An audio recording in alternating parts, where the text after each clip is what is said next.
The King in Yellow by Robert W. Chambers. Along the shore the cloud waves break. The two suns sink behind the lake. The shadows lengthen in Carcosa. Strange is the night where black stars rise, and strange moons circle through the skies, but stranger still is lost Carcosa. Songs that the Hyades shall sing, where flap the tatters of the king, must die unheard in dim Carcosa. Song of my soul, my voice is dead. Die thou unsung, as tears unshed shall dry and die in lost Carcosa. The Repairer of Reputations. Chapter 1. Toward the end of the year 1920, the government of the United States had practically completed the program adopted during the last months of President Winthrop's administration. The country was apparently tranquil. Everybody knows how the tariff and labor questions were settled. The war with Germany, incident on that country's seizure of the Samoan Islands, had left no visible scars upon the Republic, and the temporary occupation of Norfolk by the invading army had been forgotten in the joy over repeated naval victories, and the subsequent ridiculous plight of General von Gartenlauber's forces in the state of New Jersey. The Cuban and Hawaiian investments had paid 100%, and the territory of Samoa was well worth its cost as a coaling station. The country was in a superb state of defense. Every coast city had been well supplied with land fortifications. The army, under the parental eye of the General Staff, organized according to the Prussian system, had been increased to 300,000 men with a territorial reserve of 1,000,000, and 6 magnificent squadrons of cruisers and battleships patrolled the 6 stations of the navigable seas, leaving a steam reserve amply fitted to control home waters. The gentlemen from the West had at last been constrained to acknowledge that a college for the training of diplomats was as necessary as law schools are for the training of barristers. Consequently, we were no longer represented abroad by incompetent patriots. The nation was prosperous. Chicago, for a moment paralyzed after a second great fire, had risen from its ruins, white and imperial, and more beautiful than the white city which had been built for its plaything in 1893. Everywhere good architecture was replacing bad, and even in New York a sudden craving for decency had swept away a great portion of the existing horrors. Streets had been widened, properly paved and lighted, trees had been planted, squares laid out, elevated structures demolished, and underground roads built to replace them. The new government buildings and barracks were fine bits of architecture, and the long system of stone quays which completely surrounded the island had been turned into parks which proved a godsend to the population. The subsidizing of the state theater and state opera brought its own reward. The United States National Academy of Design was much like European institutions of the same kind. Nobody envied the Secretary of Fine Arts, either his cabinet position or his portfolio. The Secretary of Forestry and Game Preservation had a much easier time thanks to the new system of national mounted police. We had profited well by the latest treaties with France and England, the exclusion of foreign-born Jews as a measure of self-preservation, the settlement of the new independent Negro state of Suwannee, the checking of immigration, the new laws concerning naturalization, and the gradual centralization of power in the executive, all contributed to national calm and prosperity. When the government solved the Indian problem and squadrons of Indian cavalry scouts in native costume were substituted for the pitiable organizations tacked onto the tail of skeletonized regiments by a former Secretary of War, the nation drew a long sigh of relief. When, after the colossal Congress of Religions, bigotry and intolerance were laid in their graves, and kindness and charity began to draw warring sects together, many thought the millennium had arrived, at least in the new world, which after all is a world by itself. But self-preservation is the first law, and the United States had to look on in helpless sorrow as Germany, Italy, Spain, and Belgium writhed in the throes of anarchy, while Russia, watching from the Caucasus, stooped and bound them one by one. In the city of New York, the summer of 1899 was signalized by the dismantling of the elevated railroads. The summer of 1900 will live in the memories of New York people for many a cycle. The Dodge statue was removed in that year. In the following winter began that agitation for the repeal of the laws prohibiting suicide which bore its final fruit in the month of April 1920, when the first government lethal chamber was opened on Washington Square. I had walked down that day from Dr. Archer's house on Madison Avenue, where I had been as a mere formality. Ever since that fall from my horse 4 years before, I had been troubled at times with pains in the back of my head and neck. But now for months they had been absent, and the doctor sent me away that day saying there was nothing more to be cured in me. It was hardly worth his fee to be told that. I knew it myself. Still, I did not grudge him the money. What I minded was the mistake which he made at first. When they picked me up from the pavement where I lay unconscious, and somebody had mercifully sent a bullet through my horse's head, I was carried to Dr. Archer, and he, pronouncing my brain affected, placed me in his private asylum where I was obliged to endure treatment for insanity. At last he decided that I was well, and I, knowing that my mind had always been as sound as his, if not sounder, paid my tuition, as he jokingly called it, and left. I told him, smiling, that I would get even with him for his mistake, and he laughed heartily and asked me to call once in a while. I did so, hoping for a chance to even up accounts. But he gave me none, and I told him I would wait. The fall from my horse had fortunately left no evil results. On the contrary, it had changed my whole character for the better. From a lazy young man about town, I had become active, energetic, temperate, and above all else, ambitious. There was only one thing which troubled me. I laughed at my own uneasiness, and yet it troubled me. During my convalescence, I had bought and read for the first time The King in Yellow. I remember after finishing the first act that it occurred to me that I had better stop. I started up and flung the book into the fireplace. The volume struck the barred grate and fell open on the hearth in the firelight. If I had not caught a glimpse of the opening words in the second act, I should never have finished it.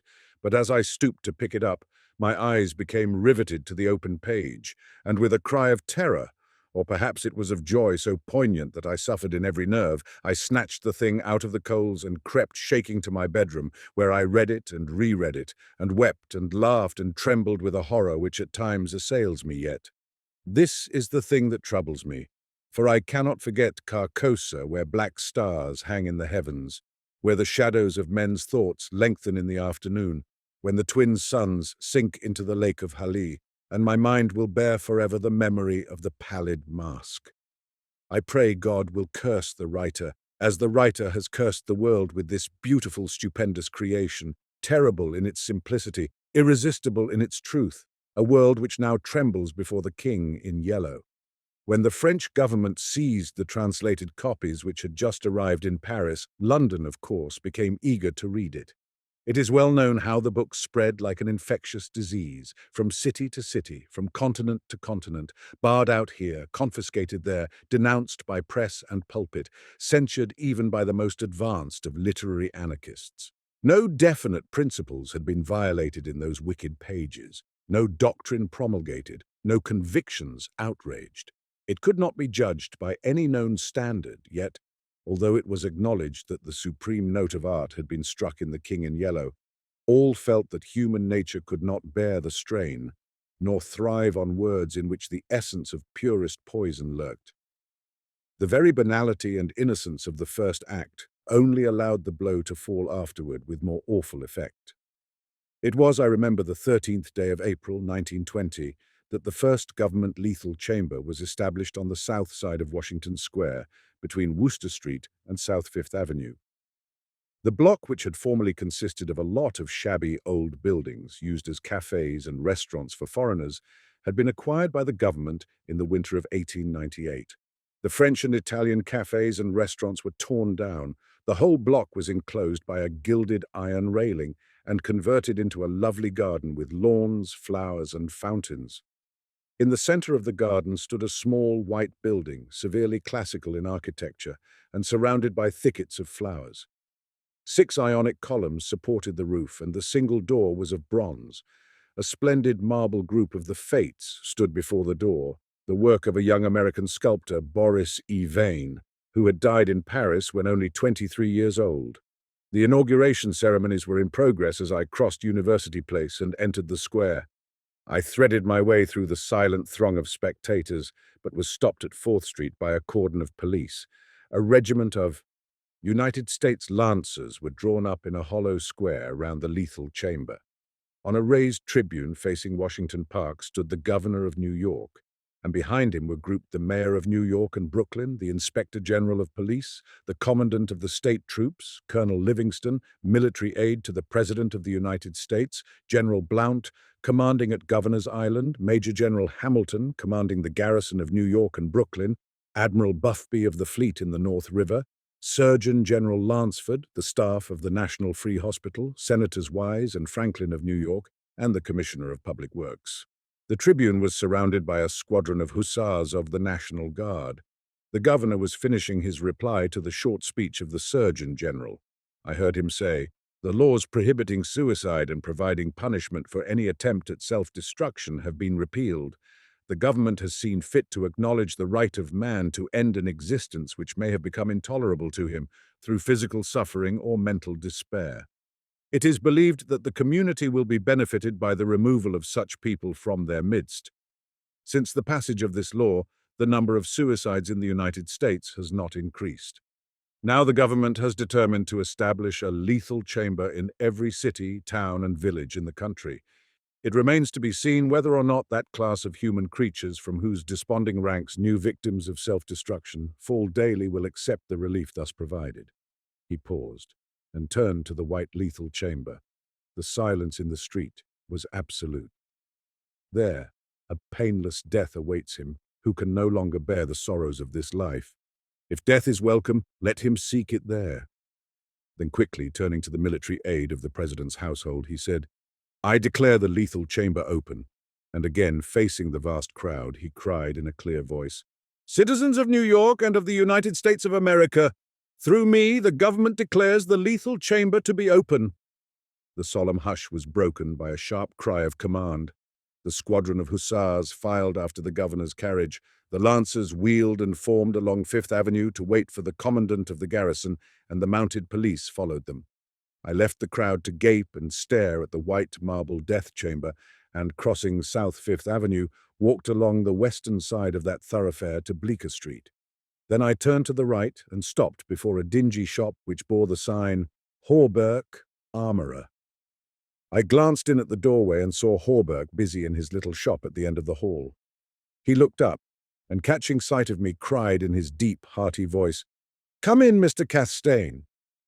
Constance, his daughter, rose to meet me as I crossed the threshold and held out her pretty hand, but I saw the blush of disappointment on her cheeks, and knew that it was another Castaigne she had expected, my cousin Louis. I smiled at her confusion and complimented her on the banner she was embroidering from a coloured plate. Old Hawberk sat riveting the worn greaves of some ancient suit of armour, and the ting, ting, ting of his little hammer sounded pleasantly in the quaint shop. Presently he dropped his hammer and fussed about for a moment with a tiny wrench. The soft clash of the mail sent a thrill of pleasure through me. I loved to hear the music of steel brushing against steel, the mellow shock of the mallet on thigh pieces, and the jingle of chain armour. That was the only reason I went to see Hawberk. He had never interested me personally, nor did Constance, except for the fact of her being in love with Louis. This did occupy my attention and sometimes even kept me awake at night. But I knew in my heart that all would come right, and that I should arrange their future as I expected to arrange that of my kind doctor, John Archer. However, I should never have troubled myself about visiting them just then, had it not been, as I say, that the music of the tinkling hammer had for me this strong fascination. I would sit for hours listening and listening, and when a stray sunbeam struck the inlaid steel, the sensation it gave me was almost too keen to endure. My eyes would become fixed, dilating with a pleasure that stretched every nerve almost to breaking, until some movement of the old armourer cut off the ray of sunlight. Then, still thrilling secretly, I leaned back and listened again to the sound of the polishing rag, swish, swish, rubbing rust from the rivets. Constance worked with the embroidery over her knees, now and then pausing to examine more closely the pattern in the coloured plate from the Metropolitan Museum. "Who is this for?" I asked. Hawberk explained that in addition to the treasures of armour in the Metropolitan Museum of which he had been appointed armourer, he also had charge of several collections belonging to rich amateurs. This was the missing greave of a famous suit which a client of his had traced to a little shop in Paris on the Quai d'Orsay. He, Hawberk, had negotiated for and secured the Grieve, and now the suit was complete. He laid down his hammer and read me the history of the suit, traced since 1450 from owner to owner until it was acquired by Thomas Stainbridge. When his superb collection was sold, this client of Hawberk's bought the suit, and since then the search for the missing Grieve had been pushed until it was, almost by accident, located in Paris. Did you continue the search so persistently without any certainty of the Grieve being still in existence? I demanded. Of course, he replied coolly. Then for the first time I took a personal interest in Hawberk. It was worth something to you, I ventured. No, he replied, laughing. My pleasure in finding it was my reward. Have you no ambition to be rich? I asked, smiling. My one ambition is to be the best armorer in the world, he answered gravely.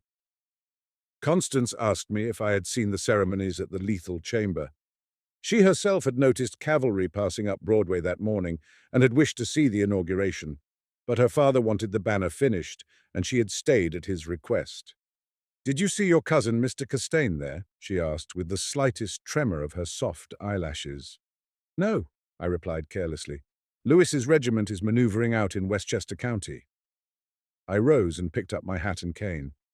Are you going upstairs to see the lunatic again? Laughed old Hawberk. If Hawberk knew how I loathe that word, lunatic, he would never use it in my presence. It rouses certain feelings within me which I do not care to explain. However, I answered him quietly. I think I shall drop in and see Mr. Wilde for a moment or two. Poor fellow, said Constance, with a shake of the head. It must be hard to live alone year after year, poor, crippled, and almost demented. It is very good of you, Mr. Castaigne, to visit him as often as you do. I think he is vicious, observed Hawberk, beginning again with his hammer. I listened to the golden tinkle on the Grieve plates. When he had finished, I replied, No, he is not vicious, nor is he in the least demented. His mind is a wonder chamber, from which he can extract treasures that you and I would give years of our lives to acquire. Hawberk laughed. I continued a little impatiently. He knows history as no one else could know it. Nothing, however trivial, escapes his search, and his memory is so absolute, so precise in details that were it known in New York that such a man existed, the people could not honor him enough. Nonsense, muttered Hawberk, searching on the floor for a fallen rivet. Is it nonsense? I asked, managing to suppress what I felt. Is it nonsense when he says that the tassets and cuissards of the enamelled suit of armour, commonly known as the Prince's Emblazoned, can be found among a mass of rusty theatrical properties, broken stoves and ragpickers' refuse in a garret in Pell Street? Hawberk's hammer fell to the ground, but he picked it up and asked, with a great deal of calm, how I knew that the tassets and left cuissard were missing from the Prince's Emblazoned. I did not know until Mr. Wilde mentioned it to me the other day. He said they were in the garret of 998 Pell Street. Nonsense, he cried, but I noticed his hand trembling under his leathern apron. Is this nonsense too? I asked pleasantly. Is it nonsense when Mr. Wilde continually speaks of you as the Marquis of Avonshire and of Miss Constance? I did not finish, for Constance had started to her feet with terror written on every feature. Hawberk looked at me and slowly smoothed his leathern apron. That is impossible, he observed. Mr. Wilde may know a great many things. About armour, for instance, and the Prince's Emblazoned, I interposed, smiling. Yes, he continued slowly, about armour also, maybe. But he is wrong in regard to the Marquis of Avonshire, who, as you know, killed his wife's traducer years ago and went to Australia, where he did not long survive his wife. Mr. Wilde is wrong, murmured Constance. Her lips were blanched, but her voice was sweet and calm. Let us agree, if you please, that in this one circumstance Mr. Wilde is wrong, I said. I climbed the 3 dilapidated flights of stairs which I had so often climbed before and knocked at a small door at the end of the corridor. Mr. Wilde opened the door and I walked in. When he had double-locked the door and pushed a heavy chest against it, he came and sat down beside me, peering up into my face with his little, light-colored eyes. 6 new scratches covered his nose and cheeks, and the silver wires which supported his artificial ears had become displaced. I thought I had never seen him so hideously fascinating. He had no ears. The artificial ones, which now stood out at an angle from the fine wire, were his one weakness. They were made of wax and painted a shell pink, but the rest of his face was yellow.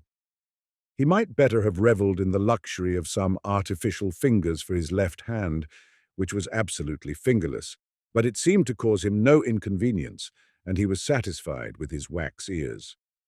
He was very small, scarcely higher than a child of 10, but his arms were magnificently developed and his thighs as thick as any athlete's. Still, the most remarkable thing about Mr. Wilde was that a man of his marvelous intelligence and knowledge should have such a head. It was flat and pointed, like the heads of many of those unfortunates whom people imprison in asylums for the weak-minded. Many called him insane, but I knew him to be as sane as I was. I do not deny that he was eccentric. The mania he had for keeping that cat and teasing her until she flew at his face like a demon was certainly eccentric. I never could understand why he kept the creature, nor what pleasure he found in shutting himself up in his room with this surly, vicious beast. I remember once glancing up from the manuscript I was studying by the light of some tallow dips, and seeing Mr. Wilde squatting motionless on his high chair, his eyes fairly blazing with excitement, while the cat, which had risen from her place before the stove, came creeping across the floor right at him. Before I could move, she flattened her belly to the ground, crouched, trembled, and sprang into his face.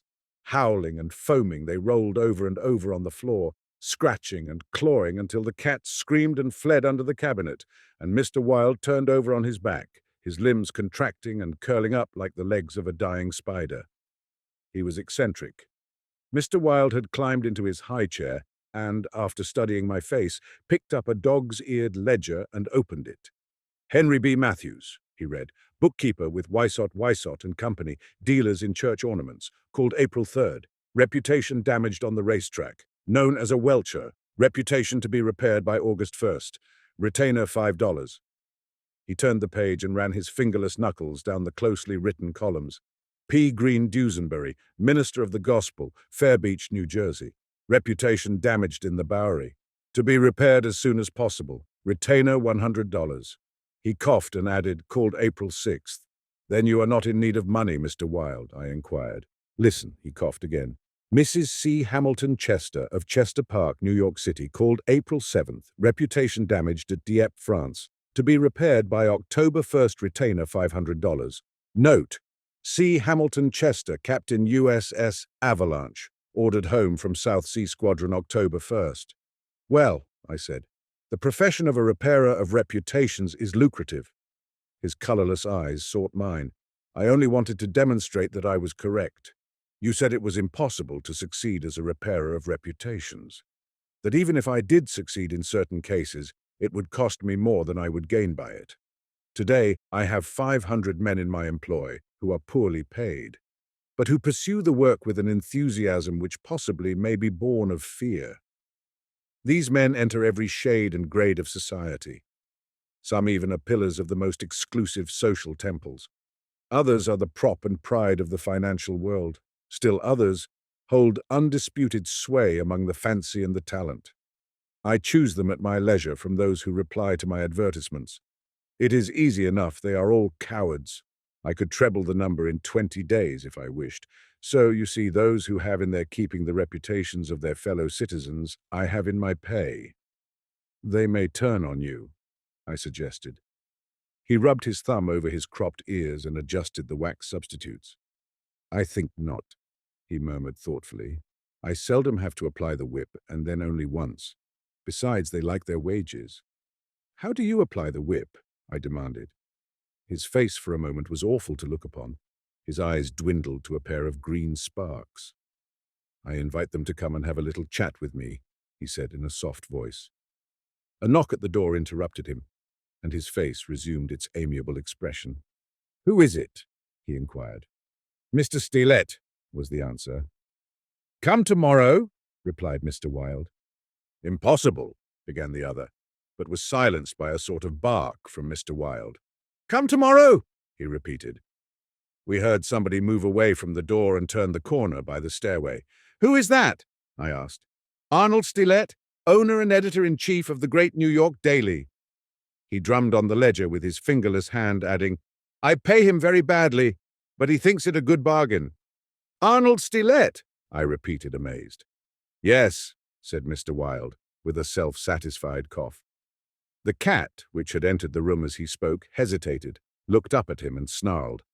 He climbed down from the chair and, squatting on the floor, took the creature into his arms and caressed her. The cat ceased snarling and presently began a loud purring which seemed to increase in timbre as he stroked her. Where are the notes? I asked. He pointed to the table, and for the 100th time I picked up the bundle of manuscript entitled The Imperial Dynasty of America. One by one I studied the well-worn pages, worn only by my own handling, and although I knew all by heart from the beginning, when from Carcosa, the Hyades, Hastur and Aldebaran, to Castaigne, Louis de Calvados, born December 19, 1877, I read it with an eager, rapt attention, pausing to repeat parts of it aloud, and dwelling especially on Hildred de Calvados, only son of Hildred Castaigne and Edith Landis Castaigne, first in succession, etc., etc. When I finished, Mr. Wilde nodded and coughed. Speaking of your legitimate ambition, he said, how do Constance and Louis get along? She loves him, I replied simply. The cat on his knee suddenly turned and struck at his eyes, and he flung her off and climbed onto the chair opposite me. And Dr. Archer, but that's a matter you can settle any time you wish, he added. Yes, I replied. Dr. Archer can wait, but it is time I saw my cousin Louis. It is time, he repeated. Then he took another ledger from the table and ran over the leaves rapidly. We are now in communication with 10,000 men, he muttered. We can count on 100,000 within the first 28 hours, and in 48 hours the state will rise en masse. The country follows the state, and the portion that will not, I mean California and the Northwest, might better never have been inhabited. I shall not send them the yellow sign. The blood rushed to my head, but I only answered, a new broom sweeps clean. The ambition of Caesar and of Napoleon pales before that which could not rest until it had seized the minds of men and controlled even their unborn thoughts, said Mr. Wilde. You are speaking of the king in yellow, I groaned with a shudder. He is a king whom emperors have served. I am content to serve him, I replied. Mr. Wilde sat rubbing his ears with his crippled hand. Perhaps Constance does not love him, he suggested. I started to reply, but a sudden burst of military music from the street below drowned my voice. The 20th Dragoon Regiment, formerly in garrison at Mount St. Vincent, was returning from the maneuvers in Westchester County to its new barracks on East Washington Square. It was my cousin's regiment. They were a fine lot of fellows, in their pale blue, tight-fitting jackets, jaunty busbies and white riding breeches with the double yellow stripe into which their limbs seemed moulded. Every other squadron was armed with lances, from the metal points of which fluttered yellow and white pennons. The band passed, playing the regimental march. Then came the colonel and staff, the horses crowding and trampling while their heads bobbed in unison and the pennons fluttered from their lance points. The troopers, who rode with the beautiful English seat, looked brown as berries from their bloodless campaign among the farms of Westchester, and the music of their sabres against the stirrups, and the jingle of spurs and carbines was delightful to me. I saw Louis riding with his squadron. He was as handsome an officer as I have ever seen. Mr. Wilde, who had mounted a chair by the window, saw him too, but said nothing. Louis turned and looked straight at Hawberk's shop as he passed, and I could see the flush on his brown cheeks. I think Constance must have been at the window. When the last troopers had clattered by and the last pennons vanished into South Fifth Avenue, Mr. Wilde clambered out of his chair and dragged the chest away from the door. Yes, he said, it is time that you saw your cousin Louis. He unlocked the door, and I picked up my hat and stick and stepped into the corridor. The stairs were dark. Groping about, I set my foot on something soft, which snarled and spit, and I aimed a murderous blow at the cat, but my cane shivered to splinters against the balustrade, and the beast scurried back into Mr. Wilde's room. Passing Hawberk's door again, I saw him still at work on the armor, but I did not stop, and stepping out into Bleecker Street, I followed it to Wooster, skirted the grounds of the Lethal Chamber, and crossing Washington Park, went straight to my rooms in the Benedict. Here I lunched comfortably, read the Herald and the Meteor, and finally went to the steel safe in my bedroom and set the time combination. The 3 3/4 minutes which it is necessary to wait while the time lock is opening are to me golden moments. From the instant I set the combination to the moment when I grasp the knobs and swing back the solid steel doors, I live in an ecstasy of expectation. Those moments must be like moments passed in paradise. I know what I am to find at the end of the time limit. I know what the massive safe holds secure for me alone, and the exquisite pleasure of waiting is hardly enhanced when the safe opens and I lift from its velvet crown a diadem of purest gold, blazing with diamonds. I do this every day, and yet the joy of waiting and at last touching again the diadem only seems to increase as the days pass. It is a diadem fit for a king among kings, an emperor among emperors. The king in yellow might scorn it, but it shall be worn by his royal servant. I held it in my arms until the alarm in the safe rang harshly, and then tenderly, proudly, I replaced it and shut the steel doors. I walked slowly back into my study, which faces Washington Square, and leaned on the window-sill. The afternoon sun poured into my windows, and a gentle breeze stirred the branches of the elms and maples in the park, now covered with buds and tender foliage. A flock of pigeons circled about the tower of the memorial church, sometimes alighting on the purple-tiled roof, sometimes wheeling downward to the Lotto's fountain in front of the marble arch. The gardeners were busy with the flower beds around the fountain, and the freshly turned earth smelled sweet and spicy. A lawn-mower, drawn by a fat white horse, clinked across the green sward, and watering carts poured showers of spray over the asphalt drives. Around the statue of Peter Stuyvesant, which in 1897 had replaced the monstrosity supposed to represent Garibaldi, children played in the spring sunshine, and nurse girls wheeled elaborate baby carriages with a reckless disregard for the pasty-faced occupants, which could probably be explained by the presence of half a dozen trim dragoon troopers languidly lolling on the benches. Through the trees, the Washington Memorial Arch glistened like silver in the sunshine, and beyond, on the eastern extremity of the square, the grey stone barracks of the dragoons and the white granite artillery stables were alive with colour and motion. I looked at the lethal chamber on the corner of the square opposite. A few curious people still lingered about the gilded iron railing, but inside the grounds the paths were deserted. I watched the fountains ripple and sparkle. The sparrows had already found this new bathing nook, and the basins were covered with the dusty feathered little things. 2 or 3 white peacocks picked their way across the lawns, and a drab-coloured pigeon sat so motionless on the arm of one of the Fates that it seemed to be a part of the sculptured stone.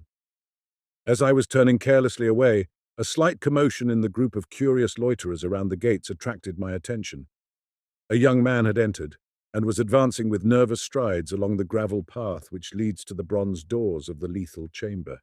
He paused a moment before the Fates, and as he raised his head to those 3 mysterious faces, the pigeon rose from its sculptured perch, circled about for a moment, and wheeled to the east. The young man pressed his hand to his face, and then, with an undefinable gesture, sprang up the marble steps. The bronze doors closed behind him, and half an hour later the loiterers slouched away, and the frightened pigeon returned to its perch in the arms of fate. I put on my hat and went out into the park for a little walk before dinner. As I crossed the central driveway, a group of officers passed, and one of them called out, "Hello, Hildred," and came back to shake hands with me. It was my cousin Louis, who stood smiling and tapping his spurred heels with his riding whip. "Just back from Westchester," he said.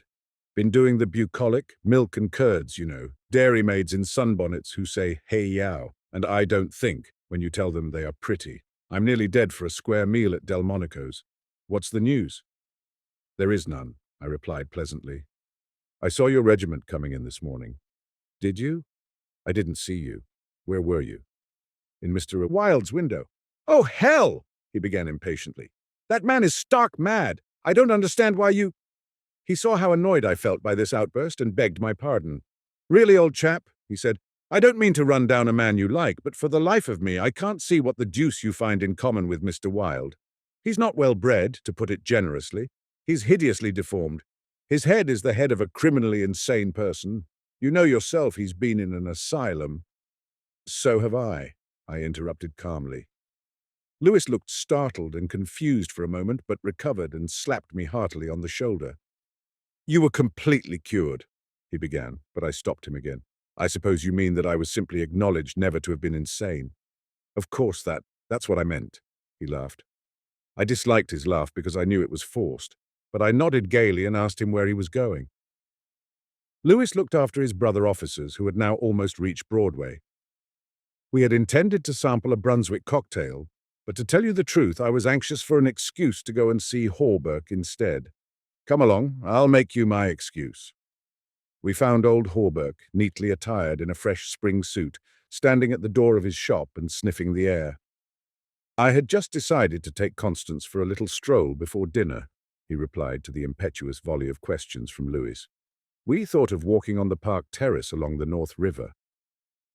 At that moment Constance appeared and grew pale and rosy by turns as Louis bent over her small gloved fingers. I tried to excuse myself, alleging an engagement uptown, but Louis and Constance would not listen, and I saw I was expected to remain and engage old Hawberk's attention. After all, it would be just as well if I kept my eye on Louis, I thought. And when they hailed a Spring Street horse car, I got in after them and took my seat beside the armourer. The beautiful line of parks and granite terraces overlooking the wharves along the North River, which were built in 1910 and finished in the autumn of 1917, had become one of the most popular promenades in the metropolis. They extended from the Battery to 191st Street, overlooking the noble river and affording a fine view of the Jersey Shore and the highlands opposite. Cafes and restaurants were scattered here and there among the trees, and twice a week military bands from the garrison played in the kiosks on the parapets. We sat down in the sunshine on the bench at the foot of the equestrian statue of General Sheridan. Constance tipped her sunshade to shield her eyes, and she and Louis began a murmuring conversation which was impossible to catch.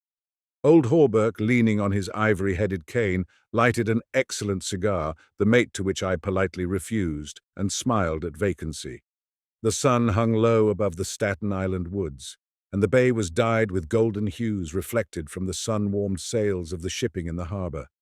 Brigs, schooners, yachts, clumsy ferryboats, their decks swarming with people, railroad transports carrying lines of brown, blue and white freight cars, stately sound steamers, déclassé tramp steamers, coasters, dredgers, scows, and everywhere pervading the entire bay, impudent little tugs puffing and whistling officiously, these were the craft which churned the sunlight waters as far as the eye could reach. In calm contrast to the hurry of sailing vessel and steamer, a silent fleet of white warships lay motionless in midstream. Constance's merry laugh aroused me from my reverie. "What are you staring at?" she inquired. "Nothing. The fleet," I smiled. Then Lewis told us what the vessels were, pointing out each by its relative position to the old red fort on Governor's Island. "That little cigar-shaped thing is a torpedo boat," he explained. "There are 4 more lying close together. They are the Tarpon, the Falcon, the Sea Fox, and the Octopus. The gunboats just above are the Princeton, the Champlain, the Stillwater, and the Erie. Next to them lie the cruisers Farragut and Los Angeles, and above them the battleships California and Dakota and the Washington, which is the flagship. Those 2 squatty-looking chunks of metal which are anchored there off Castle William are the double-turreted monitors, Terrible and Magnificent. Behind them lies the ram Osceola." Constance looked at him with deep approval in her beautiful eyes. "What loads of things you know for a soldier," she said, and we all joined in the laugh which followed. Presently Louis rose with a nod to us and offered his arm to Constance, and they strolled away along the river wall. Hawberk watched them for a moment, and then turned to me. "Mr. Wilde was right," he said. "I have found the missing tassets and left, Cuissard of the Princes emblazoned, in a vile old junk garret in Pell Street." 998? I inquired with a smile. "Yes. Mr. Wilde is a very intelligent man," I observed. "I want to give him the credit of this most important discovery," continued Hawberk, "and I intend it shall be known that he is entitled to the fame of it." "He won't thank you for that," I answered sharply. "Please say nothing about it." "Do you know what it is worth?" said Hawberk. "No. $50, perhaps." "It is valued at 500. but the owner of the Prince's Emblazoned will give $2,000 to the person who completes his suit. That reward also belongs to Mr. Wilde." "He doesn't want it. He refuses it," I answered angrily. "What do you know about Mr. Wilde? He doesn't need the money. He is rich, or will be, richer than any living man except myself. What will we care for money then? What will we care, he and I, when what?" demanded Hawberk, astonished. "You will see," I replied, on my guard again. He looked at me narrowly, much as Dr. Archer used to, and I knew he thought I was mentally unsound. Perhaps it was fortunate for him that he did not use the word lunatic just then. "No," I replied to his unspoken thought. "I am not mentally weak. My mind is as healthy as Mr. Wilde's. I do not care to explain just yet what I have on hand, but it is an investment which will pay more than mere gold, silver, and precious stones. It will secure the happiness and prosperity of a continent. Yes, a hemisphere." "Oh," said Hawberk. "And eventually," I continued more quietly, "it will secure the happiness of the whole world. And incidentally, your own happiness and prosperity, as well as Mr. Wilde's." "Exactly," I smiled, but I could have throttled him for taking that tone. He looked at me in silence for a while and then said very gently, "Why don't you give up your books and studies, Mr. Castaigne, and take a tramp among the mountains somewhere or other? You used to be fond of fishing. Take a cast or two at the trout in the Rangeless." "I don't care for fishing any more," I answered, without a shade of annoyance in my voice. "You used to be fond of everything," he continued. "Athletics, yachting, shooting, riding." "I have never cared to ride since my fall," I said quietly. "Ah, yes, your fall," he repeated, looking away from me. I thought this nonsense had gone far enough, so I brought the conversation back to Mr. Wilde, but he was scanning my face again in a manner highly offensive to me. "Mr. Wilde," he repeated. "Do you know what he did this afternoon?" He came downstairs and nailed a sign over the hall door next to mine. It read, "Mr. Wilde, Repairer of Reputations." Third bell. "Do you know what a repairer of reputations can be?" "I do," I replied, suppressing the rage within. "Oh," he said again. Louis and Constance came strolling by and stopped to ask if we would join them. Hawberk looked at his watch. At the same moment, a puff of smoke shot from the casemates of Castle William, and the boom of the sunset gun rolled across the water and was re-echoed from the highlands opposite. The flag came running down from the flagpole, the bugles sounded on the white decks of the warships, and the first electric lights sparkled out from the Jersey shore. As I turned into the city with Hawberk, I heard Constance murmur something to Louis which I did not understand, but Louis whispered, "My darling," in reply. And again, walking ahead with Hawberk through the square, I heard a murmur of "sweetheart" and my own Constance, and I knew the time had nearly arrived when I should speak of important matters with my cousin Louis. One morning early in May, I stood before the steel safe in my bedroom, trying on the golden jeweled crown. The diamonds flashed fire as I turned to the mirror, and the heavy beaten gold burned like a halo about my head. I remembered Camilla's agonized scream and the awful words echoing through the dim streets of Carcosa. They were the last lines in the first act, and I dared not think of what followed, dared not, even in the spring sunshine, there in my own room, surrounded with familiar objects, reassured by the bustle from the street and the voices of the servants in the hallway outside.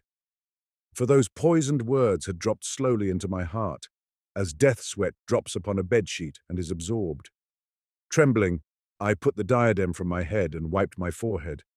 But I thought of Hastur and of my own rightful ambition, and I remembered Mr. Wilde as I had last left him, his face all torn and bloody from the claws of that devil's creature, and what he said, what he said. The alarm bell in the safe began to whir harshly, and I knew my time was up, but I would not heed it, and replacing the flashing circlet. Upon my head I turned defiantly to the mirror. I stood for a long time absorbed in the changing expression of my own eyes. The mirror reflected a face which was like my own, but whiter, and so thin that I hardly recognized it.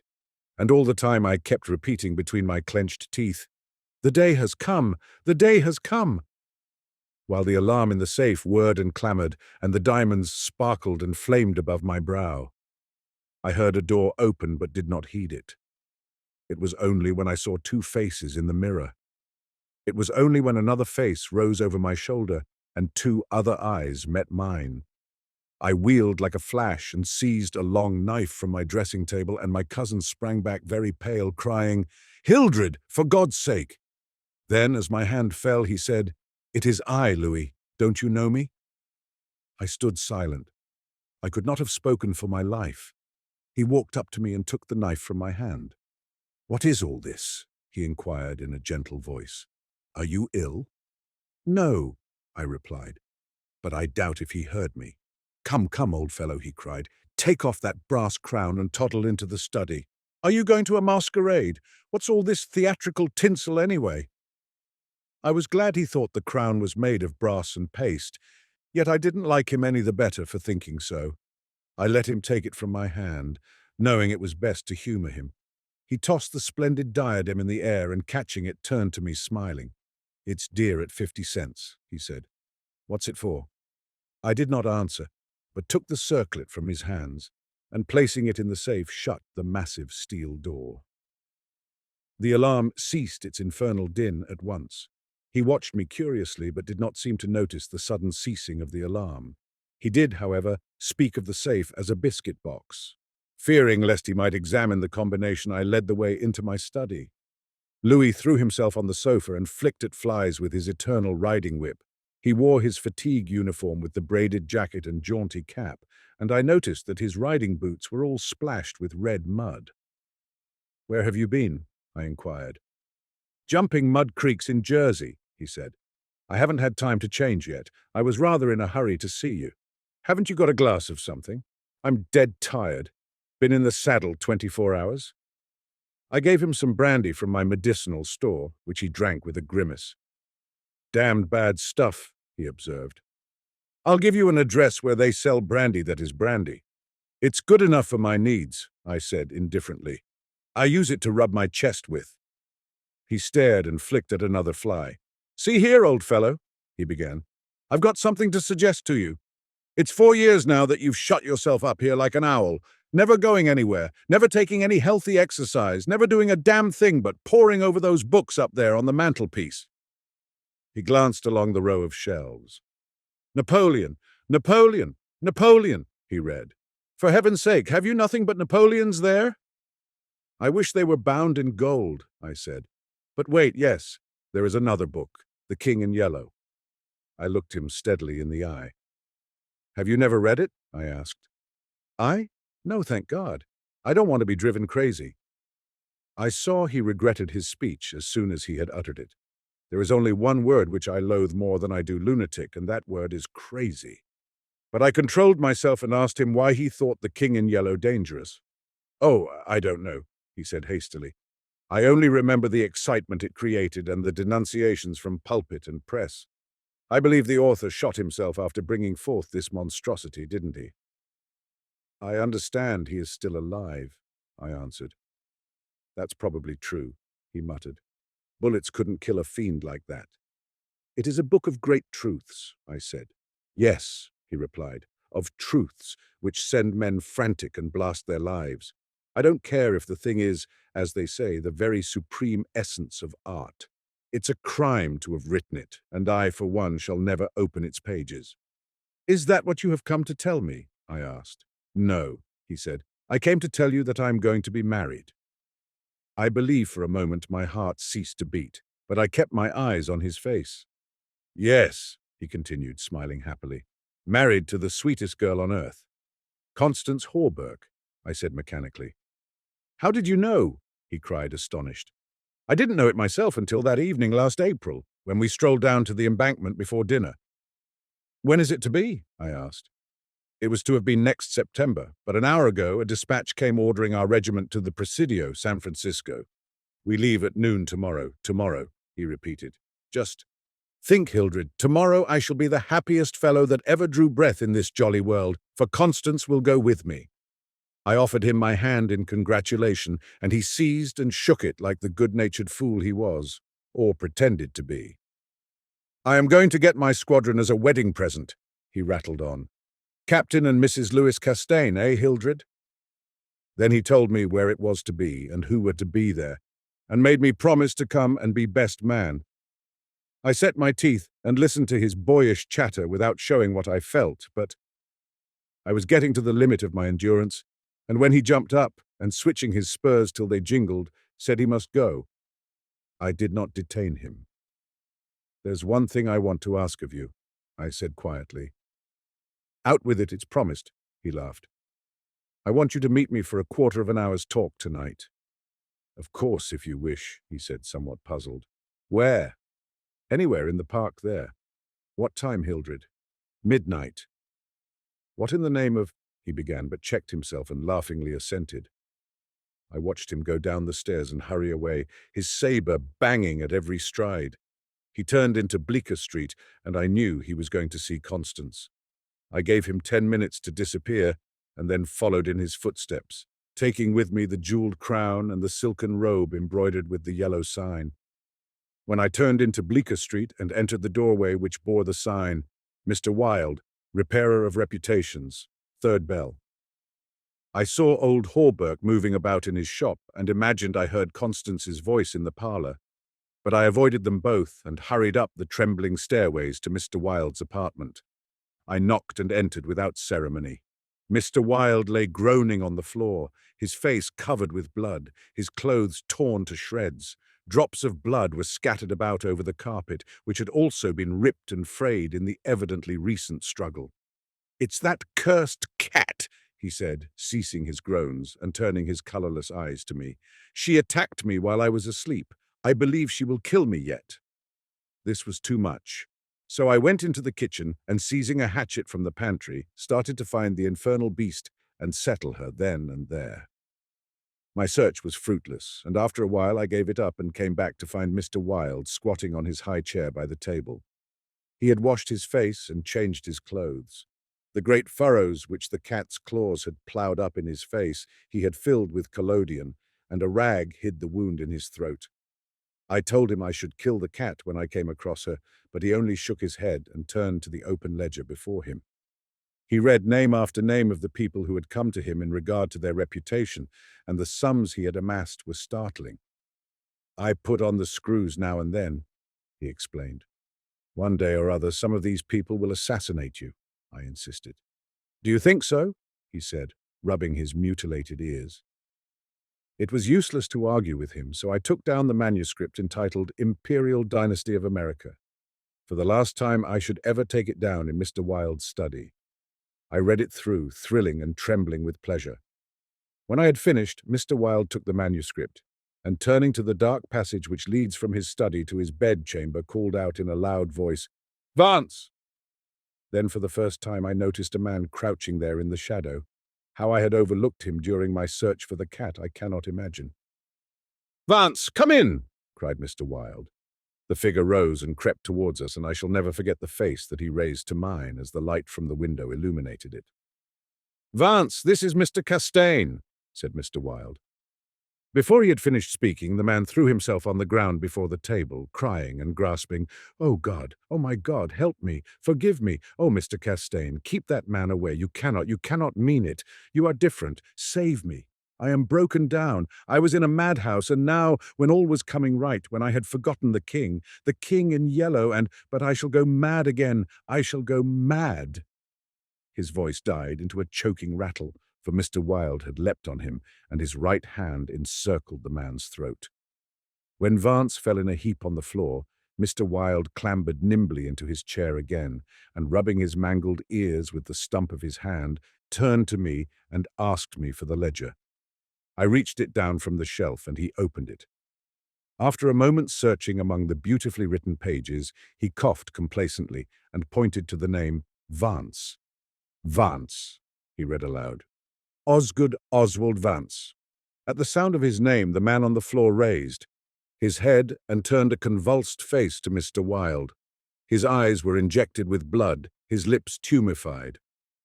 "Called April 28th, continued Mr. Wilde. "Occupation, cashier in the Seaforth National Bank.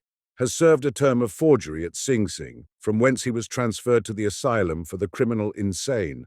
pardoned by the governor of New York and discharged from the asylum January 19, 1918. Reputation damaged at Sheepshead Bay. Rumors that he lives beyond his income. Reputation to be repaired at once. Retainer $1,500. Note: has embezzled sums amounting to $30,000 since March 20th, 1919. Excellent family and secured present position through uncle's influence. Father, president of Seaforth Bank. I looked at the man on the floor. "Get up, Vance," said Mr. Wilde in a gentle voice. Vance rose as if hypnotized. "He will do as we suggest now," observed Mr. Wilde, and opening the manuscript, he read the entire history of the imperial dynasty of America. Then, in a kind and soothing murmur, he ran over the important points with Vance, who stood like one stunned.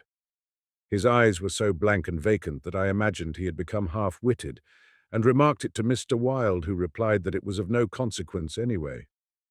Very patiently, we pointed out to Vance what his share in the affair would be, and he seemed to understand after a while. Mr. Wilde explained the manuscript, using several volumes on heraldry, to substantiate the result of his researches. He mentioned the establishment of the dynasty in Carcosa, the lakes which connected Hastur, Aldebaran, and the mystery of the Hyades. He spoke of Casilda and Camilla and sounded the cloudy depths of Demi and the Lake of Haley. "The scalloped tatters of the king in yellow must hide Ytil forever," he muttered, but I do not believe Vance heard him. Then by degrees he led Vance along the ramifications of the imperial family, to Uot and Thale, from Nautalba and Phantom of Truth to Aldones, and then tossing aside his manuscript and notes, he began the wonderful story of the last king. Fascinated and thrilled, I watched him. He threw up his head, his long arms were stretched out in a magnificent gesture of pride and power, and his eyes blazed deep in their sockets like two emeralds. Vance listened, stupefied. As for me, when at last Mr. Wilde had finished, and pointing to me, cried, "The cousin of the king!" my head swam with excitement. Controlling myself with a superhuman effort, I explained to Vance why I alone was worthy of the crown, and why my cousin must be exiled or die. I made him understand that my cousin must never marry, even after renouncing all his claims, and how that least of all he should marry the daughter of the Marquis of Avonshire and bring England into the question. I showed him a list of thousands of names which Mr. Wilde had drawn up. Every man whose name was there had received the yellow sign which no living human being dared disregard. The city, the state, the whole land were ready to rise and tremble before the pallid mask. The time had come, the people should know the son of Hastur, and the whole world bow to the black stars which hang in the sky over Carcosa. Vance leaned on the table, his head buried in his hands. Mr. Wilde drew a rough sketch on the margin of yesterday's Herald with a bit of lead pencil. It was a plan of Hawberk's rooms. Then he wrote out the order and affixed the seal, and shaking like a palsied man, I signed my first writ of execution with my name, Hildred Rex. Mr. Wilde clambered to the floor and, unlocking the cabinet, took a long square box from the first shelf. This he brought to the table and opened. A new knife lay in the tissue paper inside, and I picked it up and handed it to Vance, along with the order and the plan of Hawberk's apartment. Then Mr. Wilde told Vance he could go, and he went, shambling like an outcast of the slums. I sat for a while, watching the daylight fade behind the square tower of the Judson Memorial Church, and finally, gathering up the manuscript and notes, took my hat and started for the door. Mr. Wilde watched me in silence. When I had stepped into the hall, I looked back. Mr. Wilde's small eyes were still fixed on me. Behind him, the shadows gathered in the fading light. Then I closed the door behind me and went out into the darkening streets. I had eaten nothing since breakfast, but I was not hungry. A wretched, half-starved creature who stood looking across the street at the lethal chamber noticed me and came up to tell me a tale of misery. I gave him money, I don't know why, and he went away without thanking me. An hour later, another outcast approached and whined his story. I had a blank bit of paper in my pocket, on which was traced the yellow sign, and I handed it to him. He looked at it, stupidly for a moment, and then, with an uncertain glance at me, folded it with what seemed to me exaggerated care, and placed it in his bosom. The electric lights were sparkling among the trees, and the new moon shone in the sky above the lethal chamber. It was tiresome waiting in the square. I wandered from the Marble Arch to the artillery stables and back again to the Lotos fountain. The flowers and grass exhaled a fragrance which troubled me. The jet of the fountain played in the moonlight, and the musical splash of falling drops reminded me of the tinkle of chained mail in Hawberk's shop. But it was not so fascinating, and the dull sparkle of the moonlight on the water brought no such sensations of exquisite pleasure as when the sunshine played over the polished steel of a corselet on Hawberk's knee. I watched the bats darting and turning above the water plants in the fountain basin, but their rapid, jerky flight set my nerves on edge, and I went away again to walk aimlessly to and fro among the trees. The artillery stables were dark, but in the cavalry barracks the officers' windows were brilliantly lighted, and the sallyport was constantly filled with troopers in fatigue, carrying straw and harness and baskets filled with tin dishes. Twice the mounted sentry at the gates was changed while I wandered up and down the asphalt walk. I looked at my watch. It was nearly time. The lights in the barracks went out one by one. The barred gate was closed, and every minute or two an officer passed in through the side wicket, leaving a rattle of accoutrements and a jingle of spurs on the night air. The square had become very silent. The last homeless loiterer had been driven away by the grey-coated park policeman. The car tracks along Wooster Street were deserted, and the only sound which broke the stillness was the stamping of the sentry's horse and the ring of his sabre against the saddle pommel. In the barracks, the officers' quarters were still lighted, and military servants passed and repassed before the bay windows. 12 o'clock sounded from the new spire of St. Francis Xavier, and at the last stroke of the sad-toned bell a figure passed through the wicket beside the portcullis, returned the salute of the sentry, and crossing the street entered the square and advanced toward the Benedict apartment house. "Lewis," I called. The man pivoted on his spurred heels and came straight toward me. "Is that you, Hildred?" "Yes, you are on time." I took his offered hand, and we strolled toward the lethal chamber. He rattled on about his wedding and the graces of Constance and their future prospects, calling my attention to his captain's shoulder straps and the triple gold arabesque on his sleeve and fatigue cap. I believe I listened as much to the music of his spurs and sabre as I did to his boyish babble, and at last we stood under the elms on the 4th Street corner of the square opposite the lethal chamber. Then he laughed and asked me what I wanted with him. I motioned him to a seat on a bench under the electric light and sat down beside him. He looked at me curiously, with that same searching glance which I hate and fear so in doctors. I felt the insult of his look, but he did not know it, and I carefully concealed my feelings. "Well, old chap," he inquired, "what can I do for you?" I drew from my pocket the manuscript and notes of the imperial dynasty of America, and looking him in the eye, said, "I will tell you. On your word as a soldier, promise me to read this manuscript from beginning to end without asking me a question. Promise me to read these notes in the same way, and promise me to listen to what I have to tell later." "I promise if you wish it," he said pleasantly. "Give me the paper, Hildred." He began to read, raising his eyebrows with a puzzled, whimsical air which made me tremble with suppressed anger. As he advanced, his eyebrows contracted, and his lips seemed to form the word rubbish. Then he looked slightly bored, but apparently for my sake read with an attempt at interest, which presently ceased to be an effort. He started when in the closely written pages he came to his own name, and when he came to mine he lowered the paper and looked sharply at me for a moment. But he kept his word and resumed his reading, and I let the half-formed question die on his lips unanswered. When he came to the end and read the signature of Mr. Wilde, he folded the paper carefully and returned it to me. I handed him the notes, and he settled back, pushing his fatigue cap up to his forehead with a boyish gesture which I remembered so well in school. I watched his face as he read, and when he finished, I took the notes with the manuscript and placed them in my pocket.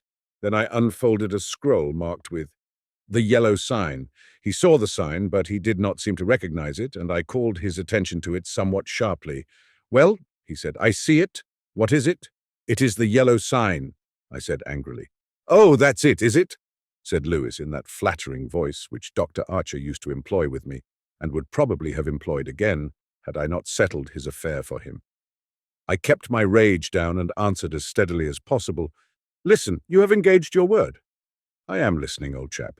he replied soothingly. I began to speak very calmly. Dr. Archer, having by some means become possessed of the secret of the imperial succession, attempted to deprive me of my right, alleging that because of a fall from my horse 4 years ago, I had become mentally deficient. He presumed to place me under restraint in his own house in hopes of either driving me insane or poisoning me. I have not forgotten it. I visited him last night and the interview was final. Lewis turned quite pale but did not move. I resumed triumphantly. There are yet 3 people to be interviewed in the interests of Mr. Wilde and myself. They are my cousin Louis, Mr. Hawberk, and his daughter Constance. Louis sprang to his feet, and I arose also, and flung the paper marked with the yellow sign to the ground. "Oh, I don't need that to tell you what I have to say," I cried with a laugh of triumph. "You must renounce the crown to me, do you hear to me?" Louis looked at me with a startled air, but recovering himself said kindly, "Of course I renounce the— What is it I must renounce?" "The crown," I said angrily. "Of course," he answered. "I renounce it. Come, old chap, I'll walk back to your rooms with you." "Don't try any of your doctor's tricks on me," I cried, trembling with fury. "Don't act as if you think I am insane." "What nonsense," he replied. "Come, it's getting late, Hildred." "No," I shouted. "You must listen. You cannot marry, I forbid it. Do you hear? I forbid it. You shall renounce the crown, and in reward I grant you exile. But if you refuse, you shall die." He tried to calm me, but I was roused at last, and drawing my long knife barred his way. Then I told him how they would find Dr. Archer in the cellar, with his throat open, and I laughed in his face when I thought of Vance and his knife, and the order signed by me. "Ah, you are the king," I cried, "but I shall be king. Who are you to keep me from empire over all the habitable earth? I was born the cousin of a king, but I shall be king."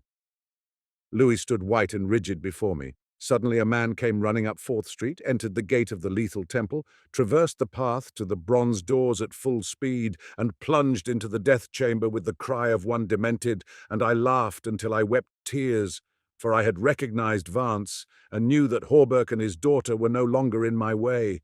"Go," I cried to Louis. "You have ceased to be a menace. You will never marry Constance now, and if you marry anyone else in your exile, I will visit you as I did my doctor last night. Mr. Wilde takes charge of you tomorrow." Then I turned and darted into South Fifth Avenue, and with a cry of terror, Louis dropped his belt and saber and followed me like the wind. I heard him close behind me at the corner of Bleecker Street, and I dashed into the doorway under Hawberk's sign. He cried, "Halt, or I fire!" But when he saw that I flew up the stairs, leaving Hawberk's shop below, he left me, and I heard him hammering and shouting at their door as though it were possible to arouse the dead. Mr. Wilde's door was open, and I entered crying, "It is done, it is done! Let the nations rise and look upon their king!" But I could not find Mr. Wilde, so I went to the cabinet and took the splendid diadem from its case. Then I drew on the white silk robe, embroidered with the yellow sign, and placed the crown upon my head. At last I was king, king by my right in Hastur, king because I knew the mystery of the Hyades, and my mind had sounded the depths of the Lake of Hali. I was king. The first grey pencilings of dawn would raise a tempest which would shake 2 hemispheres. Then as I stood, my every nerve pitched to the highest tension, faint with the joy and splendor of my thought. Without, in the dark passage, a man groaned. I seized the tallow dip and sprang to the door. The cat passed me like a demon, and the tallow dip went out, but my long knife flew swifter than she, and I heard her screech, and I knew that my knife had found her. For a moment I listened to her tumbling and thumping about in the darkness, and then when her frenzy ceased, I lighted a lamp and raised it over my head. Mr. Wilde lay on the floor with his throat torn open. At first I thought he was dead, but as I looked, a green sparkle came into his sunken eyes, his mutilated hand trembled, and then a spasm stretched his mouth from ear to ear. For a moment my terror and despair gave place to hope, but as I bent over him, his eyeballs rolled clean around in his head, and he died. Then, while I stood, transfixed with rage and despair, seeing my crown, my empire, every hope and every ambition, my very life, lying prostrate there with the dead master, they came, seized me from behind, and bound me until my veins stood out like cords, and my voice failed with the paroxysms of my frenzied screams. but I still raged, bleeding and infuriated among them, and more than one policeman felt my sharp teeth. Then, when I could no longer move, they came nearer. I saw old Hawberk, and behind him my cousin Louis's ghastly face, and farther away in the corner, a woman, Constance, weeping softly. "Ah, I see it now!" I shrieked. "You have seized the throne and the empire! Woe! Woe to you who are crowned with the crown of the king in yellow!" Editor's note. Mr. Castaigne died yesterday in the asylum for criminal insane. The mask. Camilla, you, sir, should unmask. Stranger, indeed. Casilda, indeed it's time. We all have laid aside disguise, but you. Stranger, I wear no mask. Camilla, terrified, aside to Casilda. No mask? No mask. The King in Yellow, Act 1, Scene 2. Although I knew nothing of chemistry, I listened fascinated. He picked up an Easter lily which Geneviève had brought that morning from Notre Dame and dropped it into the basin. Instantly, the liquid lost its crystalline clearness. For a second, the lily was enveloped in a milk-white foam which disappeared, leaving the fluid opalescent. Changing tints of orange and crimson played over the surface, and then what seemed to be a ray of pure sunlight struck through from the bottom where the lily was resting. At the same instant, he plunged his hand into the basin and drew out the flower. "There is no danger," he explained. "If you choose the right moment, that golden ray is the signal." He held the lily toward me, and I took it in my hand. It had turned to stone, to the purest marble. "You see," he said, "it is without a flaw. What sculptor could reproduce it?" The marble was white as snow, but in its depths the veins of the lily were tinged with palest azure, and a faint flush lingered deep in its heart. "Don't ask me the reason of that," he smiled, noticing my wonder. "I have no idea why the veins and heart are tinted, but they always are. Yesterday I tried one of Genevieve's gold fish. There it is." The fish looked as if sculptured in marble. But if you held it to the light, the stone was beautifully veined with a faint blue, and from somewhere within came a rosy light like the tint which slumbers in an opal. I looked into the basin. Once more it seemed filled with clearest crystal. "If I should touch it now?" I demanded. "I don't know," he replied, "but you had better not try." "There is one thing I'm curious about," I said, "and that is where the ray of sunlight came from." "It looked like a sunbeam, true enough," he said. "I don't know. It always comes when I immerse any living thing. Perhaps," he continued, smiling, "perhaps it is the vital spark of the creature escaping to the source from whence it came." I saw he was mocking and threatened him with a mahlstick, but he only laughed and changed the subject. "Stay to lunch. Geneviève will be here directly."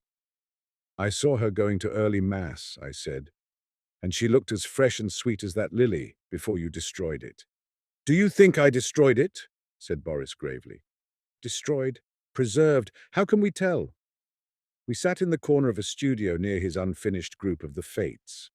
He leaned back on the sofa, twirling a sculptor's chisel and squinting at his work.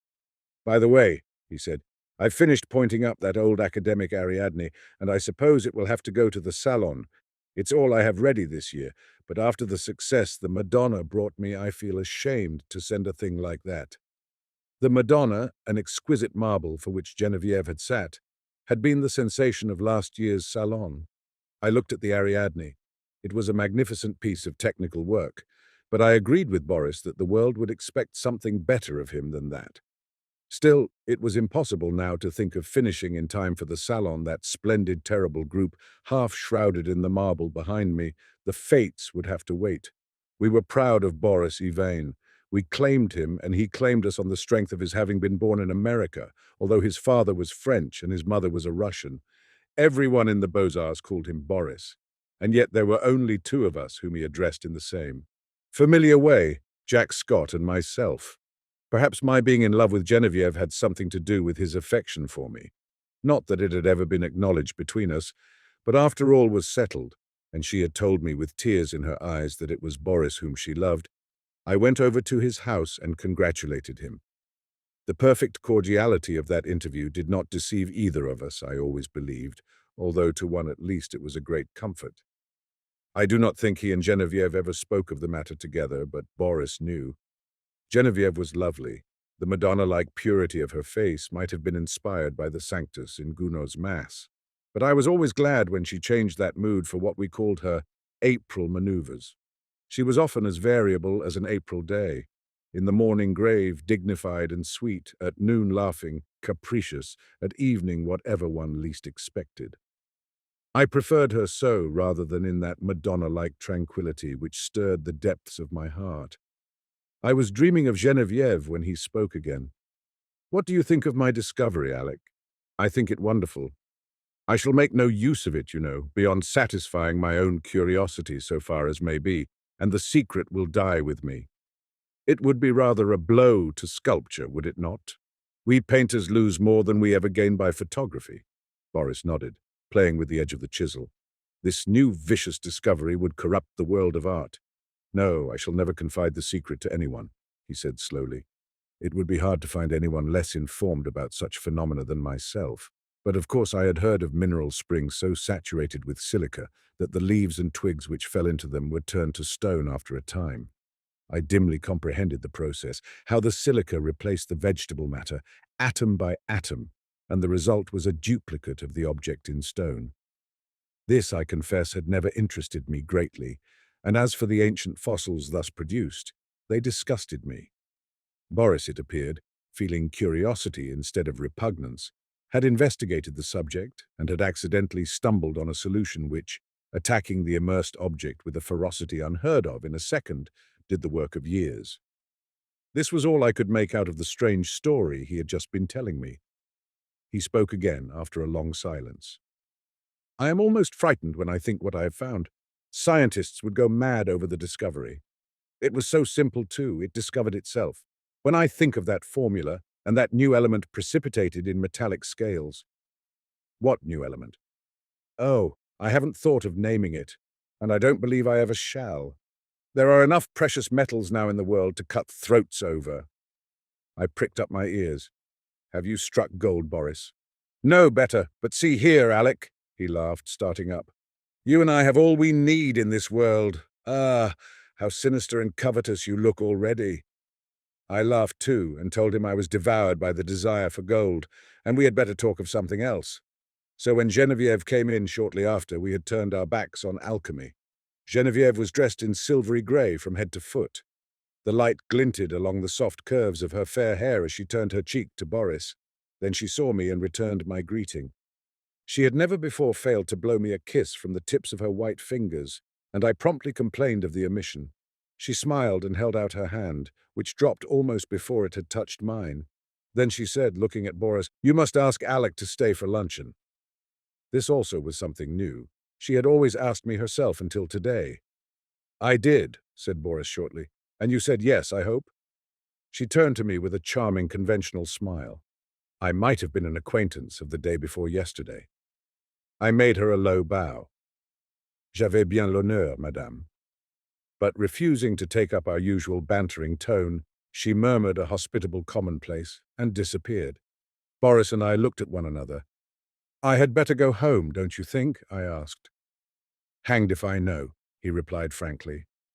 While we were discussing the advisability of my departure, Geneviève reappeared in the doorway without her bonnet. She was wonderfully beautiful, but her color was too deep and her lovely eyes were too bright. She came straight up to me and took my arm. "Luncheon is ready. Was I cross, Alec? I thought I had a headache, but I haven't. Come here, Boris." And she slipped her other arm through his. "Alec knows that after you there is no one in the world whom I like as well as I like him, so if he sometimes feels snubbed, it won't hurt him." "À la bonne heure!" I cried. "Who says there are no thunderstorms in April?" "Are you ready?" chanted Boris. "Aye, ready." And arm in arm we raced into the dining room, scandalizing the servants. After all, we were not so much to blame. Geneviève was 18, Boris was 23, and I not quite 21. Some work that I was doing about this time on the decorations for Geneviève's boudoir kept me constantly at the quaint little hotel in the Rue Sainte-Cécile. Boris and I, in those days, labored hard, but as we pleased, which was fitfully. And we all three, with Jack Scott, idled a great deal together. One quiet afternoon I had been wandering alone over the house, examining curios, prying into odd corners, bringing out sweetmeats and cigars from strange hiding places, and at last I stopped in the bathing room. Boris, all over clay, stood there washing his hands. The room was built of rose-colored marble, excepting the floor, which was tessellated in rose and grey. In the centre was a square pool sunken below the surface of the floor. Steps led down into it. Sculptured pillars supported a frescoed ceiling. A delicious marble Cupid appeared to have just alighted on his pedestal at the upper end of the room. The whole interior was Boris's work and mine. Boris, in his working clothes of white canvas, scraped the traces of clay and red modelling wax from his handsome hands and coquetted over his shoulder with the Cupid. "I see you," he insisted. "Don't try to look the other way and pretend not to see me. You know who made you, little humbug." It was always my role to interpret Cupid's sentiments in these conversations, and when my turn came, I responded in such a manner that Boris seized my arm and dragged me toward the pool, declaring he would duck me. Next instant, he dropped my arm and turned pale. "Good God," he said. "I forgot the pool is full of the solution." I shivered a little, and dryly advised him to remember better where he had stored the precious liquid. "In heaven's name, why do you keep a small lake of that gruesome stuff here of all places?" I asked. "I want to experiment on something large," he replied. "On me, for instance?" "Ah, that came too close for jesting. But I do want to watch the action of that solution on a more highly organized living body. There is that big white rabbit," he said, following me into the studio. Jack Scott, wearing a paint-stained jacket, came wandering in, appropriated all the oriental sweetmeats he could lay his hands on, looted the cigarette case, and finally he and Boris disappeared together to visit the Luxembourg Gallery, where a new silver bronze by Rodin and a landscape of Monet's were claiming the exclusive attention of artistic France. I went back to the studio and resumed my work. It was a Renaissance screen, which Boris wanted me to paint for Genevieve's boudoir. But the small boy who was unwillingly dawdling through a series of poses for it today refused all bribes to be good. He never rested an instant in the same position, and inside of 5 minutes I had as many different outlines of the little beggar. "Are you posing? Or are you executing a song and dance, my friend?" I inquired. "Whichever monsieur pleases," he replied with an angelic smile. Of course I dismissed him for the day, and of course I paid him for the full time, that being the way we spoil our models. After the young imp had gone, I made a few perfunctory daubs at my work, but was so thoroughly out of humour that it took me the rest of the afternoon to undo the damage I had done. So at last I scraped my palette, stuck my brushes in a bowl of black soap, and strolled into the smoking room. I really believed that, excepting Genevieve's apartments, no room in the house was so free from the perfume of tobacco as this one. It was a queer chaos of odds and ends, hung with threadbare tapestry. A sweet-toned old spinet in good repair stood by the window. There were stands of weapons, some old and dull, others bright and modern, festoons of Indian and Turkish armor over the mantel, 2 or 3 good pictures, and a pipe rack. It was here that we used to come for new sensations in smoking. I doubt if any type of pipe ever existed which was not represented in that rack. When we had selected one, we immediately carried it somewhere else and smoked it, for the place was, on the whole, more gloomy and less inviting than any in the house. But this afternoon the twilight was very soothing. The rugs and skins on the floor looked brown and soft and drowsy. The big couch was piled with cushions. I found my pipe and curled up there for an unaccustomed smoke in the smoking room. I had chosen one with a long, flexible stem, and lighting it fell to dreaming.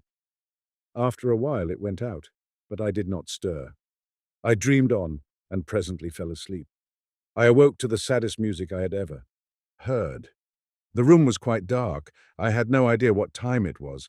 A ray of moonlight silvered one edge of the old spinet, and the polished wood seemed to exhale the sounds as perfume floats above a box of sandalwood. Someone rose in the darkness and came away weeping quietly, and I was fool enough to cry out, "Geneviève!" She dropped at my voice, and I had time to curse myself while I made a light and tried to raise her from the floor. She shrank away with a murmur of pain. She was very quiet and asked for Boris. I carried her to the divan and went to look for him, but he was not in the house, and the servants were gone to bed. Perplexed and anxious, I hurried back to Geneviève. She lay where I had left her, looking very white. "I can't find Boris nor any of the servants," I said. "I know," she answered faintly. "Boris has gone to Ept with Mr. Scott. I did not remember when I sent you for him just now. But he can't get back in that case before tomorrow afternoon, and Are you hurt? Did I frighten you into falling? What an awful fool I am, but I was only half awake. Boris thought you had gone home before dinner. Do please excuse us for letting you stay here all this time. I have had a long nap, I laughed, so sound that I did not know whether I was still asleep or not when I found myself staring at a figure that was moving toward me and called out your name. Have you been trying the old spinet? You must have played very softly. I would tell 1,000 more lies worse than that one to see the look of relief that came into her face. She smiled adorably and said in her natural voice, Alec, I tripped on that wolf's head and I think my ankle is sprained. Please call Marie and then go home. I did as she bade me and left her there when the maid came in. 3. At noon next day when I called, I found Boris walking restlessly about his studio. Genevieve is asleep just now, he told me. The sprain is nothing, but why should she have such a high fever? The doctor can't account for it. Or else he will not, he muttered. Genevieve has a fever, I asked. I should say so, and has actually been a little light-headed at intervals all night. The idea, gay little Genevieve without a care in the world, and she keeps saying her heart's broken and she wants to die. My own heart stood still. Boris leaned against the door of his studio, looking down, his hands in his pockets, his kind, keen eyes clouded, a new line of trouble drawn over the mouth's good mark that made the smile. The maid had orders to summon him the instant Genevieve opened her eyes. We waited, and Boris, growing restless, wandered about, fussing with modeling wax and red clay. Suddenly he started for the next room. Come and see my rose-colored bath full of death, he cried. Is it death? I asked, to humor his mood. You are not prepared to call it life, I suppose, he answered. As he spoke, he plucked a solitary goldfish squirming and twisting out of its globe. We'll send this one after the other, wherever that is, he said. There was feverish excitement in his voice. A dull weight of fever lay on my limbs and on my brain as I followed him to the fair crystal pool with its pink-tinted sides, and he dropped the creature in. Falling, its scales flashed with a hot orange gleam in its angry twistings and contortions. The moment it struck the liquid, it became rigid and sank heavily to the bottom. Then came the milky foam, the splendid hues radiating on the surface, and then the shaft of pure, serene light broke through from seemingly infinite depths. Boris plunged in his hand and drew out an exquisite marble thing, blue-veined, rose-tinted, and glistening with opalescent drops. Child's play, he muttered, and looked wearily, longingly at me, as if I could answer such questions. But Jack Scott came in and entered into the game, as he called it, with ardor. Nothing would do but to try the experiment on the white rabbit then and there. I was willing that Boris should find distraction from his cares, but I hated to see the life go out of a warm, living creature, and I declined to be present. Picking up a book at random, I sat down in the studio to read. Alas, I had found The King in Yellow. After a few moments, which seemed ages, I was putting it away with a nervous shudder when Boris and Jack came in bringing their marble rabbit. At the same time, the bell rang above, and a cry came from the sick room. Boris was gone like a flash, and the next moment he called, Jack, run for the doctor. Bring him back with you. Alec, come here. I went and stood at her door. A frightened maid came out in haste and ran away to fetch some remedy. Genevieve, sitting bolt upright, with crimson cheeks and glittering eyes, babbled incessantly and resisted. Boris's gentle restraint. He called me to help. At my first touch, she sighed and sank back, closing her eyes. And then, as we still bent above her, she opened them again, looked straight into Boris's face, poor fever-crazed girl, and told her secret. At the same instant, our 3 lives turned into new channels. The bond that held us so long together snapped forever, and a new bond was forged in its place. For she had spoken my name, and as the fever tortured her, her heart poured out its load of hidden sorrow. Amazed and dumb, I bowed my head while my face burned like a live coal, and the blood surged in my ears, stupefying me with its clamor. Incapable of movement, incapable of speech, I listened to her feverish words in an agony of shame and sorrow. I could not silence her. I could not look at Boris. Then I felt an arm upon my shoulder, and Boris turned a bloodless face to mine. It is not your fault, Alec. Don't grieve so if she loves you." But he could not finish, and as the doctor stepped swiftly into the room saying, "Ah, the fever," I seized Jack Scott and hurried him to the street saying, "Boris would rather be alone." We crossed the street to our own apartments, and that night, seeing I was going to be ill too, he went for the doctor again. The last thing I recollect with any distinctness was hearing Jack say, "For heaven's sake, doctor, what ails him to wear a face like that?" And I thought of the king in yellow and the pallid mask. I was very ill for the strain of 2 years which I had endured since that fatal May morning when Genevieve murmured, "I love you, but I think I love Boris best," told on me at last. I had never imagined that it could become more than I could endure. Outwardly tranquil, I had deceived myself. Although the inward battle raged night after night, and I, lying alone in my room, cursed myself for rebellious thoughts unloyal to Boris and unworthy of Genevieve, the morning always brought relief, and I returned to Genevieve and to my dear Boris with a heart washed clean by the tempests of the night. Never in word or deed or thought while with them had I betrayed my sorrow even to myself. The mask of self-deception was no longer a mask for me, it was a part of me. Night lifted it, laying bare the stifled truth below. But there was no one to see except myself, and when the day broke, the mask fell back again of its own accord. These thoughts passed through my troubled mind as I lay sick, but they were hopelessly entangled with visions of white creatures, heavy as stone, crawling about in Boris's basin, of the wolf's head on the rug, foaming and snapping at Genevieve, who lay smiling beside it. I thought, too, of the king in yellow, wrapped in the fantastic colours of his tattered mantle, and that bitter cry of Casilda, "Not upon us, O king, not upon us!"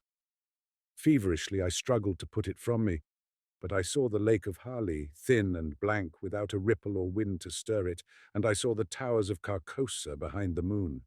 Aldebaran, the Hyades, Alar, Hastur, glided through the cloud rifts which fluttered and flapped as they passed like the scalloped tatters of the king in yellow.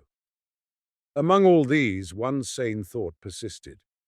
It never wavered, no matter what else was going on in my disordered mind, that my chief reason for existing was to meet some requirement of Boris and Genevieve.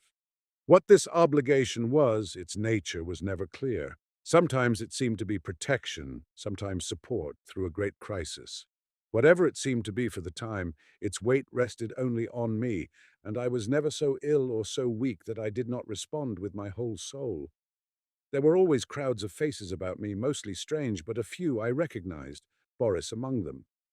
Afterward they told me that this could not have been, but I know that once at least he bent over me. It was only a touch, a faint echo of his voice. Then the clouds settled back on my senses, and I lost him, but he did stand there and bend over me once at least. At last, one morning I awoke to find the sunlight falling across my bed, and Jack Scott reading beside me. I had not strength enough to speak aloud, neither could I think, much less remember.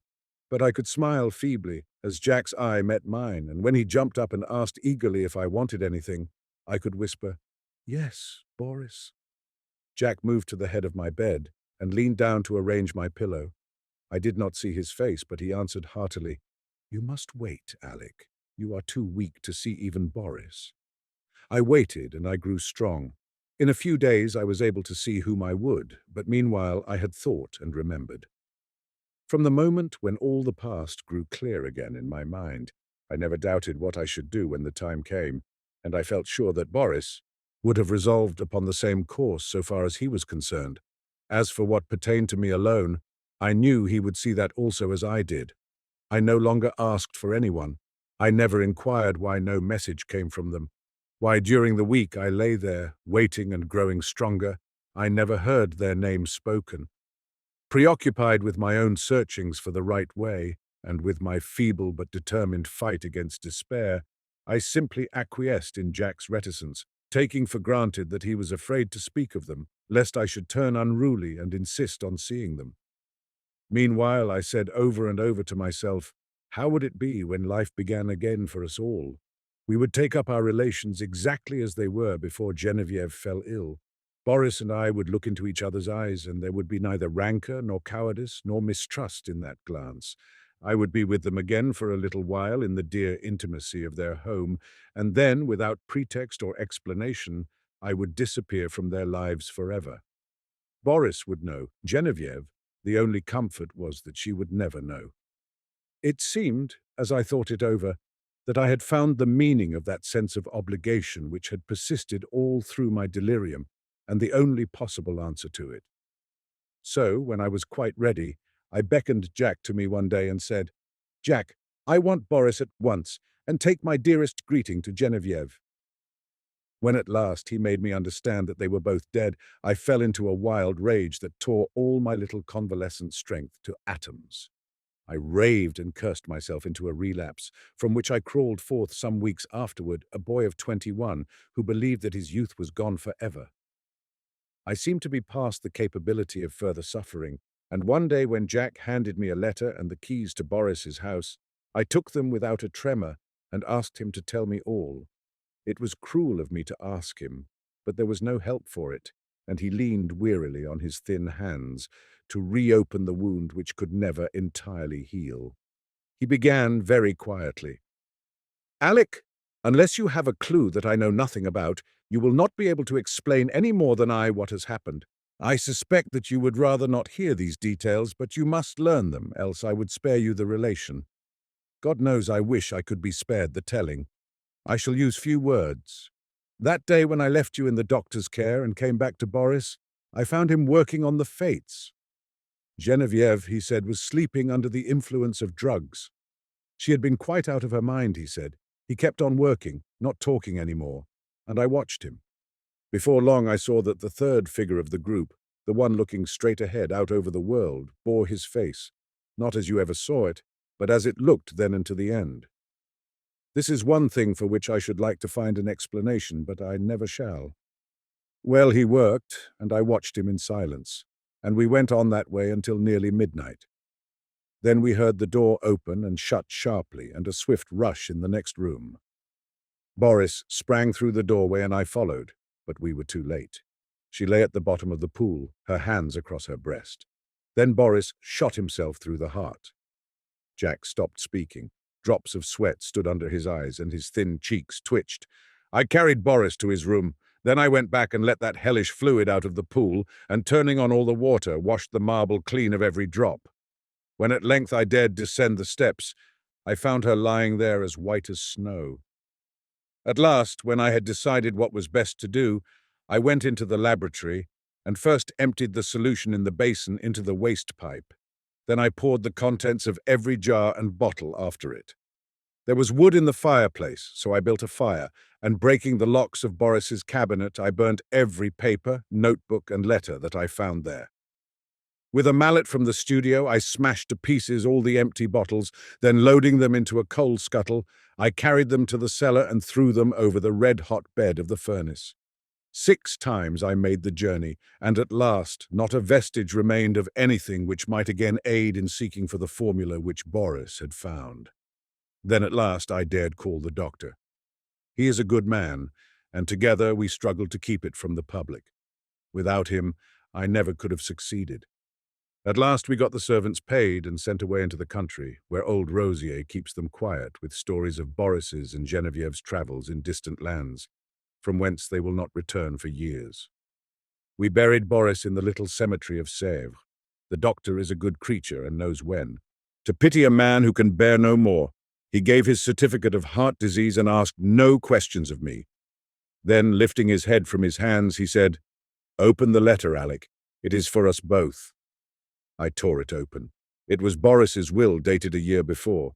He left everything to Genevieve, and in case of her dying childless, I was to take control of the house in the Rue Sainte-Cécile and Jack Scott the management at Ept. On our deaths, the property reverted to his mother's family in Russia, with the exception of the sculptured marbles executed by himself. These he left to me. The page blurred under our eyes, and Jack got up and walked to the window. Presently he returned and sat down again. I dreaded to hear what he was going to say, but he spoke with the same simplicity and gentleness. Genevieve lies before the Madonna in the marble room. The Madonna bends tenderly above her, and Genevieve smiles back into that calm face that never would have been except for her. His voice broke, but he grasped my hand, saying, "Courage, Alec." Next morning he left for Ept to fulfill his trust. The same evening I took the keys and went into the house I had known so well. Everything was in order, but the silence was terrible. Though I went twice to the door of the marble room, I could not force myself to enter. It was beyond my strength. I went into the smoking room and sat down before the spinet. A small lace handkerchief lay on the keys and I turned away, choking. It was plain I could not stay, so I locked every door, every window and the 3 front and back gates and went away. Next morning Alcide packed my valise, and leaving him in charge of my apartments, I took the Orient Express for Constantinople. During the 2 years that I wandered through the East, at first in our letters we never mentioned Genevieve and Boris, but gradually their names crept in. I recollect particularly a passage in one of Jack's letters replying to one of mine. What you tell me of seeing Boris bending over you while you lay ill, and feeling his touch on your face and hearing his voice, of course troubles me. This that you describe must have happened a fortnight after he died. I say to myself that you were dreaming, that it was part of your delirium, but the explanation does not satisfy me, nor would it you.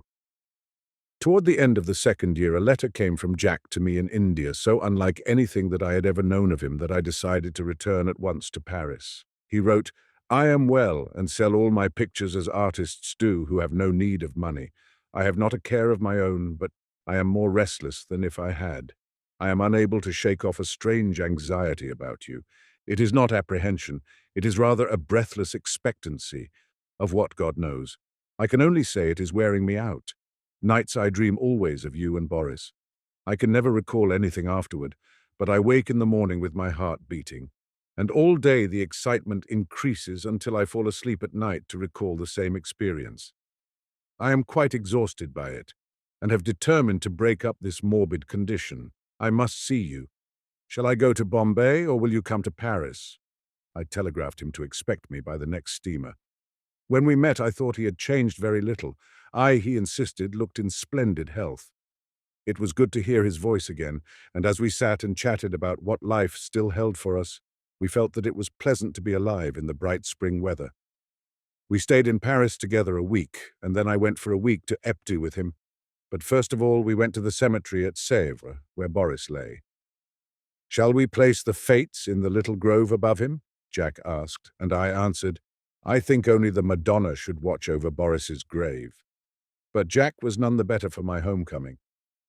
The dreams of which he could not retain even the least definite outline continued, and he said that at times the sense of breathless expectancy was suffocating. "You see, I do you harm and not good," I said. "Try a change without me." So he started alone for a ramble among the Channel Islands, and I went back to Paris. I had not yet entered Boris's house, now mine since my return, but I knew it must be done. It had been kept in order by Jack. There were servants there, so I gave up my own apartment and went there to live. Instead of the agitation I had feared, I found myself able to paint there tranquilly. I visited all the rooms, all but one. I could not bring myself to enter the marble room where Genevieve lay, and yet I felt the longing growing daily to look upon her face, to kneel beside her. One April afternoon, I lay dreaming in the smoking room, just as I had lain 2 years before, and mechanically I looked among the tawny Eastern, rugs for the wolfskin. At last I distinguished the pointed ears and flat, cruel head, and I thought of my dream where I saw Genevieve lying beside it. The helmets still hung against the threadbare tapestry, among them the old Spanish morion which I remembered Genevieve had once put on when we were amusing ourselves with the ancient bits of mail. I turned my eyes to the spinet. Every yellow key seemed eloquent of her caressing hand, and I rose, drawn by the strength of my life's passion to the sealed door of the marble room. The heavy doors swung inward under my trembling hands. Sunlight poured through the window, tipping with gold the wings of Cupid, and lingered like a nimbus over the brows of the Madonna. Her tender face bent in compassion over a marble form so exquisitely pure that I knelt and signed myself. Genevieve lay in the shadow under the Madonna, and yet through her white arms I saw the pale azure vein, and beneath her softly clasped hands the folds of her dress were tinged with rose, as if from some faint warm light within her breast. Bending with a breaking heart, I touched the marble drapery with my lips, then crept back into the silent house. A maid came and brought me a letter, and I sat down in the little conservatory to read it. But as I was about to break the seal, seeing the girl lingering, I asked her what she wanted. She stammered something about a white rabbit that had been caught in the house, and asked what should be done with it. I told her to let it loose in the walled garden behind the house and opened my letter. It was from Jack, but so incoherent that I thought he must have lost his reason. It was nothing but a series of prayers to me not to leave the house until he could get back. He could not tell me why. There were the dreams, he said. He could explain nothing, but he was sure that I must not leave the house in the Rue Sainte-Cécile. As I finished reading, I raised my eyes and saw the same maidservant standing in the doorway, holding a glass dish in which 2 goldfish were swimming. "Put them back into the tank and tell me what you mean by interrupting me," I said. With a half-suppressed whimper, she emptied water and fish into an aquarium at the end of the conservatory, and turning to me asked my permission to leave my service. She said people were playing tricks on her, evidently with the design of getting her into trouble. The marble rabbit had been stolen and a live one had been brought into the house. The 2 beautiful marble fish were gone, and she had just found those common live things flopping on the dining room floor. I reassured her and sent her away, saying I would look about myself. I went into the studio. There was nothing there but my canvases and some casts, except the marble of the Easter lily. I saw it on a table across the room. Then I strode angrily over to it. But the flower I lifted from the table was fresh and fragile and filled the air with perfume. Then suddenly I comprehended and sprang through the hallway to the marble room. The doors flew open, the sunlight streamed into my face, and through it, in a heavenly glory, the Madonna smiled as Geneviève lifted her flushed face from her marble couch and opened her sleepy eyes.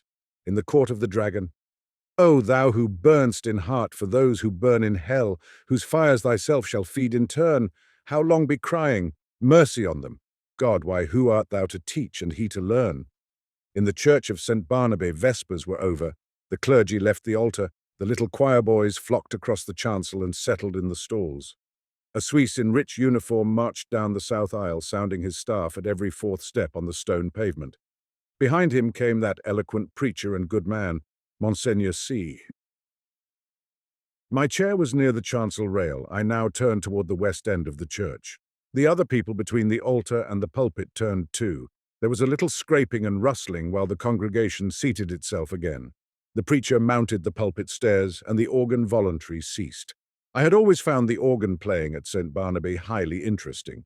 Learned and scientific it was, too much so for my small knowledge, but expressing a vivid, if cold, intelligence. Moreover, it possessed the French quality of taste. Taste reigned supreme, self-controlled, dignified, and reticent. Today, however, from the first chord I had felt a change for the worse, a sinister change. During Vespers it had been chiefly the chancel organ which supported the beautiful choir. But now and again, quite wantonly as it seemed, from the west gallery where the great organ stands, a heavy hand had struck across the church at the serene peace of those clear voices. It was something more than harsh and dissonant, and it betrayed no lack of skill. As it recurred again and again, it set me thinking of what my architect's books say about the custom in early times to consecrate the choir as soon as it was built, and that the nave, being finished sometimes half a century later, often did not get any blessing at all. I wondered idly if that had been the case at St. Barnabé, and whether something not usually supposed to be at home in a Christian church might have entered undetected and taken possession of the West Gallery. I had read of such things happening too, but not in works on architecture. Then I remembered that St. Barnabé was not much more than 100 years old, and smiled at the incongruous association of medieval superstitions with that cheerful little piece of 18th century rococo. But now Vespers were over, and there should have followed a few quiet chords, fit to accompany meditation while we waited for the sermon. Instead of that, the discord at the lower end of the church broke out with the departure of the clergy, as if now nothing could control it. I belong to those children of an older and simpler generation who do not love to seek for psychological subtleties in art, and I have ever refused to find in music anything more than melody and harmony. But I felt that in the labyrinth of sounds now issuing from that instrument there was something being hunted. Up and down the pedals chased him, while the manuals blared approval. Poor devil. Whoever he was, there seemed small hope of escape. My nervous annoyance changed to anger. Who was doing this? How dare he play like that in the midst of divine service? I glanced at the people near me. Not one appeared to be in the least disturbed. The placid brows of the kneeling nuns, still turned towards the altar, lost none of their devout abstraction under the pale shadow of their white headdress. The fashionable lady beside me was looking expectantly at Monseigneur C.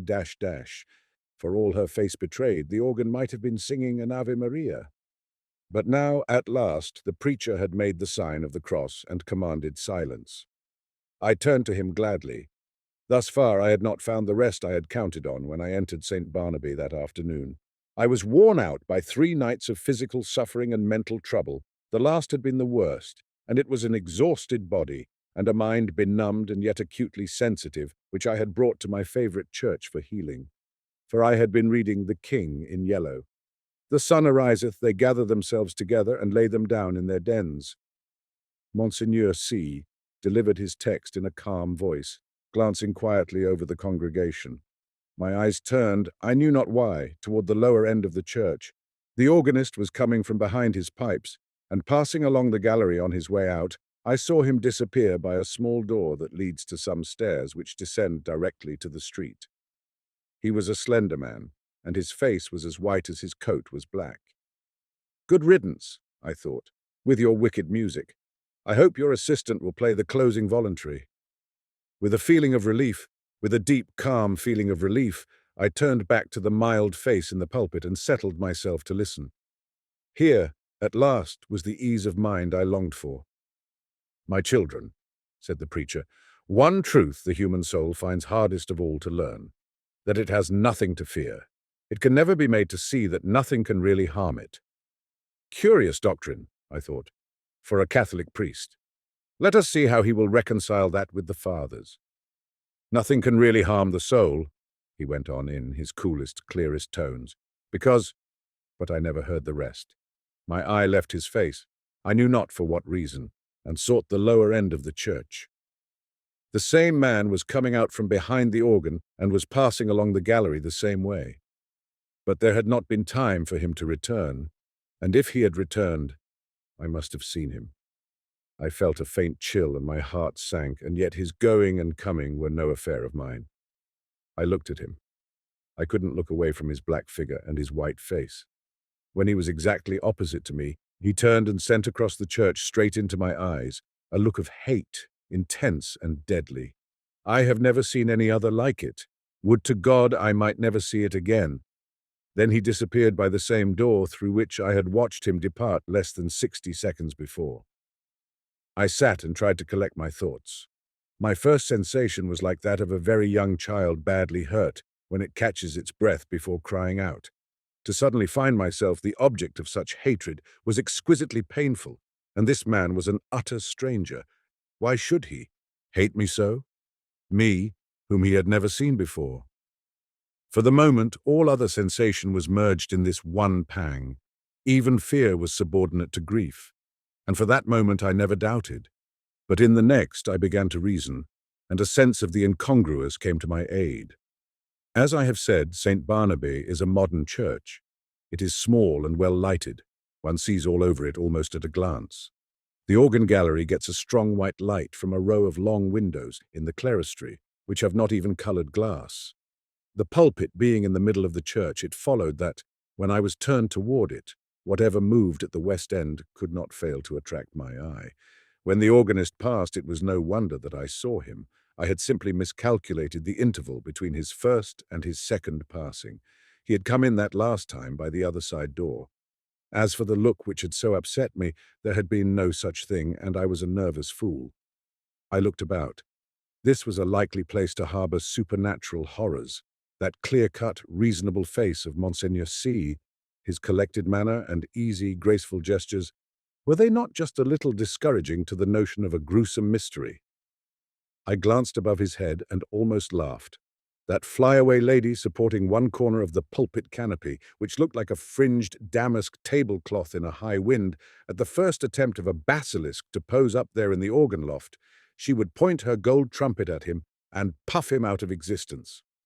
I laughed to myself over this conceit, which at the time I thought very amusing, and sat and chaffed myself and everything else, from the old harpy outside the railing, who had made me pay 10 centimes for my chair before she would let me in. She was more like a basilisk, I told myself, than was my organist with the anemic complexion. From that grim old dame to, yes, alas, Monseigneur C. himself. For all devoutness had fled. I had never yet done such a thing in my life, but now I felt a desire to mock. As for the sermon, I could not hear a word of it for the jingle in my ears of, "The skirts of St. Paul has reached." Having preached us those 6 Lent lectures, more unctuous than ever he preached, keeping time to the most fantastic and irreverent thoughts. It was no use to sit there any longer. I must get out of doors and shake myself free from this hateful mood. I knew the rudeness I was committing, but still I rose and left the church. A spring sun was shining on the Rue Saint-Honoré as I ran down the church steps. On one corner stood a barrow full of yellow jonquils, pale violets from the Riviera, dark Russian violets, and white Roman hyacinths in a golden cloud of mimosa. The street was full of Sunday pleasure-seekers. I swung my cane and laughed with the rest. Someone overtook and passed me. He never turned, but there was the same deadly malignity in his white profile that there had been in his eyes. I watched him as long as I could see him. His lithe back expressed the same menace. Every step that carried him away from me seemed to bear him on some errand connected with my destruction. I was creeping along, my feet almost refusing to move. There began to dawn in me a sense of responsibility for something long forgotten. It began to seem as if I deserved that which he threatened. It reached a long way back, a long, long way back. It had lain dormant all these years.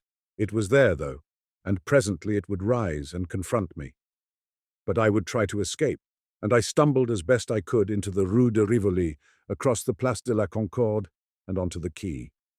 I looked with sick eyes upon the sun, shining through the white foam of the fountain, pouring over the backs of the dusky bronze river gods, on the faraway arc, a structure of amethyst mist, on the countless vistas of grey stems and bare branches faintly green.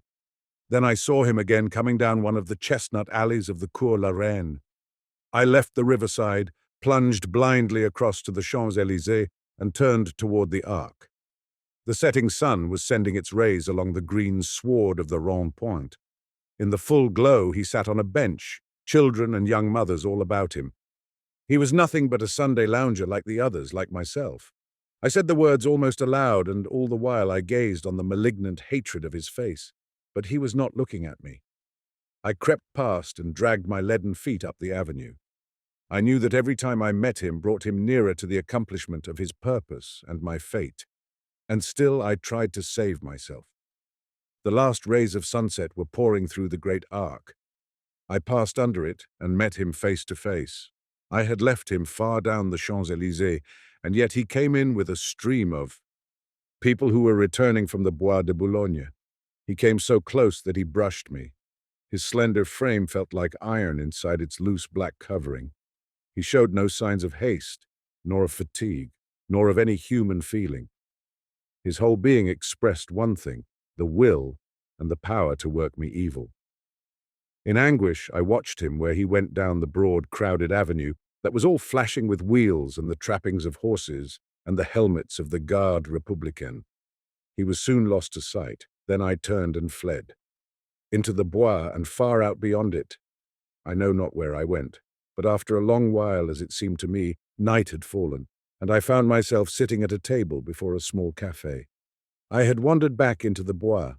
It was hours now since I had seen him. Physical fatigue and mental suffering had left me no power to think or feel. I was tired, so tired. I longed to hide away in my own den. I resolved to go home. But that was a long way off. I live in the Court of the Dragon, a narrow passage that leads from the Rue de Rennes to the Rue du Dragon. It is an impasse, traversable only for foot passengers. Over the entrance on the Rue de Rennes is a balcony, supported by an iron dragon. Within the court, tall old houses rise on either side and close the ends that give on the 2 streets. Huge gates, swung back during the day into the walls of the deep archways, close this court after midnight, and one must enter then by ringing at certain small doors on the side. The sunken pavement collects unsavory pools. Steep stairways pitch down to doors that open on the court. The ground floors are occupied by shops of second-hand dealers and by iron workers. All day long the place rings with the clink of hammers and the clang of metal bars. Unsavory as it is below, there is cheerfulness and comfort and hard, honest work above. 5 flights up are the ateliers of architects and painters, and the hiding places of middle-aged students like myself who want to live alone. When I first came here to live, I was young and not alone. I had to walk a while before any conveyance appeared, but at last, when I had almost reached the Arc de Triomphe again, an empty cab came along and I took it. From the Arc to the Rue de Rennes is a drive of more than half an hour, especially when one is conveyed by a tired cab horse that has been at the mercy of Sunday fate-makers. There had been time before I passed under the dragon's wings to meet my enemy over and over again, but I never saw him once, and now refuge was close at hand. Before the wide gateway, a small mob of children were playing. Our concierge and his wife walked among them with their black poodle, keeping order. Some couples were waltzing on the sidewalk. I returned their greetings and hurried in.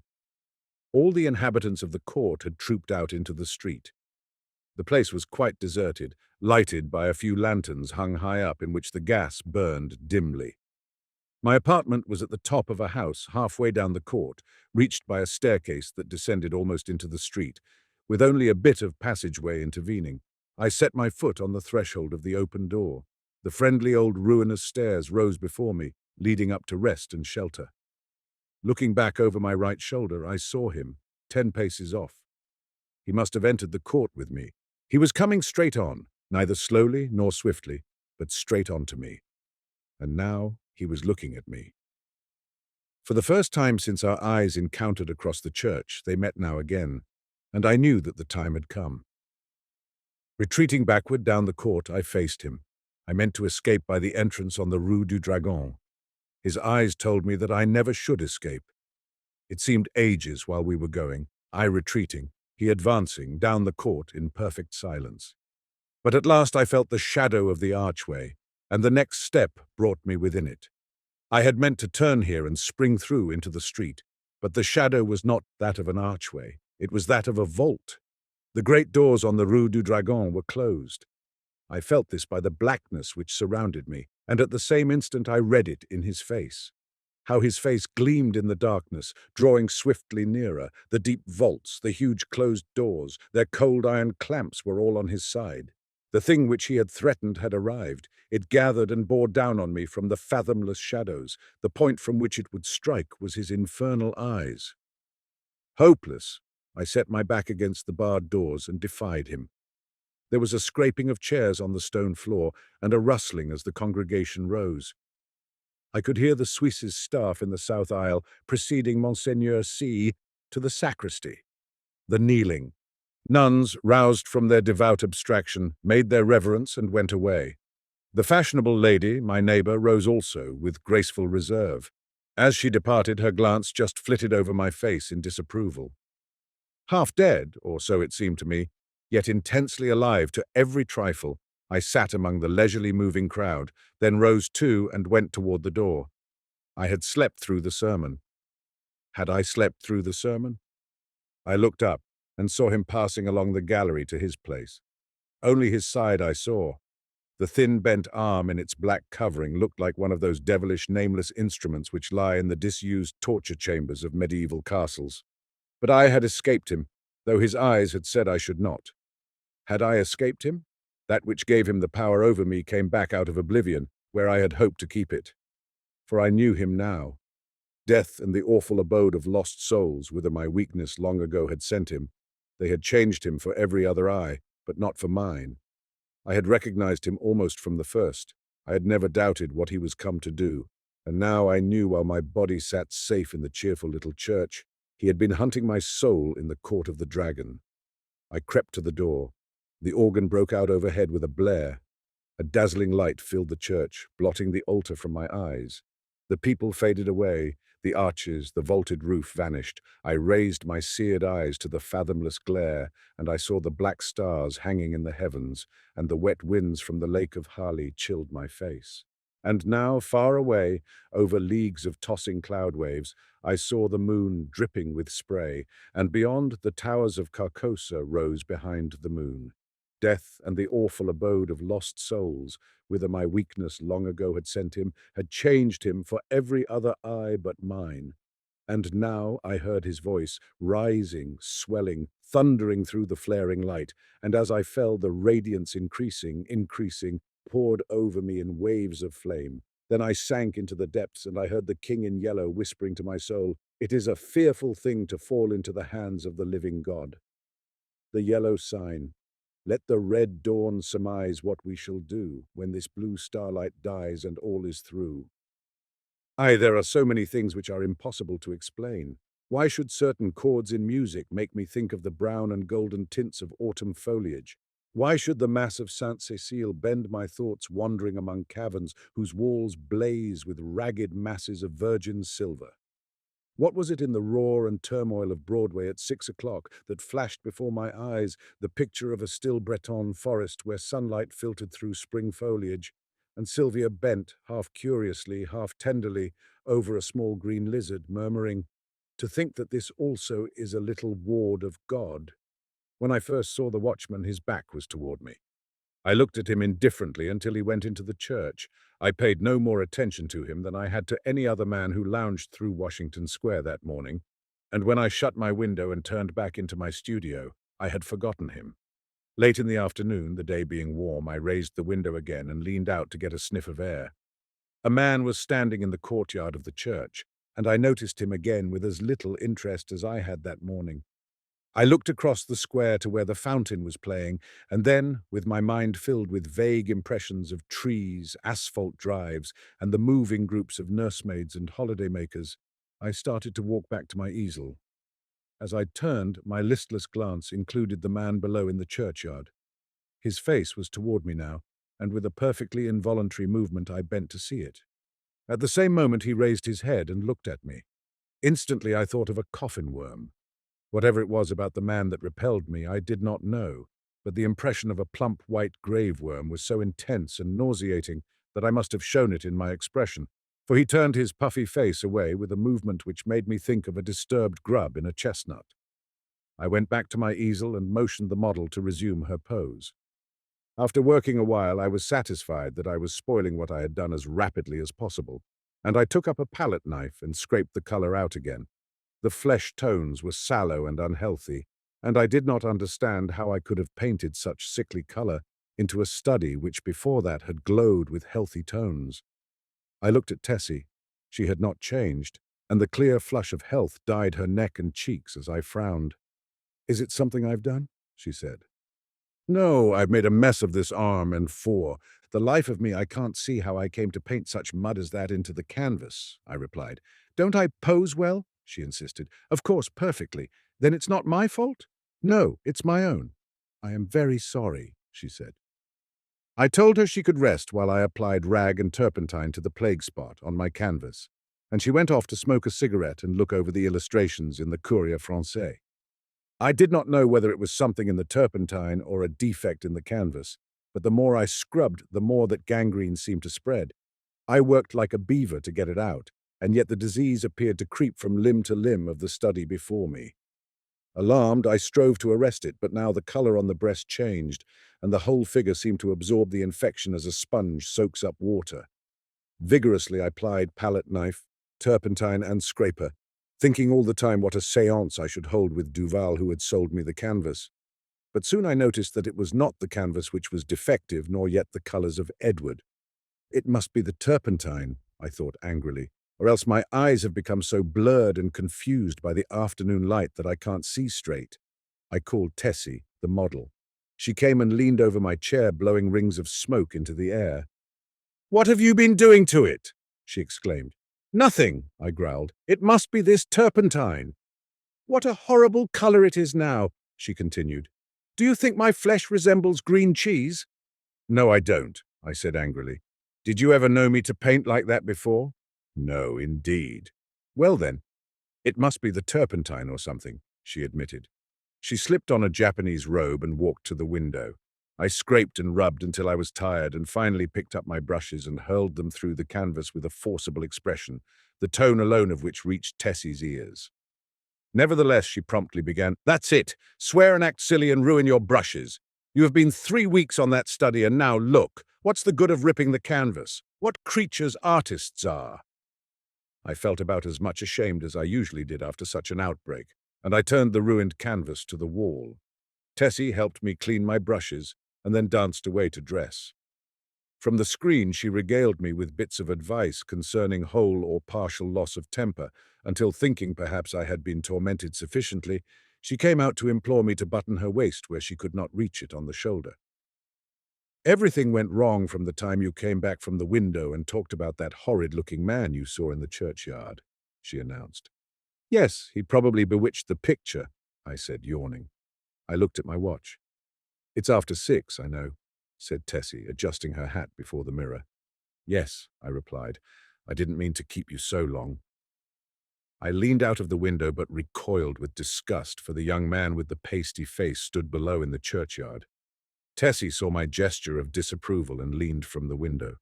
"Is that the man you don't like?" she whispered. I nodded. "I can't see his face, but he does look fat and soft.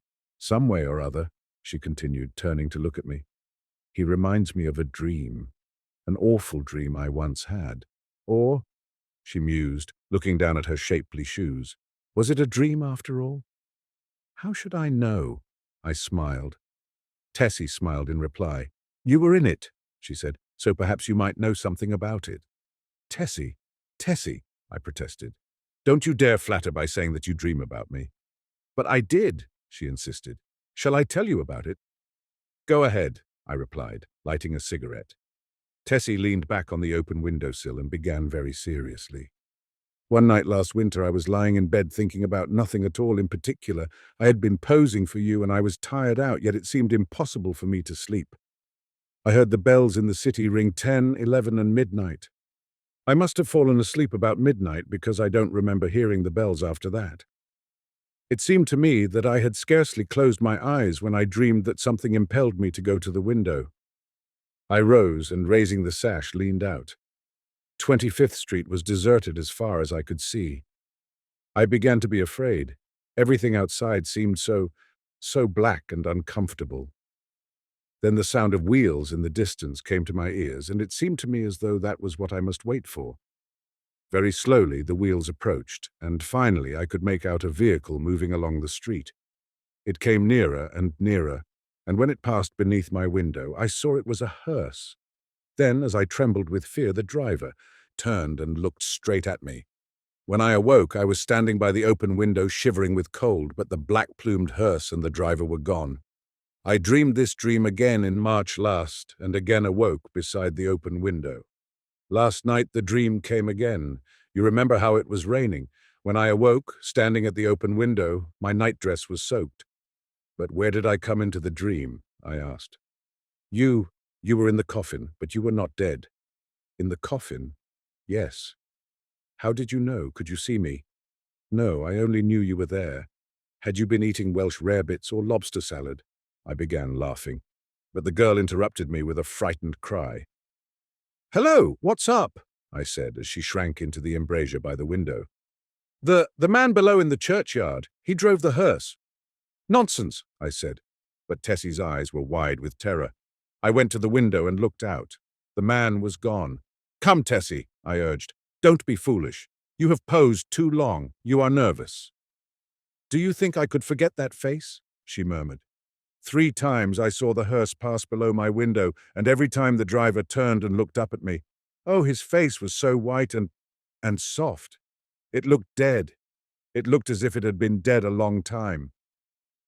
I induced the girl to sit down and swallow a glass of marsala. Then I sat down beside her and tried to give her some advice. "Look here, Tessie," I said. "You go to the country for a week or 2, and you'll have no more dreams about hearses. You pose all day, and when night comes, your nerves are upset. You can't keep this up. Then again, instead of going to bed when your day's work is done, you run off to picnics at Sulzer's Park, or go to the El Dorado or Coney Island. And when you come down here next morning, you are fagged out. There was no real hearse. There was a soft-shell crab dream. She smiled faintly. What about the man in the churchyard?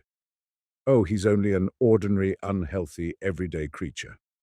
As true as my name is Tessie Reardon, I swear to you, Mr. Scott, that the face of the man below in the churchyard is the face of the man who drove the hearse. What of it? I said. It's an honest trade. Then you think I did see the hearse? Oh, I said diplomatically. If you really did, it might not be unlikely that the man below drove it. There is nothing in that. Tessie rose, unrolled her scented handkerchief, and taking a bit of gum from a knot in the hem, placed it in her mouth. Then, drawing on her gloves, she offered me her hand with a frank, "Good night, Mr. Scott," and walked out. 2. The next morning, Thomas, the bellboy, brought me the Herald and a bit of news. The church next door had been sold. I thanked heaven for it, not that being a Catholic I had any repugnance for the congregation next door, but because my nerves were shattered by a blatant exhorter whose every word echoed through the aisle of the church as if it had been my own rooms, and who insisted on his R's with a nasal persistence which revolted my every instinct. Then, too, there was a fiend in human shape, an organist who reeled off some of the grand old hymns with an interpretation of his own, and I longed for the blood of a creature who could play the doxology with an amendment of minor chords, which one hears only in a quartet of very young undergraduates. I believe the minister was a good man, but when he bellowed, "And the Lord said unto Moses, the Lord is a man of war, the Lord is his name. My wrath shall wax hot, and I will kill you with the sword," I wondered how many centuries of purgatory it would take to atone for such a sin. "Who bought the property?" I asked Thomas. "Nobody that I knows, sir. They do say the gent what owns this 'ere Hamilton Flats was looking at it. He might be a-building more studios." I walked to the window. The young man with the unhealthy face stood by the churchyard gate, and at the mere sight of him the same overwhelming repugnance took possession of me. "By the way, Thomas," I said, "who is that fellow down there?" Thomas sniffed. "That there worm, sir?"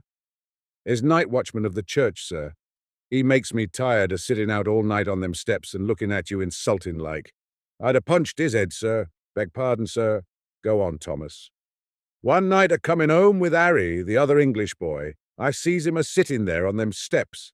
We had Molly and Jen with us, sir, the two girls on the tray service, and he looks so insulting at us that I up and says, 'What you looking at, you fat slug?' Beg pardon, sir, but that's how I says, sir. Then he don't say nothing, and I says, 'Come out and I'll punch that puddin' head.' Then I opens the gate and goes in, but he don't say nothing, only looks insulting like. Then I hits him one, but ugh, is it was that cold and mushy it'd sicken you to touch him." "What did he do then?" I asked curiously. "Him? Northin'.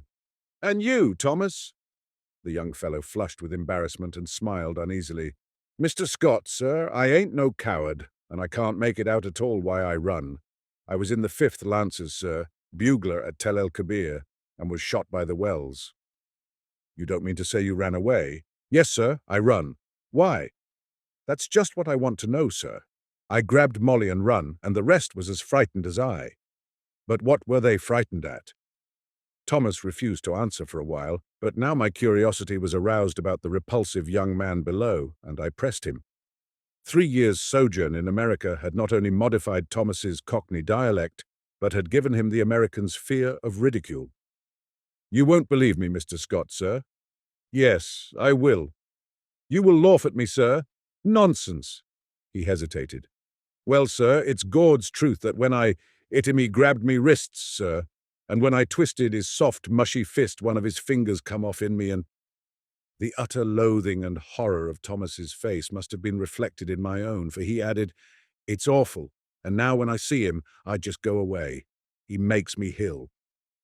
When Thomas had gone, I went to the window. The man stood beside the church railing with both hands on the gate, but I hastily retreated to my easel again, sickened and horrified, for I saw that the middle finger of his right hand was missing. At 9 o'clock, Tessie appeared and vanished behind the screen with a merry, "Good morning, Mr. Scott." When she had reappeared and taken her pose upon the model stand, I started a new canvas, much to her delight. She remained silent as long as I was on the drawing, but as soon as the scrape of the charcoal ceased and I took up my fixative, she began to chatter. Oh, I had such a lovely time last night. We went to Tony Pastor's. Who are we? I demanded. Oh, Maggie, you know, Mr. White's model and Pinky McCormick. We call her Pinky because she's got that beautiful red hair you artists like so much. And Lizzie Burke. I sent a shower of spray from the fixative over the canvas and said, well, go on. We saw Kelly and Baby Barnes, the skirt dancer, and all the rest. I made a mash. Then you have gone back on me, Tessie? She laughed and shook her head. He's Lizzie Burke's brother, Ed. He's a perfect gentleman. I felt constrained to give her some parental advice concerning mashing, which she took with a bright smile. Oh, I can take care of a strange mash, she said, examining her chewing gum. But Ed is different. Lizzie is my best friend. Then she related how Ed had come back from the stocking mill in Lowell, Massachusetts to find her and Lizzie grown up, and what an accomplished young man he was, and how he thought nothing of squandering $50 for ice cream and oysters to celebrate his entry as clerk into the woolen department of Macy's. Before she finished, I began to paint, and she resumed the pose, smiling and chattering like a sparrow. By noon, I had the study fairly well rubbed in, and Tessie came to look at it. That's better, she said. I thought so too, and ate my lunch with a satisfied feeling that all was going well. Tessie spread her lunch on a drawing table opposite me, and we drank our claret from the same bottle and lighted our cigarettes from the same match. I was very much attached to Tessie. I had watched her shoot up into a slender but exquisitely formed woman from a frail, awkward child. She had posed for me during the last 3 years, and among all my models, she was my favorite. It would have troubled me very much indeed had she become tough or fly, as the phrase goes. But I never noticed any deterioration of her manner and felt at heart that she was all right. She and I never discussed morals at all, and I had no intention of doing so, partly because I had none myself, and partly because I knew she would do what she liked in spite of me. Still, I did hope she would steer clear of complications because I wished her well, and then also I had a selfish desire to retain the best model I had. I knew that mashing, as she termed it, had no significance with girls like Tessie, and that such things in America did not resemble in the least the same things in Paris. Yet having lived with my eyes open, I also knew that somebody would take Tessie away some day, in one manner or another, and though I professed to myself that marriage was nonsense, I sincerely hoped that, in this case, there would be a priest at the end of the vista. I am a Catholic. When I listen to High Mass, when I sign myself, I feel that everything, including myself, is more cheerful, and when I confess, it does me good. A man who lives as much alone as I do must confess to somebody. Then, again, Sylvia was Catholic, and it was reason enough for me. But I was speaking of Tessie, which is very different. Tessie also was Catholic and much more devout than I, so, taking it all in all, I had little fear for my pretty model until she should fall in love. But then I knew that fate alone would decide her future for her, and I prayed inwardly that fate would keep her away from men like me and throw into her path nothing but Ed Burke's and Jimmy McCormick's. Bless her sweet face. Tessie sat blowing rings of smoke up to the ceiling and tinkling the ice in her tumbler. Do you know that I also had a dream last night? I observed. Not about that man, she laughed. Exactly. A dream similar to yours, only much worse. It was foolish and thoughtless of me to say this, but you know how little tact the average painter has. I must have fallen asleep about 10 o'clock, I continued, and after a while I dreamt that I awoke. So plainly did I hear the midnight bells, the wind in the tree branches, and the whistle of steamers from the bay that even now I can scarcely believe I was not awake. I seemed to be lying in a box which had a glass cover. Dimly I saw the street lamps as I passed, for I must tell you, Tessie, the box in which I reclined appeared to lie in a cushioned wagon which jolted me over a stony pavement. After a while I became impatient and tried to move, but the box was too narrow. My hands were crossed on my breast, so I could not raise them to help myself. I listened and then tried to call. My voice was gone. I could hear the trample of the horses attached to the wagon and even the breathing of the driver. Then another sound broke upon my ears like the raising of a window sash. I managed to turn my head a little and found I could look, not only through the glass cover of my box, but also through the glass panes in the side of the covered vehicle. I saw houses, empty and silent, with neither light nor life about any of them excepting one. In that house, a window was open on the first floor, and a figure all in white stood looking down into the street. It was you. Tessie had turned her face away from me and leaned on the table with her elbow. I could see your face, I resumed, and it seemed to me to be very sorrowful. Then we passed on and turned into a narrow black lane. Presently the horses stopped. I waited and waited, closing my eyes with fear and impatience, but all was silent as the grave. After what seemed to me hours, I began to feel uncomfortable. A sense that somebody was close to me made me unclose my eyes. Then I saw the white face of the hearse driver looking at me through the coffin lid. A sob from Tessie interrupted me.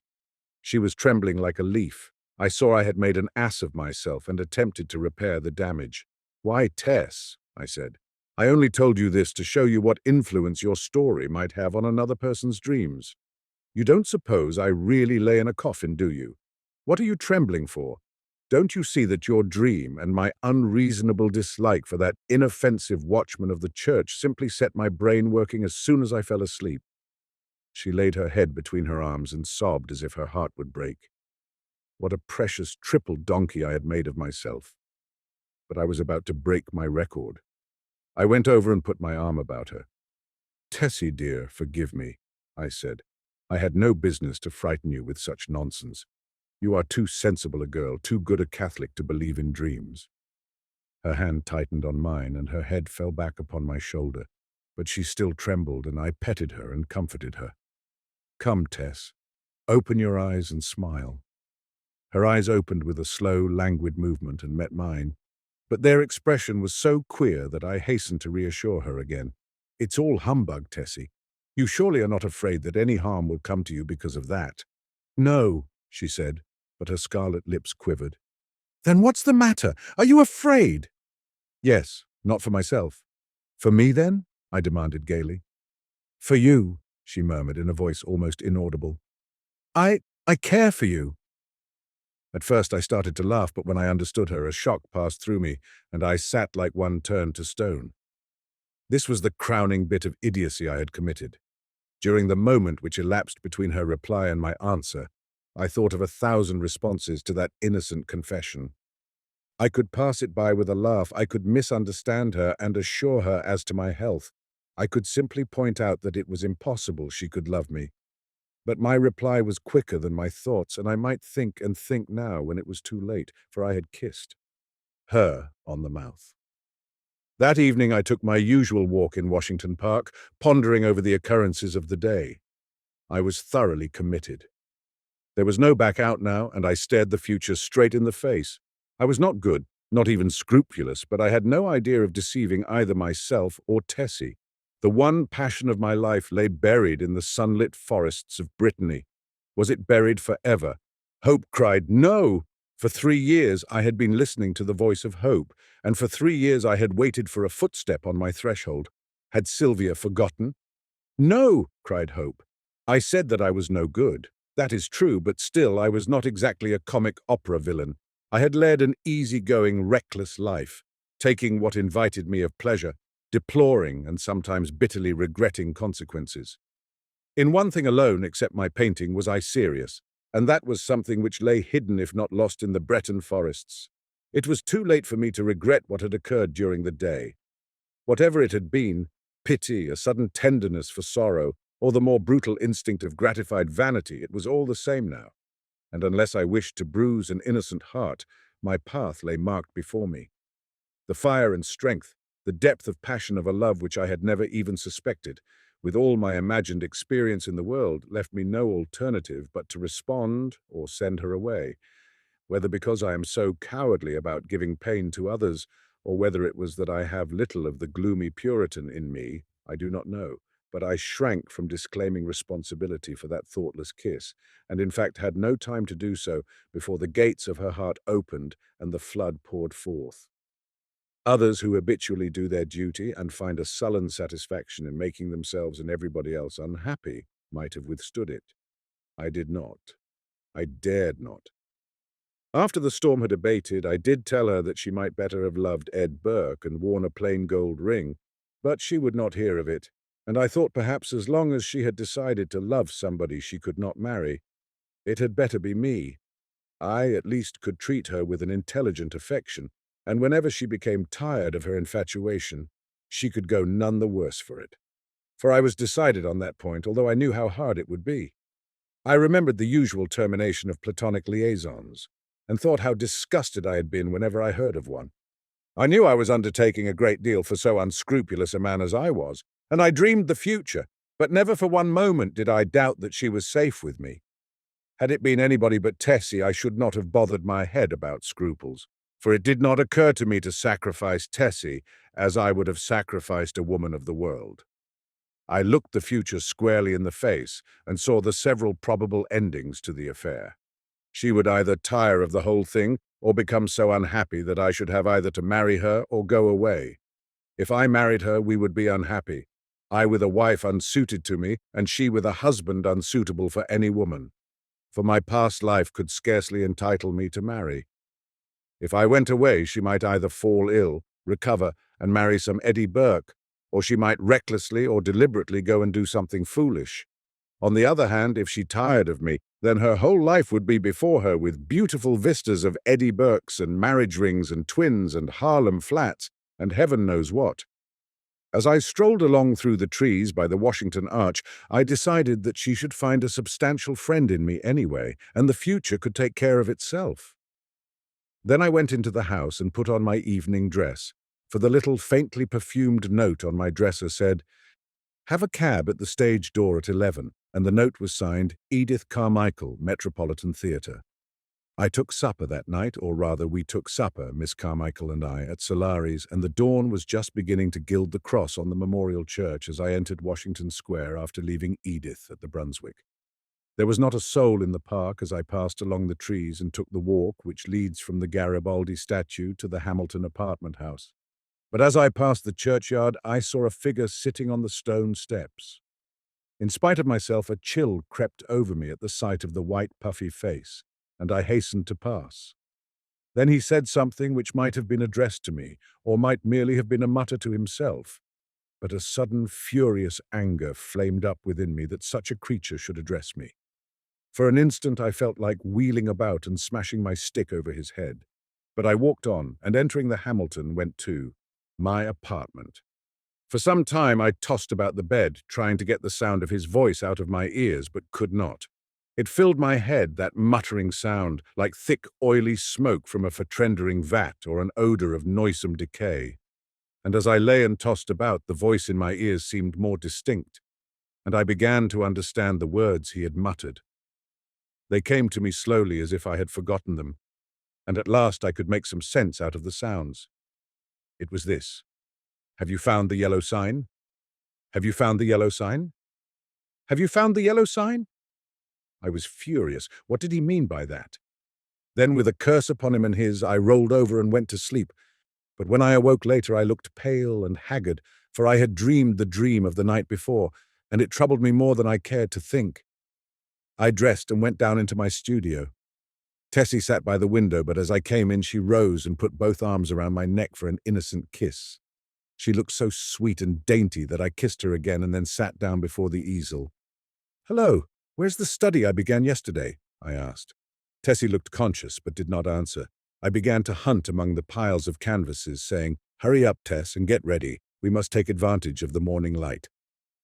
When at last I gave up the search among the other canvases and turned to look around the room for the missing study, I noticed Tessie standing by the screen with her clothes still on. "What's the matter?" I asked. "Don't you feel well?" "Yes." "Then hurry." "Do you want me to pose as I have always posed?" Then I understood. Here was a new complication. I had lost, of course, the best nude model I had ever seen. I looked at Tessie. Her face was scarlet. Alas, alas, we had eaten of the tree of knowledge, and Eden and native innocence were dreams of the past. I mean for her. I suppose she noticed the disappointment on my face, for she said, "I will pose if you wish. The study is behind the screen here where I put it." "No," I said. "We will begin something new." And I went into my wardrobe and picked out a Moorish costume which fairly blazed with tinsel. It was a genuine costume, and Tessie retired to the screen with it enchanted. When she came forth again, I was astonished. Her long black hair was bound above her forehead with a circlet of turquoises. and the ends curled about her glittering girdle. Her feet were encased in the embroidered pointed slippers, and the skirt of her costume, curiously wrought with arabesques in silver, fell to her ankles. The deep metallic blue vest, embroidered with silver, and the short Moresque jacket, spangled and sewn with turquoises, became her wonderfully. She came up to me and held up her face, smiling. I slipped my hand into my pocket, and drawing out a gold chain with a cross attached, dropped it over her head. "It's yours, Tessie." "Mine," she faltered. "Yours. Now go and pose." Then with a radiant smile, she ran behind the screen and presently reappeared with a little box on which was written my name. "I had intended to give it to you when I went home tonight," she said, "but I can't wait now." I opened the box. On the pink cotton inside lay a clasp of black onyx, on which was inlaid a curious symbol or letter in gold. It was neither Arabic nor Chinese, nor, as I found afterwards, did it belong to any human script. "It's all I had to give you for a keepsake," she said timidly. I was annoyed, but I told her how much I should prize it, and promised to wear it always. She fastened it on my coat beneath the lapel. "How foolish, Tess, to go and buy me such a beautiful thing as this," I said. "I did not buy it," she laughed. "Where did you get it?" Then she told me how she had found it one day while coming from the aquarium in the Battery, how she had advertised it and watched the papers, but at last gave up all hopes of finding the owner. "That was last winter," she said, "the very day I had the first horrid dream about the hearse." I remembered my dream of the previous night, but said nothing, and presently my charcoal was flying over a new canvas, and Tessie stood motionless on the model stand. 3. The day following was a disastrous one for me. While moving a framed canvas from one easel to another, my foot slipped on the polished floor, and I fell heavily on both wrists. They were so badly sprained that it was useless to attempt to hold a brush, and I was obliged to wander about the studio, glaring at unfinished drawings and sketches, until despair seized me, and I sat down to smoke and twiddle my thumbs with rage. The rain blew against the windows and rattled on the roof of the church, driving me into a nervous fit with its interminable patter. Tessie sat sewing by the window and every now and then raised her head and looked at me with such innocent compassion that I began to feel ashamed of my irritation and looked about for something to occupy me. I had read all the papers and all the books in the library, but for the sake of something to do, I went to the bookcases and shoved them open with my elbow. I knew every volume by its color and examined them all, passing slowly around the library and whistling to keep up my spirits. I was turning to go into the dining room when my eye fell upon a book bound in serpent skin, standing in a corner of the top shelf of the last bookcase. I did not remember it, and from the floor could not decipher the pale lettering on the back, so I went to the smoking room and called Tessie. She came in from the studio and climbed up to reach the book. "What is it?" I asked. "The King in Yellow." I was dumbfounded. Who had placed it there? How came it in my rooms? I had long ago decided that I should never open that book, and nothing on earth could have persuaded me to buy it. Fearful lest curiosity might tempt me to open it, I had never even looked at it in bookstores. If I ever had had any curiosity to read it, the awful tragedy of young Castaigne, whom I knew, prevented me from exploring its wicked pages. I had always refused to listen to any description of it, and indeed, nobody ever ventured to discuss the second part aloud, so I had absolutely no knowledge of what those leaves might reveal. I stared at the poisonous mottled binding as I would at a snake. "Don't touch it, Tessie," I said. "Come down." Of course, my admonition was enough to arouse her curiosity, and before I could prevent it, she took the book and, laughing, danced off into the studio with it. I called to her, but she slipped away with a tormenting smile at my helpless hands, and I followed her with some impatience. "Tessie," I cried, entering the library, "listen, I am serious. Put that book away. I do not wish you to open it." The library was empty. I went into both drawing rooms, then into the bedrooms, laundry, kitchen, and finally returned to the library and began a systematic search. She had hidden herself so well that it was half an hour later when I discovered her crouching white and silent by the latticed window in the storeroom above. At the first glance, I saw she had been punished for her foolishness. The King in Yellow lay at her feet, but the book was open at the second part. I looked at Tessie and saw it was too late. She had opened The King in Yellow. Then I took her by the hand and led her into the studio. She seemed dazed, and when I told her to lie down on the sofa, she obeyed me without a word. After a while, she closed her eyes and her breathing became regular and deep, but I could not determine whether or not she slept. For a long while I sat silently beside her, but she neither stirred nor spoke. And at last I rose and, entering the unused storeroom, took the book in my least injured hand. It seemed heavy as lead, but I carried it into the studio again, and sitting down on the rug beside the sofa, opened it and read it through from beginning to end. When faint with excess of my emotions, I dropped the volume and leaned wearily back against the sofa. Tessie opened her eyes and looked at me. We had been speaking for some time in a dull, monotonous strain before I realized that we were discussing The King in Yellow. Oh, the sin of writing such words, words which are clear as crystal, limpid and musical as bubbling springs, words which sparkle and glow like the poisoned diamonds of the Medicis. Oh, the wickedness, the hopeless damnation of a soul who could fascinate and paralyze human creatures with such words, words understood by the ignorant and wise alike, words which are more precious than jewels, more soothing than music, more awful than death. We talked on, unmindful of the gathering shadows, and she was begging me to throw away the clasp of black onyx quaintly inlaid with what we now knew to be the yellow sign. I never shall know why I refused, though even at this hour, here in my bedroom as I write this confession, I should be glad to know what it was that prevented me from tearing the yellow sign from my breast and casting it into the fire. I am sure I wished to do so, and yet Tessie pleaded with me in vain. Night fell and the hours dragged on, but still we murmured to each other of the king and the pallid mask, and midnight sounded from the misty spires in the fog-wrapped city. We spoke of Hastur and of Casilda, while outside the fog rolled against the blank window panes as the cloud waves roll and break on the shores of Hali. The house was very silent now, and not a sound came up from the misty streets. Tessie lay among the cushions, her face a grey blot in the gloom, but her hands were clasped in mine, and I knew that she knew and read my thoughts as I read hers, for we had understood the mystery of the Hyades, and the phantom of truth was laid. Then, as we answered each other swiftly, silently, thought on thought, the shadows stirred in the gloom about us, and far in the distant streets we heard a sound. Nearer and nearer it came, the dull crunching of wheels, nearer and yet nearer, and now, outside before the door, it ceased, and I dragged myself to the window and saw a black-plumed hearse. The gate below opened and shut, and I crept shaking to my door and bolted it. But I knew no bolts, no locks, could keep that creature out who was coming for the yellow sign. And now I heard him moving very softly along the hall. Now he was at the door, and the bolts rotted at his touch. Now he had entered. With eyes starting from my head, I peered into the darkness.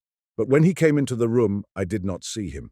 It was only when I felt him envelop me in his cold, soft grasp that I cried out and struggled with deadly fury, but my hands were useless, and he tore the onyx clasp from my coat and struck me full in the face.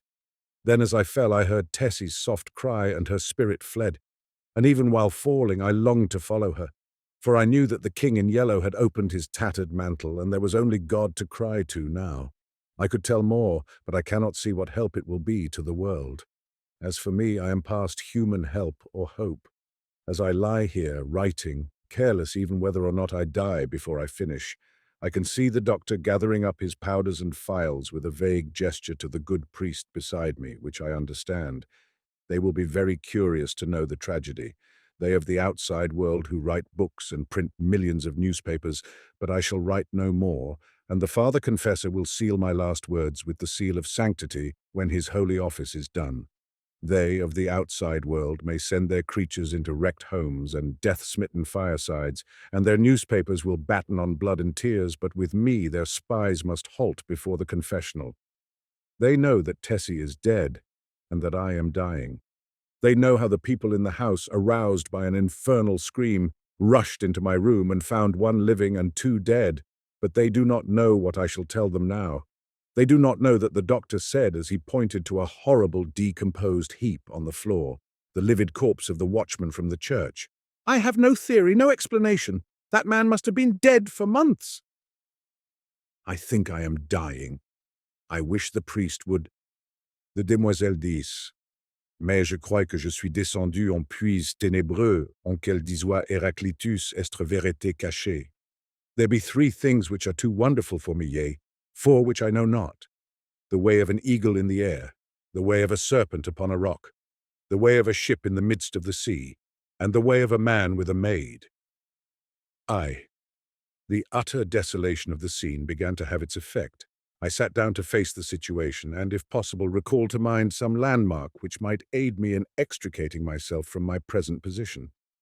If I could only find the ocean again, all would be clear, for I knew one could see the island of Groix from the cliffs. I laid down my gun and, kneeling behind a rock, lighted a pipe. Then I looked at my watch. It was nearly 4 o'clock. I might have wandered far from Kerselec since daybreak. Standing the day before on the cliffs below Kerselec with Gulven, looking out over the sombre moors among which I had now lost my way, these downs had appeared to me level as a meadow, stretching to the horizon. And although I knew how deceptive is distance, I could not realize that what from Kerselec seemed to be mere grassy hollows were great valleys covered with gorse and heather, and what looked like scattered boulders were in reality enormous cliffs of granite. "It's a bad place for a stranger," old Gulven had said. "You'd better take a guide." And I had replied, "I shall not lose myself." Now I knew that I had lost myself as I sat there smoking, with the sea wind blowing in my face.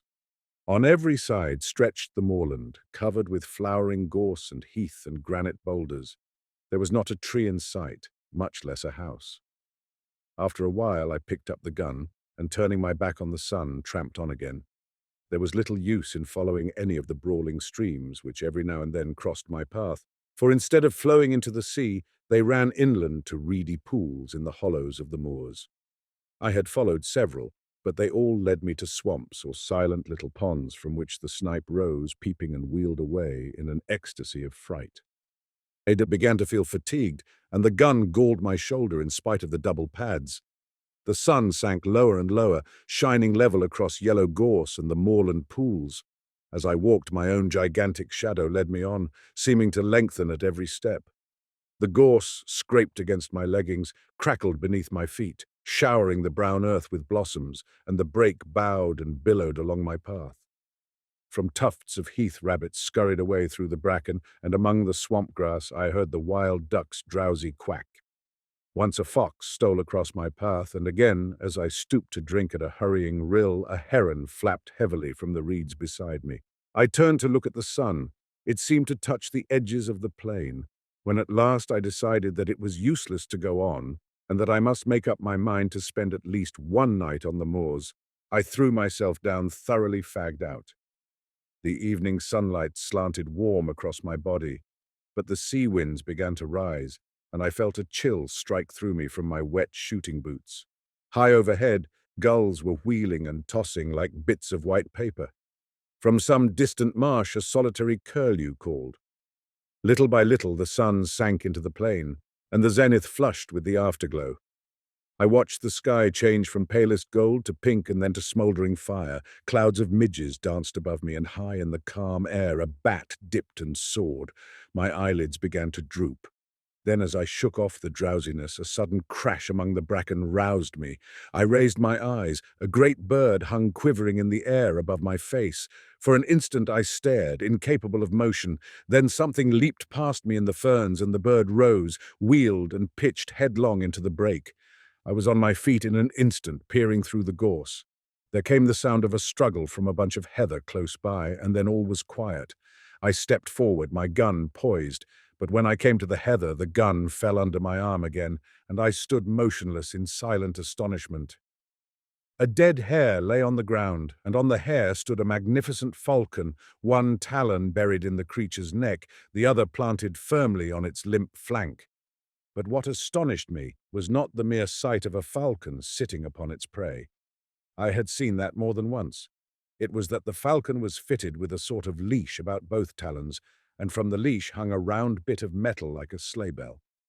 The bird turned its fierce yellow eyes on me, and then stooped and struck its curved beak into the quarry. At the same instant, hurried steps sounded among the heather, and a girl sprang into the covert in front. Without a glance at me, she walked up to the falcon, and passing her gloved hand under its breast, raised it from the quarry. Then she deftly slipped a small hood over the bird's head and, holding it out on her gauntlet, stooped and picked up the hair. She passed a cord about the animal's legs and fastened the end of the thong to her girdle. Then she started to retrace her steps through the covert. As she passed me, I raised my cap, and she acknowledged my presence with a scarcely perceptible inclination. I had been so astonished, so lost in admiration of the scene before my eyes, that it had not occurred to me that here was my salvation. But as she moved away, I recollected that unless I wanted to sleep on a windy moor that night, I had better recover my speech without delay. At my first word, she hesitated, and as I stepped before her, I thought a look of fear came into her beautiful eyes. But as I humbly explained my unpleasant plight, her face flushed and she looked at me in wonder. "Surely you did not come from Kerselec," she repeated. Her sweet voice had no trace of the Breton accent nor of any accent which I knew, and yet there was something in it I seemed to have heard before, something quaint and indefinable, like the theme of an old song. I explained that I was an American, unacquainted with Finistère, shooting there for my own amusement. "An American," she repeated in the same quaint musical tones. "I have never before seen an American." For a moment she stood silent. Then looking at me, she said, "If you should walk all night, you could not reach Kerselec now, even if you had a guide." This was pleasant news. "But," I began, "if I could only find a peasant's hut where I might get something to eat and shelter." The falcon on her wrist fluttered and shook its head. The girl smoothed its glossy back and glanced at me. "Look around," she said gently. "Can you see the end of these moors? Look north, south, east, west. Can you see anything but moorland and bracken?" "No," I said. "The moor is wild and desolate. It is easy to enter, but sometimes they who enter never leave it. There are no peasants' huts here." "Well," I said, "if you will tell me in which direction Kerselec lies, tomorrow it will take me no longer to go back than it has to come." She looked at me again with an expression almost like pity. "Ah," she said, "to come is easy and takes hours. To go is different, and may take centuries." I stared at her in amazement, but decided that I had misunderstood her. Then, before I had time to speak, she drew a whistle from her belt and sounded it. "Sit down and rest," she said to me. "You have come a long distance and are tired." She gathered up her pleated skirts and, motioning me to follow, picked her dainty way through the gorse to a flat rock among the ferns. "They will be here directly," she said, and taking a seat at one end of the rock, invited me to sit down on the other edge. The afterglow was beginning to fade in the sky, and a single star twinkled faintly through the rosy haze. A long, wavering triangle of waterfowl drifted southward over our heads, and from the swamps around plover were calling. "They are very beautiful, these moors," she said quietly. "Beautiful, but cruel to strangers," I answered.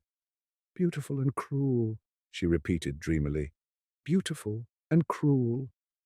"Like a woman," I said stupidly. "Oh," she cried with a little catch in her breath, and looked at me. Her dark eyes met mine, and I thought she seemed angry or frightened. "Like a woman," she repeated under her breath. "How cruel to say so." Then, after a pause, as though speaking aloud to herself, "How cruel for him to say that." I don't know what sort of an apology I offered for my inane, though harmless speech. But I know that she seemed so troubled about it that I began to think I had said something very dreadful without knowing it, and remembered with horror the pitfalls and snares which the French language sets for foreigners. While I was trying to imagine what I might have said, a sound of voices came across the moor, and the girl rose to her feet. "No," she said, with a trace of a smile on her pale face. "I will not accept your apologies, monsieur, but I must prove you wrong, and that shall be my revenge. Look, here come Hastur and Raoul." Two men loomed up in the twilight.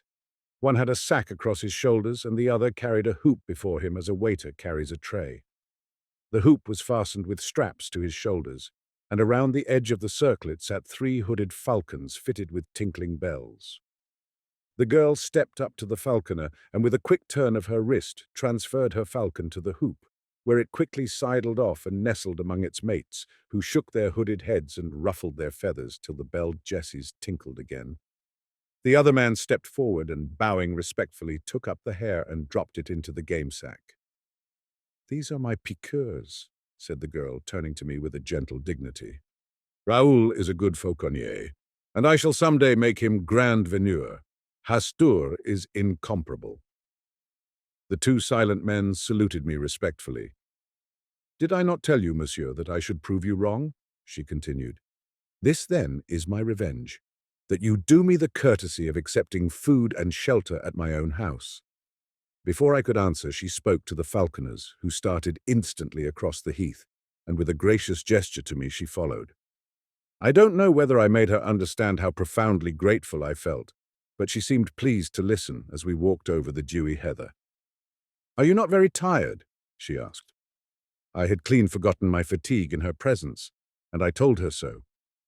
"Don't you think your gallantry is a little old-fashioned?" she said. And when I looked confused and humbled, she added quietly, "Oh, I like it. I like everything old-fashioned, and it is delightful to hear you say such pretty things." The moorland around us was very still now under its ghostly sheet of mist.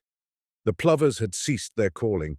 The crickets and all the little creatures of the fields were silent as we passed, yet it seemed to me as if I could hear them beginning again far behind us.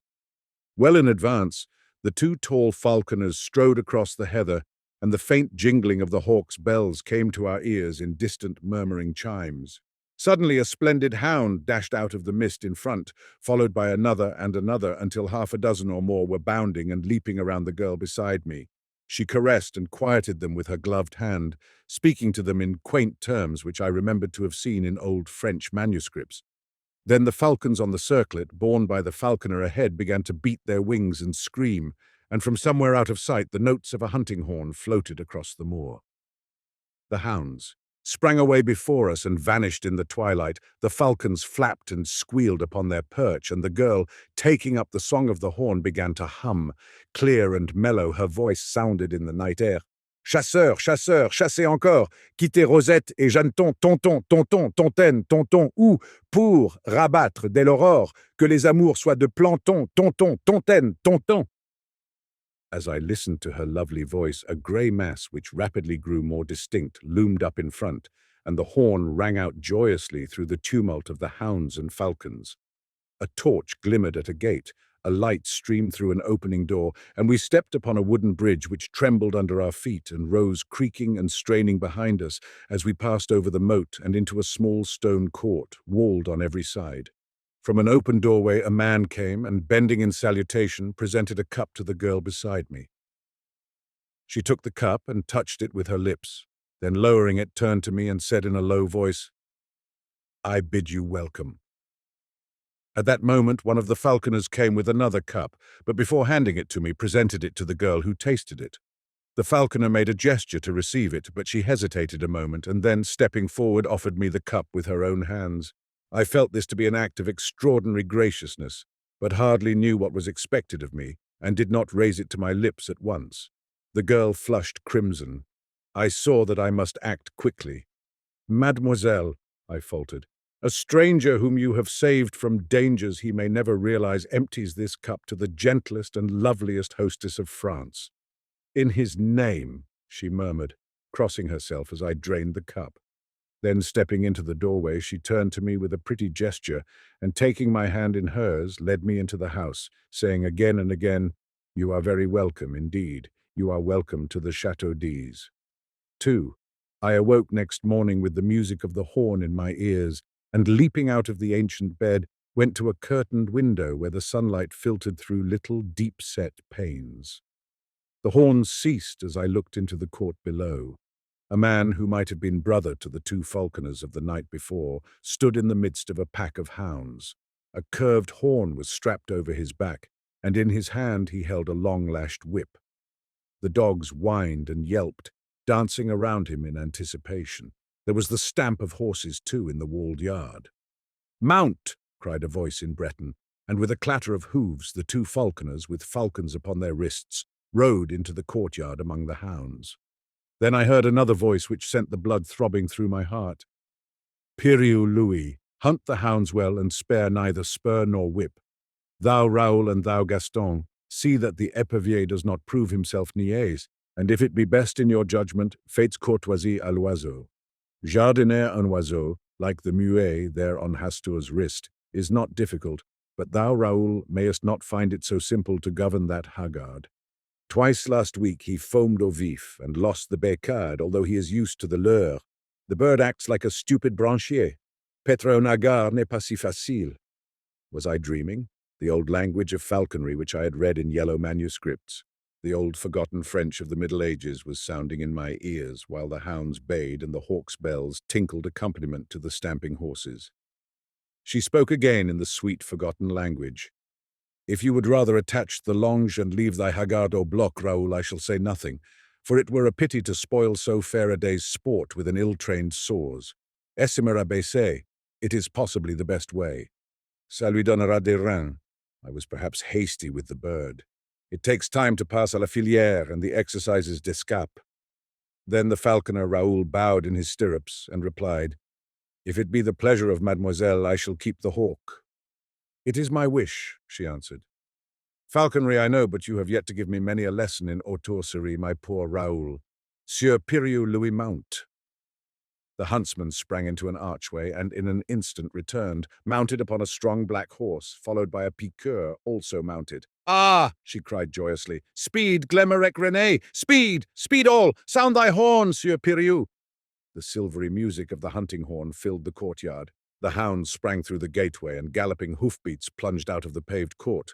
Loud on the drawbridge, suddenly muffled, then lost in the heather and bracken of the moors. Distant and more distant sounded the horn, until it became so faint that the sudden carol of a soaring lark drowned it in my ears. I heard the voice below responding to some call from within the house. I do not regret the chase, I will go another time. Courtesy to the stranger, Pelagie, remember. And a feeble voice came quavering from within the house. Courtoisie! I stripped and rubbed myself from head to foot in the huge earthen basin of icy water which stood upon the stone floor at the foot of my bed. Then I looked about for my clothes.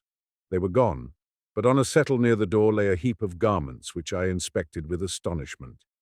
As my clothes had vanished, I was compelled to attire myself in the costume which had evidently been placed there for me to wear while my own clothes dried.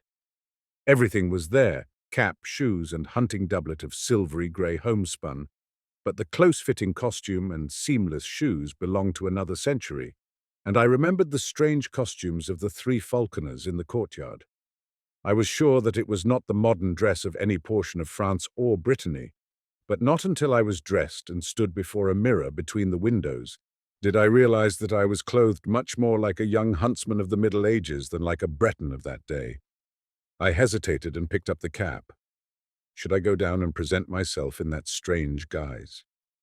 There seemed to be no help for it. My own clothes were gone, and there was no bell in the ancient chamber to call a servant. So I contented myself with removing a short hawk's feather from the cap, and opening the door, went downstairs. By the fireplace in the large room at the foot of the stairs, an old Breton woman sat spinning with a distaff. She looked up at me when I appeared and, smiling frankly, wished me health in the Breton language, to which I laughingly replied in French. At the same moment my hostess appeared and returned my salutation with a grace and dignity that sent a thrill to my heart. Her lovely head with its dark curly hair was crowned with a headdress which set all doubts as to the epoch of my own costume at rest. Her slender figure was exquisitely set off in the homespun hunting gown edged with silver, and on her gauntlet-covered wrist she bore one of her petted hawks. With perfect simplicity, she took my hand and led me into the garden in the court, and seating herself before a table, invited me very sweetly to sit beside her. Then she asked me in her soft, quaint accent how I had passed the night, and whether I was very much inconvenienced by wearing the clothes which old Pelagie had put there for me while I slept. I looked at my own clothes and shoes, drying in the sun by the garden wall, and hated them. What horrors they were compared with the graceful costume which I now wore. I told her this laughing, but she agreed with me very seriously. "We will throw them away," she said in a quiet voice. In my astonishment, I attempted to explain that I not only could not think of accepting clothes from anybody, although for all I knew it might be the custom of hospitality in that part of the country, but that I should cut an impossible figure if I returned to France clothed as I was then. She laughed and tossed her pretty head, saying something in old French which I did not understand, And then Pelagie trotted out with a tray on which stood 2 bowls of milk, a loaf of white bread, fruit, a platter of honeycomb, and a flagon of deep red wine. "You see, I have not yet broken my fast, because I wished you to eat with me. But I am very hungry," she smiled. "I would rather die than forget one word of what you have said," I blurted out, while my cheeks burned. "She will think me mad," I added to myself, but she turned to me with sparkling eyes. "Ah," she murmured, "then monsieur knows all that there is of chivalry." She crossed herself and broke bread. I sat and watched her white hands, not daring to raise my eyes to hers. "Will you not eat?" she asked. "Why do you look so troubled?" Ah, why? I knew it now. I knew I would give my life to touch with my lips those rosy palms. I understood now that from the moment when I looked into her dark eyes, there on the moor last night, I had loved her. My great and sudden passion held me speechless. "Are you ill at ease?" she asked again. Then, like a man who pronounces his own doom, I answered in a low voice, "Yes, I am ill at ease for love of you." And as she did not stir nor answer, the same power moved my lips in spite of me, and I said, "I, who am unworthy of the lightest of your thoughts, I who abuse hospitality and repay your gentle courtesy with bold presumption, I love you." She leaned her head upon her hands and answered softly, "I love you. Your words are very dear to me. I love you." "Then I shall win you." "Win me," she replied. But all the time I had been sitting silent, my face turned toward her. She, also silent, her sweet face resting on her upturned palm, sat facing me, and as her eyes looked into mine, I knew that neither she nor I had spoken human speech. But I knew that her soul had answered mine, and I drew myself up, feeling youth and joyous love coursing through every vein. She, with a bright color in her lovely face, seemed as one awakened from a dream, and her eyes sought mine with a questioning glance which made me tremble with delight. We broke our fast, speaking of ourselves. I told her my name, and she told me hers, the Demoiselle Jeanne d'Ise. She spoke of her father and mother's death, and how the 19 of her years had been passed in the little fortified farm alone with her nurse Pelagie, Glemarec René the Piqueur, and the 4 falconers, Raoul, Gaston, Hastur, and the Sieur Piriou Louis, who had served her father. She had never been outside the moorland, never even had seen a human soul before, except the falconers and Pelagie. She did not know how she had heard of Kerselec. Perhaps the falconers had spoken of it. She knew the legends of Loup Garou and Jeanne la Flamme from her nurse Pelagie. She embroidered and spun flax. Her hawks and hounds were her only distraction. When she had met me there on the moor, she had been so frightened that she almost dropped at the sound of my voice. She had, it was true, seen ships at sea from the cliffs, but as far as the eye could reach, the moors over which she galloped were destitute of any sign of human life. There was a legend which old Pelagie told, how anybody once lost in the unexplored moorland might never return, because the moors were enchanted. She did not know whether it was true. She never had thought about it until she met me. She did not know whether the falconers had even been outside, or whether they could go if they would. The books in the house which Pelagie, the nurse, had taught her to read were hundreds of years old. All this she told me with a sweet seriousness seldom seen in anyone but children. My own name she found easy to pronounce and insisted because my first name was Philip, I must have French blood in me. She did not seem curious to learn anything about the outside world, and I thought perhaps she considered it had forfeited her interest and respect from the stories of her nurse. We were still sitting at the table, and she was throwing grapes to the small field birds which came fearlessly to our very feet. I began to speak in a vague way of going, but she would not hear of it, and before I knew it I had promised to stay a week and hunt with hawk and hound in their company. I also obtained permission to come again from Kerselec and visit her after my return. "Why," she said innocently, "I do not know what I should do if you never came back." And I, knowing that I had no right to awaken her with the sudden shock which the avowal of my own love would bring to her, sat silent, hardly daring to breathe. "You will come very often?" she asked. "Very often," I said. "Every day. Every day." "Oh," she sighed. "I am very happy. Come and see my hawks." She rose and took my hand again with a childlike innocence of possession, and we walked through the garden and fruit trees to a grassy lawn which was bordered by a brook. Over the lawn were scattered 15 or 20 stumps of trees, partially embedded in the grass, and upon all of these except two sat falcons. They were attached to the stumps by thongs which were in turn fastened with steel rivets to their legs just above the talons. A little stream of pure spring water flowed in a winding course within easy distance of each perch. The birds set up a clamour when the girl appeared, but she went from one to another, caressing some, taking others for an instant upon her wrist, or stooping to adjust their jesses. "Are they not pretty?" she said. "See, here is a falcon gentile. We call it ignoble, because it takes the quarry in direct chase. This is a blue falcon. In falconry we call it noble because it rises over the quarry and, wheeling, drops upon it from above. This white bird is a gerfalcon from the north. It is also noble. Here is a merlin, and this tierslet is a falcon heroner." I asked her how she had learned the old language of falconry. She did not remember, but thought her father must have taught it to her when she was very young. Then she led me away and showed me the young falcons still in the nest. "They are termed niais in falconry," she explained. "A branchier is the young bird which is just able to leave the nest and hop from branch to branch. A young bird which has not yet molted is called a source, and a muet is a hawk which has molted in captivity. When we catch a wild falcon which has changed its plumage, we term it a haggard." Raoul first taught me to dress a falcon. "Shall I teach you how it is done?" She seated herself on the bank of the stream among the falcons, and I threw myself at her feet to listen. Then the demoiselle Dise held up one rosy-tipped finger and began very gravely. "First one must catch the falcon." "I am caught," I answered. She laughed very prettily and told me my dressage would perhaps be difficult as I was noble. "I am already tamed," I replied. "Jessed and belled." She laughed delighted. "Oh, my brave falcon, then you will return at my call." "I am yours," I answered gravely. She sat silent for a moment. Then the colour heightened in her cheeks, and she held up her finger again, saying, "Listen, I wish to speak of falconry." "I listen, Countess Jeanne d'Ise."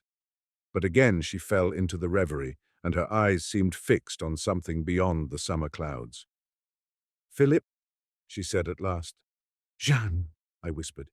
"That is all. That is what I wished," she sighed. "Philip and Jeanne." She held her hand toward me, and I touched it with my lips. "Win me," she said. But this time it was the body and soul which spoke in unison. After a while she began again, "Let us speak of falconry." "Begin," I replied. "We have caught the falcon." Then Jeanne d'Ise took my hand in both of hers and told me how with infinite patience the young falcon was taught to perch upon the wrist, how little by little it became used to the belled jesses and the chaperon à cornet. "They must first have a good appetite," she said. "Then little by little I reduce their nourishment, which in falconry we call pat. When after many nights passed au bloc, as these birds are now, I prevail upon the haggard to stay quietly on the wrist, then the bird is ready to be taught to come for its food. I fix the pat to the end of a thong, or leurre, and teach the bird to come to me as soon as I begin to whirl the cord in circles about my head. At first I drop the pat when the falcon comes, and he eats the food on the ground. After a little he will learn to seize the leurre in motion as I whirl it around my head or drag it over the ground. After this it is easy to teach the falcon to strike at game, always remembering to faire courtoisie à l'oiseau, that is, to allow the bird to taste the quarry." A squeal from one of the falcons interrupted her, and she arose to adjust the longs which had become whipped about the block, but the bird still flapped its wings and screamed. "What is the matter?" she said. "Philip, can you see?" I looked around and at first saw nothing to cause the commotion, which was now heightened by the screams and flapping of all the birds. Then my eye fell upon the flat rock beside the stream from which the girl had risen. A grey serpent was moving slowly across the surface of the boulder, and the eyes in its flat triangular head sparkled like jet. "A couleuvre," she said quietly. "It is harmless, is it not?" I asked. She pointed to the black V-shaped figure on the neck. "It is certain death," she said. "It is a viper." We watched the reptile moving slowly over the smooth rock to where the sunlight fell in a broad, warm patch. I started forward to examine it, but she clung to my arm, crying, "Don't, Philip, I am afraid." "For me?" "For you, Philip. I love you." Then I took her in my arms and kissed her on the lips, but all I could say was, Jean, Jeanne, Jean. And as she lay trembling on my breast, something struck my foot in the grass below, but I did not heed it. Then again something struck my ankle, and a sharp pain shot through me. I looked into the sweet face of Jeanne d'Ise and kissed her, and with all my strength lifted her in my arms and flung her from me. Then bending, I tore the viper from my ankle and set my heel upon its head. I remember feeling weak and numb. I remember falling to the ground. Through my slowly glazing eyes, I saw Jean's white face bending close to mine, and when the light in my eyes went out, I still felt her arms about my neck and her soft cheek against my drawn lips. When I opened my eyes, I looked around in terror. Jeanne was gone. I saw the stream and the flat rock. I saw the crushed viper in the grass beside me, but the hawks and blocks had disappeared. I sprang to my feet. The garden, the fruit trees, the drawbridge, and the walled court were gone. I stared stupidly at a heap of crumbling ruins, ivy-covered and grey, through which great trees had pushed their way. I crept forward, dragging my numbed foot, and as I moved, a falcon sailed from the treetops among the ruins, and soaring, mounting in narrowing circles, faded and vanished in the clouds above. Jeanne, Jeanne, I cried, but my voice died on my lips, and I fell on my knees among the weeds. And as God willed it, I, not knowing, had fallen kneeling before a crumbling shrine carved in stone for our Mother of Sorrows. I saw the sad face of the Virgin wrought in the cold stone. I saw the cross and thorns at her feet, and beneath it I read, Pray for the soul of the Demoiselle Jeanne d'Ise, who died in her youth for love of Philip, A.D. 1573. But upon the icy slab lay a woman's glove still warm and fragrant. The prophet's paradise. If but the vine and love abjuring band are in the prophet's paradise to stand, alack, I doubt the prophet's paradise were empty as the hollow of one's hand. The studio. He smiled, saying, Seek her throughout the world. I said, Why tell me of the world? My world is here between these walls and the sheet of glass above. Here among gilded flagons and dull-jeweled arms, tarnished frames and canvases, black chests and high-backed chairs, quaintly carved and stained in blue and gold. For whom do you wait? He said. And I answered, When she comes, I shall know her. On my hearth a tongue of flame whispered secrets to the whitening ashes. In the street below I heard footsteps, a voice, and a song. For whom then do you wait? He said, and I answered, I shall know her. Footsteps, a voice, and a song in the street below, and I knew the song, but neither the steps nor the voice. Fool, he cried, the song is the same, the voice and steps have but changed with years. On the hearth a tongue of flame whispered above the whitening ashes, Wait no more, they have passed, the steps and the voice in the street below. Then he smiled, saying, For whom do you wait? Seek her throughout the world. I answered, My world is here between these walls and the sheet of glass above, here among gilded flagons and dull-jeweled arms, tarnished frames and canvases, black chests and high-backed chairs, quaintly carved and stained in blue and gold. The phantom. The phantom of the past would go no further. If it is true, she sighed, that you find in me a friend, let us turn back together. You will forget here, under the summer sky. I held her close, pleading, caressing. I seized her, white with anger, but she resisted. If it is true, she sighed, that you find in me a friend, let us turn back together. The phantom of the past would go no further. The sacrifice. I went into a field of flowers, whose petals are whiter than snow and whose hearts are pure gold. Far afield a woman cried, I have killed him I loved. And from a jar she poured blood upon the flowers whose petals are whiter than snow and whose hearts are pure gold. Far afield I followed, and on the jar I read 1,000 names, while from within the fresh blood bubbled to the brim. I have killed him I loved, she cried. The world's athirst, now let it drink. She passed, and far afield I watched her pouring blood upon the flowers whose petals are whiter than snow and whose hearts are pure gold. Destiny. I came to the bridge which few may pass. Pass! Cried the keeper, but I laughed, saying, There is time, and he smiled and shut the gates. To the bridge which few may pass came young and old. All were refused. Idly I stood and counted them until, wearied of their noise and lamentations, I came again to the bridge which few may pass. Those in the throng about the gates shrieked out, "He comes too late!" But I laughed, saying, "There is time." "Pass!" cried the keeper as I entered, then smiled and shut the gates. The throng. There, where the throng was thickest in the street, I stood with Pierrot. All eyes were turned on me. "What are they laughing at?" I asked, but he grinned, dusting the chalk from my black cloak. "I cannot see. It must be something droll, perhaps an honest thief." All eyes were turned on me. "He has robbed you of your purse," they laughed. "My purse!" I cried. "Pierrot, help! It is a thief!" They laughed. "He has robbed you of your purse!" Then Truth stepped out, holding a mirror. "If he is an honest thief," cried Truth, "Pierrot shall find him with this mirror." But he only grinned, dusting the chalk from my black cloak. "You see," he said, "Truth is an honest thief. She brings you back your mirror." All eyes were turned on me.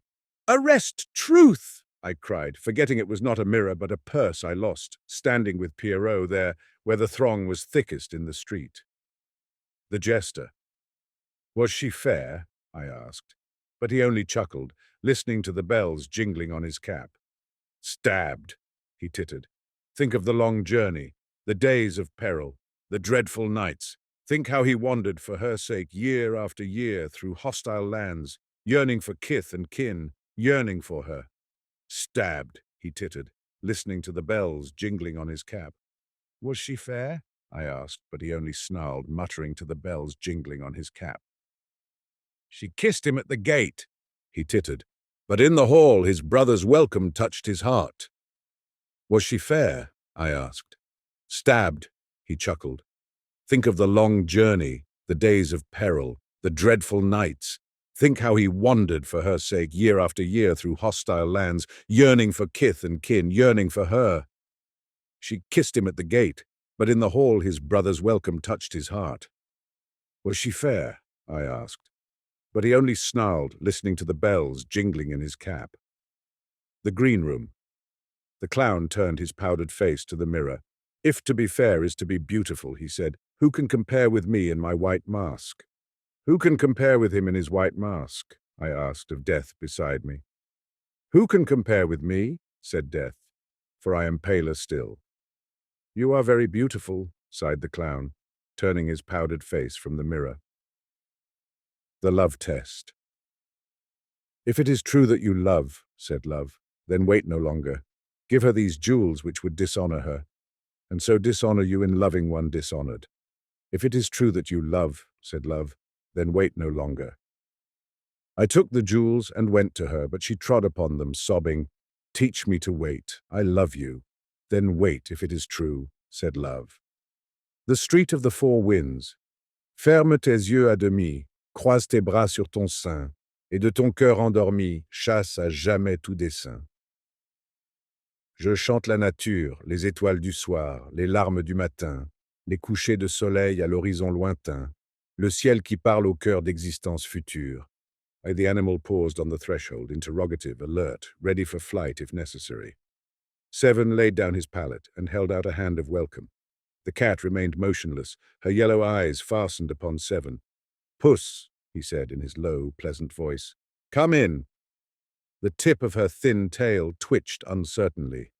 "Come in," he said again. Apparently she found his voice reassuring, for she slowly settled upon all fours, her eyes still fastened upon him, her tail tucked under her gaunt flanks. He rose from his easel, smiling. She eyed him quietly, and when he walked toward her, she watched him bend above her without a wince. Her eyes followed his hand until it touched her head. Then she uttered a ragged mew. It had long been Seven's custom to converse with animals, probably because he lived so much alone. And now he said, "What's the matter, Puss?" Her timid eyes sought his. "I understand," he said gently. "You shall have it at once." Then, moving quietly about, he busied himself with the duties of a host, rinsed a saucer, filled it with the rest of the milk from the bottle on the windowsill, and kneeling down, crumbled a roll into the hollow of his hand. The creature rose and crept toward the saucer. With the handle of a palette knife, he stirred the crumbs and milk together and stepped back as she thrust her nose into the mess. He watched her in silence. From time to time, the saucer clinked upon the tiled floor as she reached for a morsel on the rim, and at last the bread was all gone, and her purple tongue traveled over every unlicked spot until the saucer shone like polished marble. Then she sat up and, coolly turning her back to him, began her ablutions. "Keep it up," said Seven, much interested. "You need it." She flattened one ear, but neither turned nor interrupted her toilet. As the grime was slowly removed, Seven observed that nature had intended her for a white cat. Her fur had disappeared in patches. From disease or the chances of war, her tail was bony and her spine sharp. But what charms she had were becoming apparent under vigorous licking, and he waited until she had finished before reopening the conversation. When at last she closed her eyes and folded her forepaws under her breast, he began again, very gently, "Puss, tell me your troubles." At the sound of his voice, she broke into a harsh rumbling which he recognized as an attempt to purr. He bent over to rub her cheek, and she mewed again, an amiable, inquiring little mew, to which he replied, "Certainly you are greatly improved, and when you recover your plumage, you will be a gorgeous bird." Much flattered, she stood up and marched around and around his legs, pushing her head between them and making pleased remarks, to which he responded with grave politeness. "Now, what sent you here?" he said. "Here into the street of the Four Winds, and up 5 flights to the very door where you would be welcome. What was it that prevented your meditated flight when I turned from my canvas to encounter your yellow eyes? Are you a Latin Quarter cat, as I am a Latin Quarter man? And why do you wear a rose-colored flowered garter buckled about your neck?" The cat had climbed into his lap and now sat purring as he passed his hand over her thin coat. "Excuse me," he continued in lazy, soothing tones, harmonizing with her purring, "if I seem indelicate, but I cannot help musing on this rose-colored garter, flowered so quaintly and fastened with a silver clasp. For the clasp is silver. I can see the mint mark on the edge, as is prescribed by the law of the French Republic. Now, why is this garter woven of rose silk and delicately embroidered? Why is this silken garter with its silver clasp about your famished throat? Am I indiscreet when I inquire if its owner is your owner? Is she some aged dame living in memory of youthful vanities, fond, doting on you, decorating you with her intimate personal attire? The circumference of the garter would suggest this, for your neck is thin, and the garter fits you. But then again I notice most things, that the garter is capable of being much enlarged. These small silver-rimmed eyelets, of which I count 5, are proof of that, and now I observe that the 5th eyelet is worn out, as though the tongue of the clasp were accustomed to lie there. That seems to argue a well-rounded form." The cat curled her toes in contentment. The street was very still outside. He murmured on, "Why should your mistress decorate you with an article most necessary to her at all times? Anyway, at most times. How did she come to slip this bit of silk and silver about your neck? Was it the caprice of a moment, when you, before you had lost your pristine plumpness, marched singing into her bedroom to bid her good morning? Of course, and she sat up among the pillows, her coiled hair tumbling to her shoulders as you sprang upon the bed, purring, 'Good day, my lady.' Oh, it is very easy to understand," he yawned, resting his head on the back of the chair. The cat still purred, tightening and relaxing her padded claws over his knee. "Shall I tell you all about her, cat? She is very beautiful, your mistress," he murmured drowsily, "and her hair is heavy as burnished gold. I could paint her, not on canvas, for I should need shades and tones and hues and dyes more splendid than the iris of a splendid rainbow. I could only paint her with closed eyes, for in dreams alone can such colors as I need be found. For her eyes I must have azure from skies untroubled by a cloud, the skies of dreamland. For her lips, roses from the palaces of slumberland, and for her brow, snowdrifts from mountains which tower in fantastic pinnacles to the moons, oh, much higher than our moon here, the crystal moons of dreamland. She is very beautiful, your mistress." The words died on his lips, and his eyelids drooped. The cat, too, was asleep, her cheek turned up upon her wasted flank, her paws relaxed and limp. 2. "It is fortunate," said Seven, sitting up and stretching, that we have tided over the dinner hour, for I have nothing to offer you for supper but what may be purchased with 1 silver franc. The cat on his knee rose, arched her back, yawned, and looked up at him. What shall it be? A roast chicken with salad? No? Possibly you prefer beef? Of course. And I shall try an egg and some white bread. Now for the wines. Milk for you? Good. I shall take a little water, fresh from the wood, with a motion toward the bucket in the sink. He put on his hat and left the room. The cat followed to the door, and after he had closed it behind him, she settled down, smelling at the cracks and cocking one ear at every creak from the crazy old building. The door below opened and shut. The cat looked serious, for a moment doubtful, and her ears flattened in nervous expectation. Presently she rose with a jerk of her tail and started on a noiseless tour of the studio.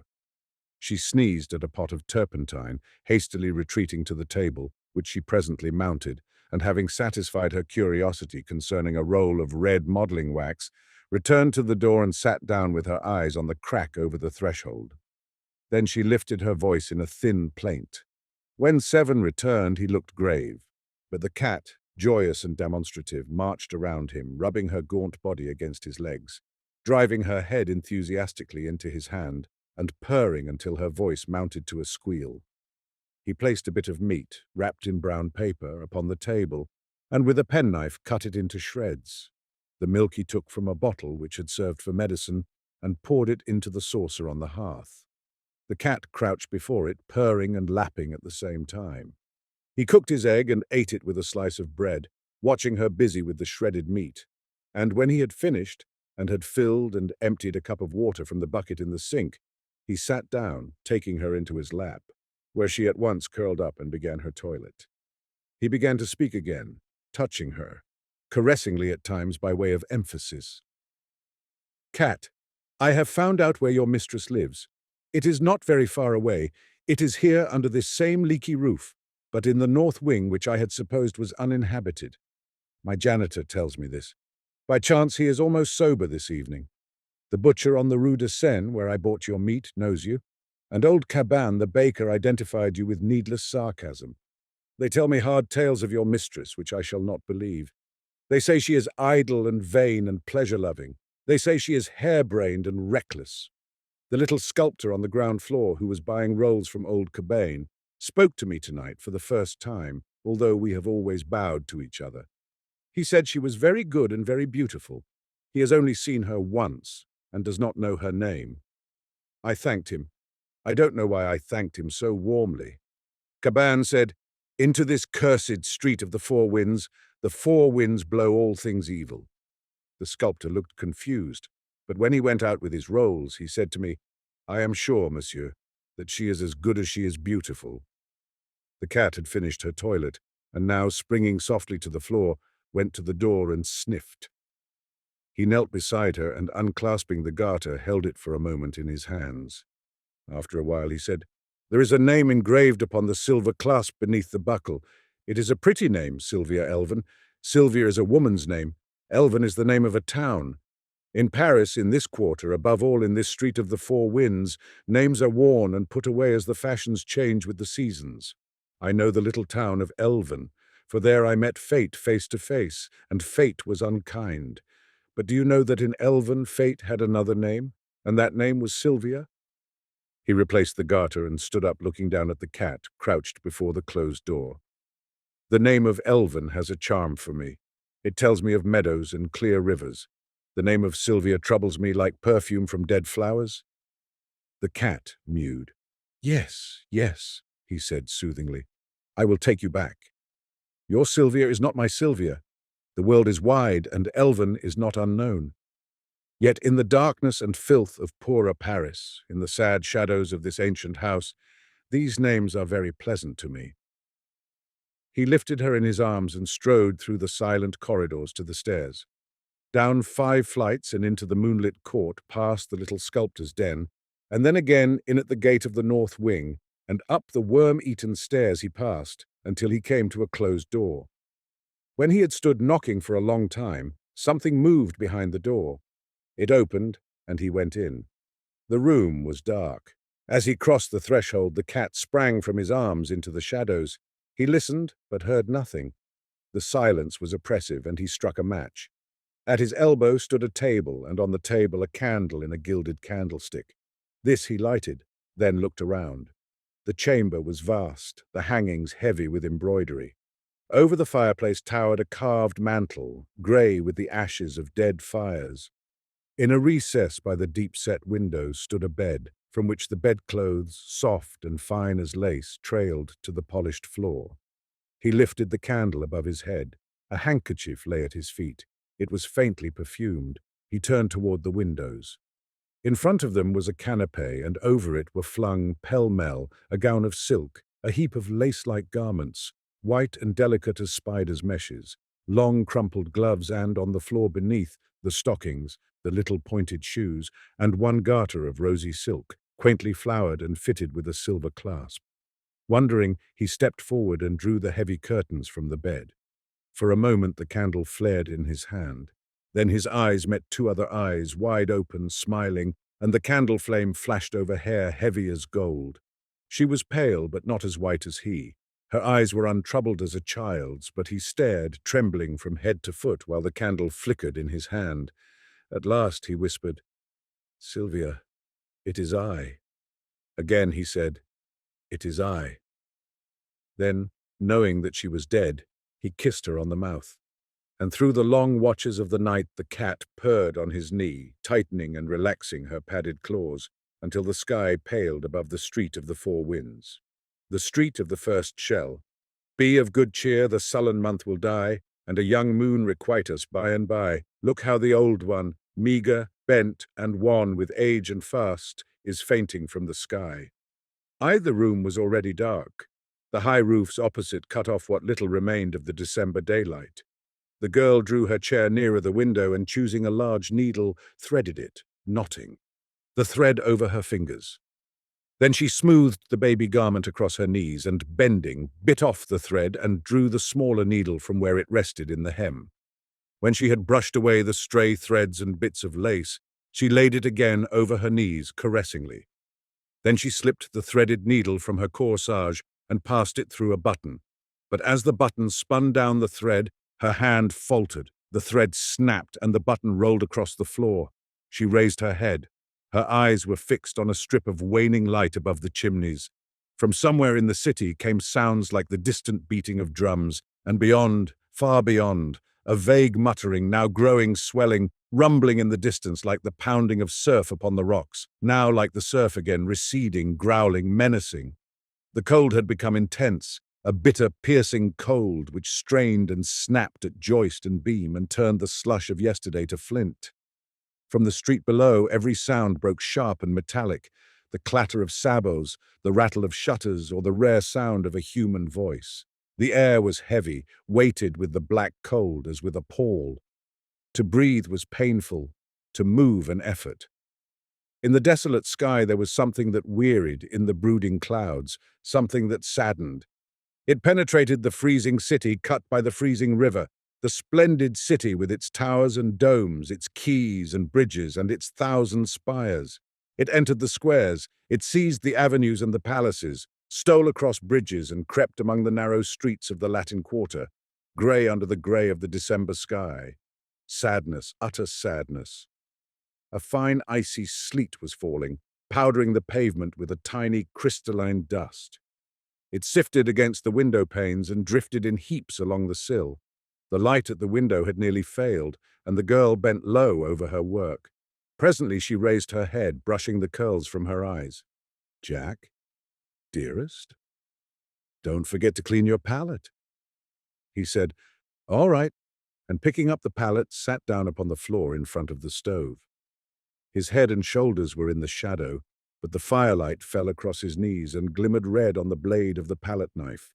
Full in the firelight beside him stood a color box. On the lid was carved, J. Trent, École des Beaux-Arts, 1870. This inscription was ornamented with an American and a French flag. The sleet blew against the window panes, covering them with stars and diamonds, then, melting from the warmer air within, ran down and froze again in fern-like traceries. A dog whined, and the patter of small paws sounded on the zinc behind the stove. "Jack, dear, do you think Hercules is hungry?" The patter of paws was redoubled behind the stove. "He's whining," she continued nervously. "And if it isn't because he's hungry, it is because—" Her voice faltered. A loud humming filled the air. The windows vibrated. "Oh, Jack!" she cried. "Another—" But her voice was drowned in the scream of a shell tearing through the clouds overhead. "That is the nearest yet," she murmured. "Oh, no," he answered cheerfully. "It probably fell way over by Montmartre." And as she did not answer, he said again with exaggerated unconcern, "They wouldn't take the trouble to fire at the Latin Quarter. Anyway, they haven't a battery that can hurt it." After a while, she spoke up brightly. "Jack, dear, when are you going to take me to see Monsieur West's statues?" "I will bet," he said, throwing down his palette and walking over to the window beside her, "that Colette has been here today." "Why?" she asked, opening her eyes very wide. Then, "Oh, it's too bad. Really, men are tiresome when they think they know everything. And I warn you that if Monsieur West is vain enough to imagine that Colette—" From the north, another shell came whistling and quavering through the sky, passing above them with long-drawn screech, which left the windows singing. "That," he blurted out, "was too near for comfort." They were silent for a while, then he spoke again gaily. "Go on, Sylvia, and wither poor West." But she only sighed. "Oh dear, I can never seem to get used to the shells." He sat down on the arm of the chair beside her. Her scissors fell jingling to the floor. She tossed the unfinished frock after them, and putting both arms about his neck drew him down into her lap. "Don't go out tonight, Jack."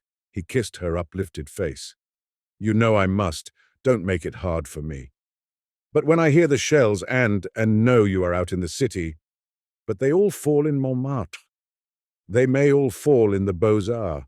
You said yourself that two struck the Quai d'Orsay. Mere accident. Jack, have pity on me. Take me with you. And who will there? Be to get dinner?" She rose and flung herself on the bed. "Oh, I can't get used to it, and I know you must go, but I beg you not to be late to dinner.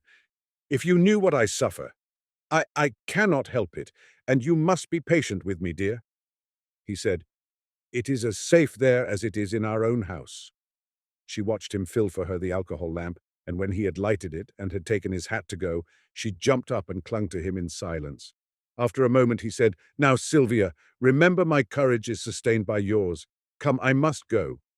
She didn't move, and he repeated, "I must go." Then she stepped back, and he thought she was going to speak and waited, but she only looked at him, and a little impatiently he kissed her again, saying, "Don't worry, dearest."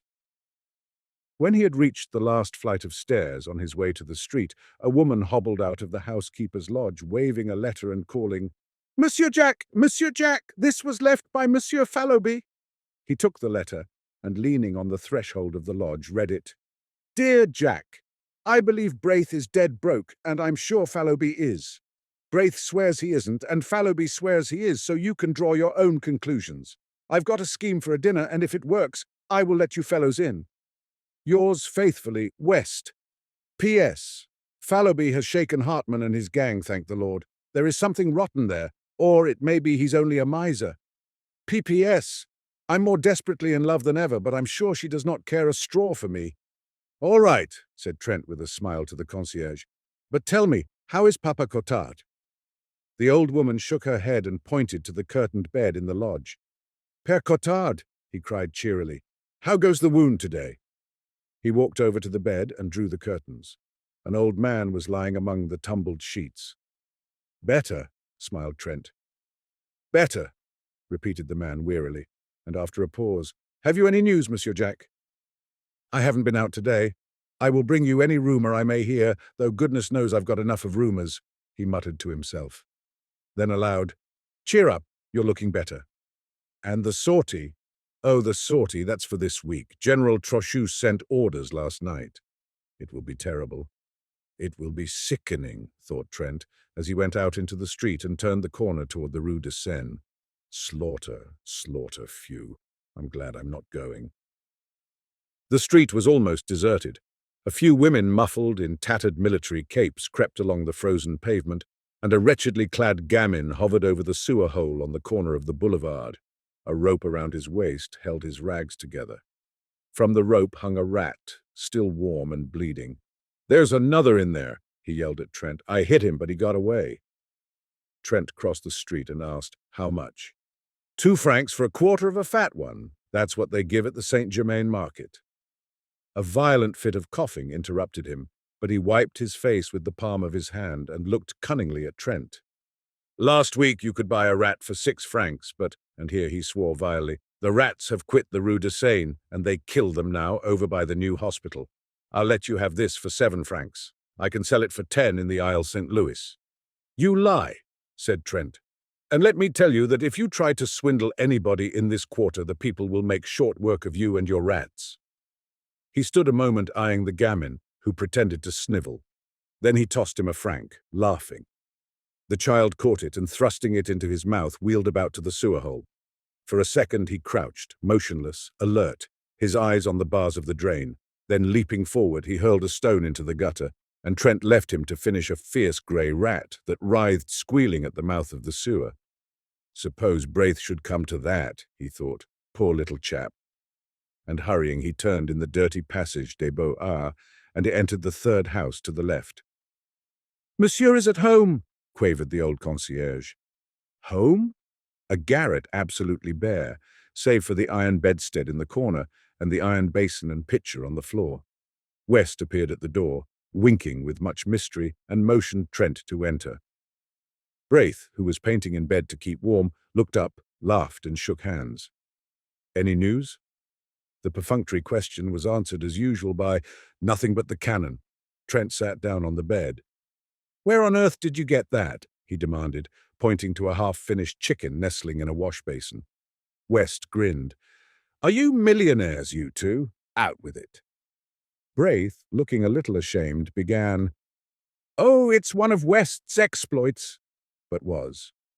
Cut short by West, who said he would tell the story himself. "You see, before the siege, I had a letter of introduction to a type here, a fat banker, German-American variety. You know the species, I see. Well, of course, I forgot to present the letter, but this morning, judging it to be a favorable opportunity, I called on him. The villain lives in comfort. Fires, my boy. Fires in the anterooms. The Buttons finally condescends to carry my letter and card up, leaving me standing in the hallway, which I did not like. So I entered the first room I saw and nearly fainted at the sight of a banquet on a table by the fire. Down comes Buttons, very insolent. No, oh no, his master is not at home, and in fact is too busy to receive letters of introduction just now, the siege, and many business difficulties. I deliver a kick to Buttons, pick up this chicken from the table, toss my card onto the empty plate, and addressing Buttons as a species of Prussian pig, march out with the honors of war. Trent shook his head. "I forgot to say that Hartmann often dines there, and I draw my own conclusions," continued West. "Now about this chicken, half of it is for Braith and myself, and half for Colette, but of course you will help me eat my part because I'm not hungry." "Neither am I," began Braith, but Trent, with a smile at the pinched faces before him, shook his head, saying, "What nonsense. You know I'm never hungry." West hesitated, reddened, and then slicing off Braith's portion, but not eating any himself, said good night, and hurried away to number 470 Rue Serpente, where lived a pretty girl named Colette, orphan after Sedan, and heaven alone knew where she got the roses in her cheeks, for the siege came hard on the poor. "That chicken will delight her, but I really believe she's in love with West," said Trent. Then walking over to the bed, "See here, old man, no dodging, you know. How much have you left?" The other hesitated and flushed. "Come, old chap," insisted Trent. Braith drew a purse from beneath his bolster and handed it to his friend with a simplicity that touched him. 7 sons, he counted. "You make me tired. Why on earth don't you come to me? I take it to ill, Braith. How many times must I go over the same thing and explain to you that because I have money, it is my duty to share it, and your duty and the duty of every American to share it with me?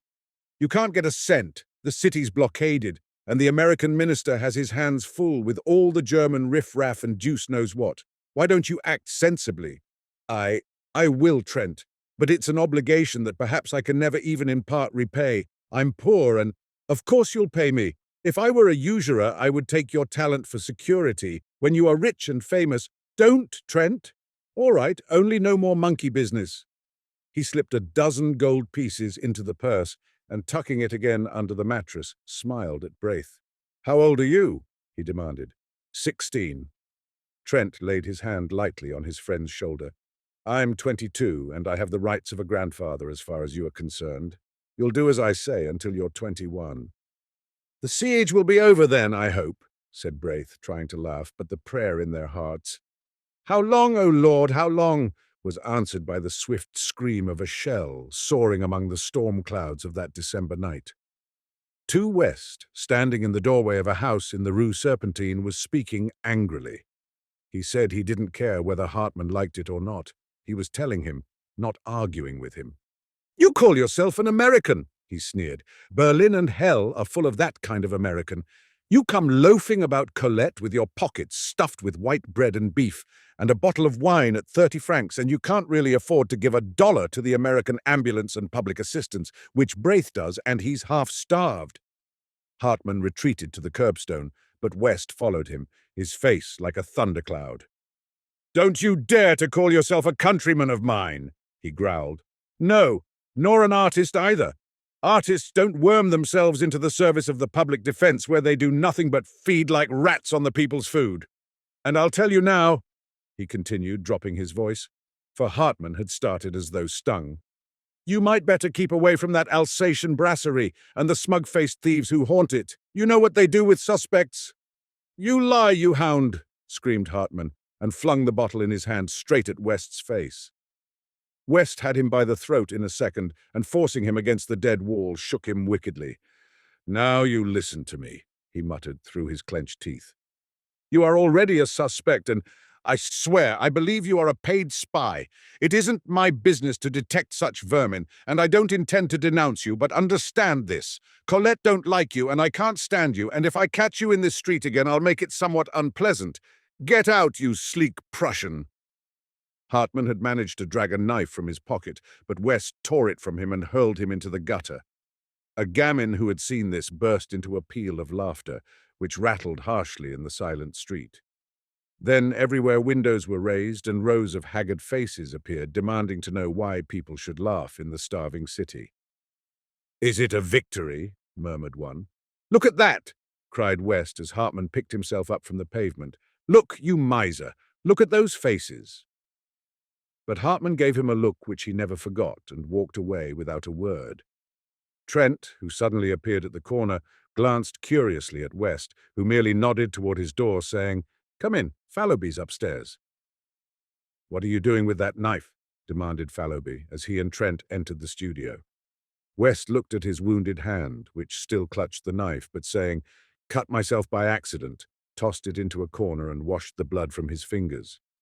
Fallowby, fat and lazy, watched him without comment, but Trent, half divining how things had turned, walked over to Fallowby, smiling. I've a bone to pick with you, he said. Where is it? I'm hungry, replied Fallowby with affected eagerness, but Trent, frowning, told him to listen. How much did I advance you a week ago? 380 francs, replied the other with a squirm of contrition. Where is it? Fallowby began a series of intricate explanations, which were soon cut short by Trent. I know, you blew it in, you always blow it in. I don't care a rap what you did before the siege. I know you are rich and have a right to dispose of your money as you wish to, and I also know that, generally speaking, it is none of my business. But now it is my business, as I have to supply the funds until you get some more, which you won't until the siege is ended one way or another. I wish to share what I have, but I won't see it thrown out of the window. Oh yes, of course I know you will reimburse me, but that isn't the question. And anyway, it's the opinion of your friends, old man, that you will not be worse off for a little abstinence from fleshly pleasures. You are positively a freak in this famine-cursed city of skeletons. I am rather stout, he admitted. Is it true you are out of money? Demanded Trent. Yes, I am, sighed the other. That roast-sucking pig on the Rue Saint-Honoré. Is it there yet? Continued Trent. Whoa! At? Stammered the feeble one. Ah, I thought so. I caught you in ecstasy before that sucking pig at least a dozen times. Then, laughing, he presented Fallowby with a roll of 20-franc pieces, saying, "If these go for luxuries, you must live on your own flesh," and went over to aid West, who sat beside the wash basin, binding up his hand. West suffered him to tie the knot, and then said, "You remember yesterday when I left you and Braith to take the chicken to Colette?" "Chicken! Good heavens!" moaned Fallowby. "Chicken," repeated West, enjoying Fallowby's grief. "Aye, that is, I must explain that things are changed. Colette and I are to be married." "What? What about the chicken?" groaned Fallowby. "Shut up," laughed Trent, and slipping his arm through West's, walked to the stairway. "The poor little thing," said West. "Just think, not a splinter of firewood for a week, and wouldn't tell me because she thought I needed it for my clay figure. Woo! When I heard it, I smashed that smirking clay nymph to pieces, and the rest can freeze and be hanged." After a moment, he added timidly, "Won't you call on your way down and say bonsoir? It's number 17. "Yes," said Trent, and he went out softly, closing the door behind. He stopped on the third landing, lighted a match, scanned the numbers over the row of dingy doors, and knocked at number 17. "C'est toi, Georges." The door opened. "Oh, pardon, Monsieur Jack, I thought it was Monsieur West." Then, blushing furiously, "Oh, I see you have heard. Oh, thank you so much for your wishes, and I'm sure we love each other very much. And I'm dying to see Sylvia and tell her and—" "And what?" laughed Trent. "I am very happy," she sighed. "He's pure gold," returned Trent, and then gaily, "I want you and George to come and dine with us tonight. It's a little treat. You see, tomorrow is Sylvia's fete. She will be 19. I have written to Thorne, and the Gurnelecks will come with their cousin Odile. Fallowby has engaged not to bring anybody but himself." The girl accepted shyly, charging him with loads of loving.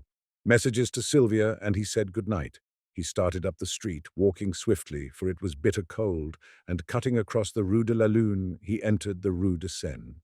The early winter night had fallen, almost without warning, but the sky was clear and myriads of stars glittered in the heavens. The bombardment had become furious, a steady rolling thunder from the Prussian cannon punctuated by the heavy shocks from Mont Valérien. The shells streamed across the sky, leaving trails like shooting stars, and now, as he turned to look back, rockets blue and red flared above the horizon from the fort of Issy, and the fortress of the north flamed like a bonfire. "Good news!" a man shouted over by the Boulevard Saint-Germain. As if by magic, the streets were filled with people, shivering, chattering people with shrunken eyes. "Jacques!" cried one. "The army of the Loire!" "Eh, mon vieux, it has come then at last. I told thee. Tomorrow, tonight, who knows? Is it true? Is it a sortie?" Someone said, "Oh God, a sortie, and my son." Another cried, "To the Seine? They say one can see the signals of the army of the Loire from the Pont Neuf." There was a child standing near Trent who kept repeating, "Mamma, mamma, then tomorrow we may eat white bread?" And beside him an old man swaying, stumbling, his shriveled hands crushed to his breast, muttering as if insane. Could it be true? Who has heard the news? The shoemaker on the Rue de Bussy had it from a mobile, who had heard a franc-tireur repeat it to a captain of the National Guard. Trent followed the throng surging through the Rue de Seine to the river. Rocket after rocket clove the sky, and now, from Montmartre the cannon clanged, and the batteries on Montparnasse joined in with a crash. The bridge was packed with people. Trent asked, "Who has seen the signals of the army of the Loire?" "We are waiting for them," was the reply. He looked toward the north. Suddenly, the huge silhouette of the Arc de Triomphe sprang into black relief against the flash of a cannon. The boom of the gun rolled along the quay and the old bridge vibrated. Again, over by the Point du Jour, a flash and a heavy explosion shook the bridge, and then the whole eastern bastion of the fortifications blazed and crackled, sending a red flame into the sky. "Has anyone seen the signals yet?" he asked again. "We are waiting," was the reply.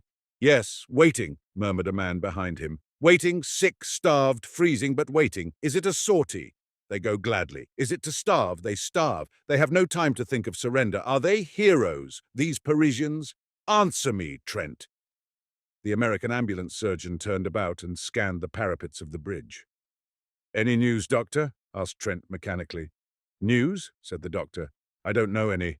I haven't time to know any. What are these people after?" "They say that the army of the Loire has signaled Mont Valérien."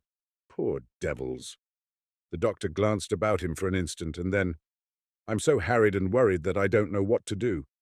After the last sortie, we had the work of 50 ambulances on our poor little corps.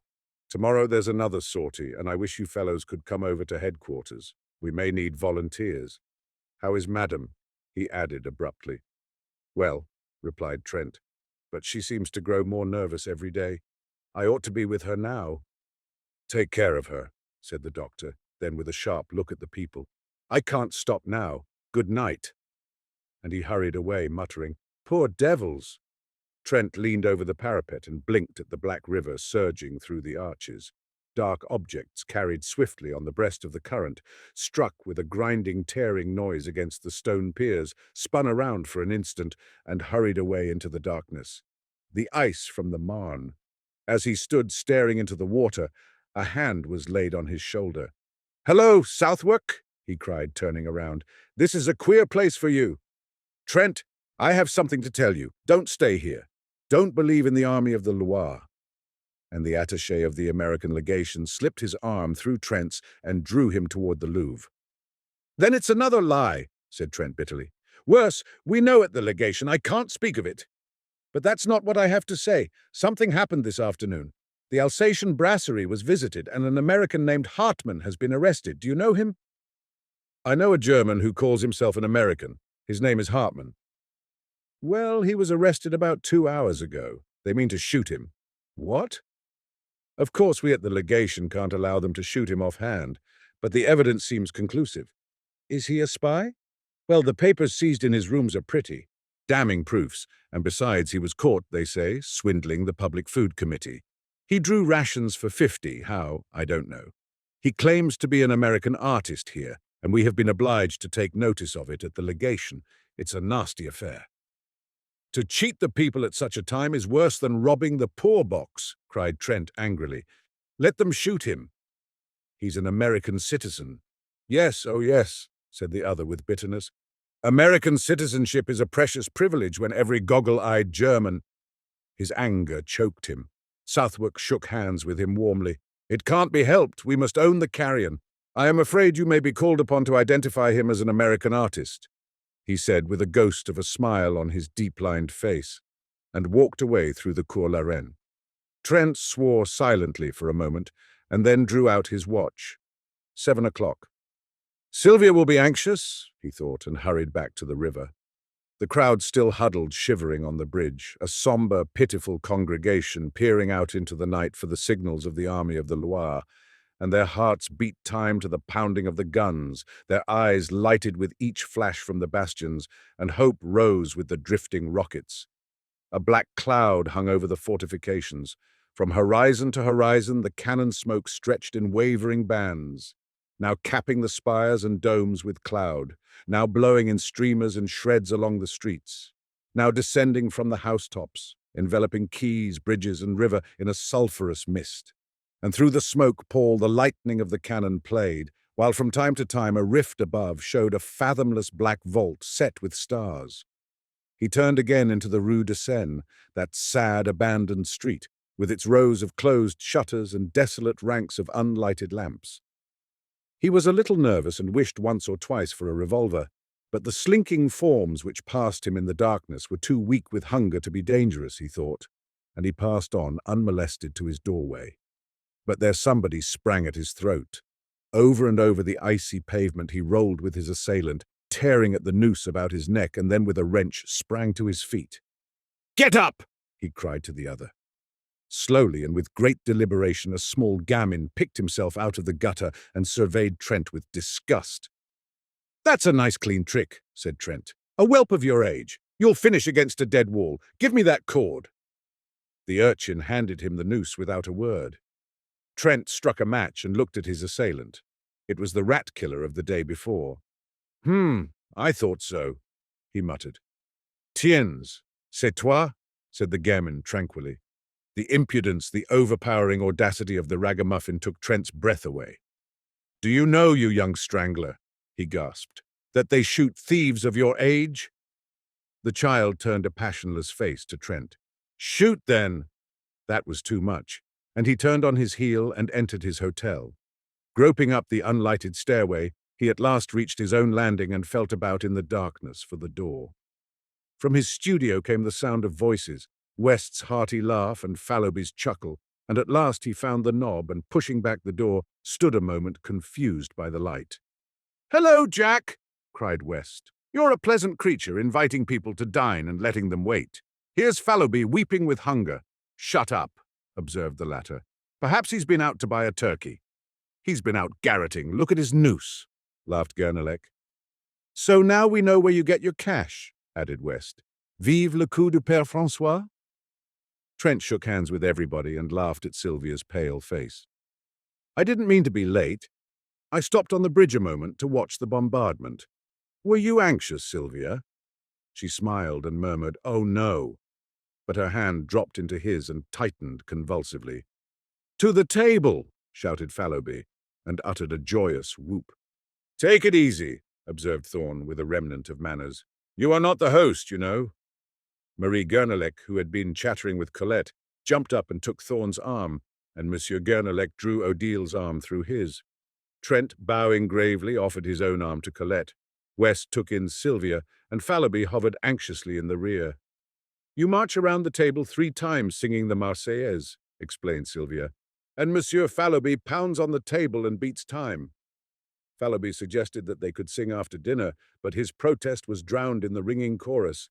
"Aux armes! Formez vos bataillons!" Around the room they marched, singing, "Marchons! Marchons!" with all their might, while Fallowby, with very bad grace, hammered on the table, consoling himself a little with the hope that the exercise would increase his appetite. Hercules, the black and tan, fled under the bed, from which retreat he yapped and whined until dragged out by Gurnelec and placed in Odile's lap. "And now," said Trent gravely when everybody was seated, "listen." And he read the menu. Beef soup à la Siège de Paris. Fish, sardines à la Père Lachaise, white wine. Rôti, red wine. Fresh beef à la sortie. Vegetable, canned beans à la Chassepot, canned peas gravelotte, potatoes irlandaises, miscellaneous. Cold corned beef à la Thiès, stewed prunes à la Garibaldi. Dessert, dried prunes, white bread, currant jelly, tea, café, liqueurs, pipes, and cigarettes. Fallowby applauded frantically, and Sylvia served the soup. "Isn't it delicious?" sighed Odile. Marie Gurnelec sipped her soup in rapture. "Not at all like horse, and I don't care what they say. Horse doesn't taste like beef," whispered Colette to West. Fallowby, who had finished, began to caress his chin and eye the tureen. "Have some more, old chap?" inquired Trent. "Monsieur Fallowby cannot have any more," announced Sylvia. "I am saving this for the concierge." Fallowby transferred his eyes to the fish. The sardines, hot from the grill, were a great success. While the others were eating, Sylvia ran downstairs with the soup for the old concierge and her husband, and when she hurried back, flushed and breathless, and had slipped into her chair with a happy smile at Trent, that young man arose and silence fell over the table. For an instant he looked at Sylvia and thought he had never seen her so beautiful. "You all know," he began, "that today is my wife's 19th birthday." Fallowby, bubbling with enthusiasm, waved his glass in circles about his head to the terror of Odile and Colette. His neighbours and Thorne, West and Gurnelec refilled their glasses 3 times before the storm of applause which the toast of Sylvia had provoked subsided. 3 times the glasses were filled and emptied to Sylvia, and again to Trent, who protested. "This is irregular," he cried. "The next toast is to the twin republics, France and America." "To the republics, to the republics," they cried, and the toast was drunk amid shouts of "Vive la France, vive l'Amérique, vive la nation." Then Trent, with a smile at West, offered the toast, "To a happy pair," and everybody understood, and Sylvia leaned over and kissed Colette, while Trent bowed to West. The beef was eaten in comparative calm, but when it was finished and a portion of it set aside for the old people below, Trent cried, "Drink to Paris! May she rise from her ruins and crush the invader!" And the cheers rang out, drowning for a moment the monotonous thunder of the Prussian guns. Pipes and cigarettes were lighted, and Trent listened an instant to the animated chatter around him, broken by ripples of laughter from the girls or the mellow chuckle of Fallowby. Then he turned to West. "There is going to be a sortie tonight," he said. "I saw the American ambulance surgeon just before I came in, and he asked me to speak to you fellows. Any aid we can give him will not come amiss." Then dropping his voice and speaking in English, "As for me, I shall go out with the ambulance tomorrow morning. There is, of course, no danger, but it's just as well to keep it from Sylvia." West nodded. Thorne and Gurnelek, who had heard, broke in and offered assistance, and Fallowby volunteered with a groan. "All right," said Trent rapidly. "No more now, but meet me at ambulance headquarters tomorrow morning at 8. Sylvia and Colette, who were becoming uneasy at the conversation in English, now demanded to know what they were talking about. "What does a sculptor usually talk about?" cried West with a laugh. Odile glanced reproachfully at Thorne, her fiancé. "You are not French, you know, and it is none of your business, this war," said Odile with much dignity. Thorne looked meek, but West assumed an air of outraged virtue. "It seems," he said to Fallowby, "that a fellow cannot discuss the beauties of Greek sculpture in his mother tongue without being openly suspected."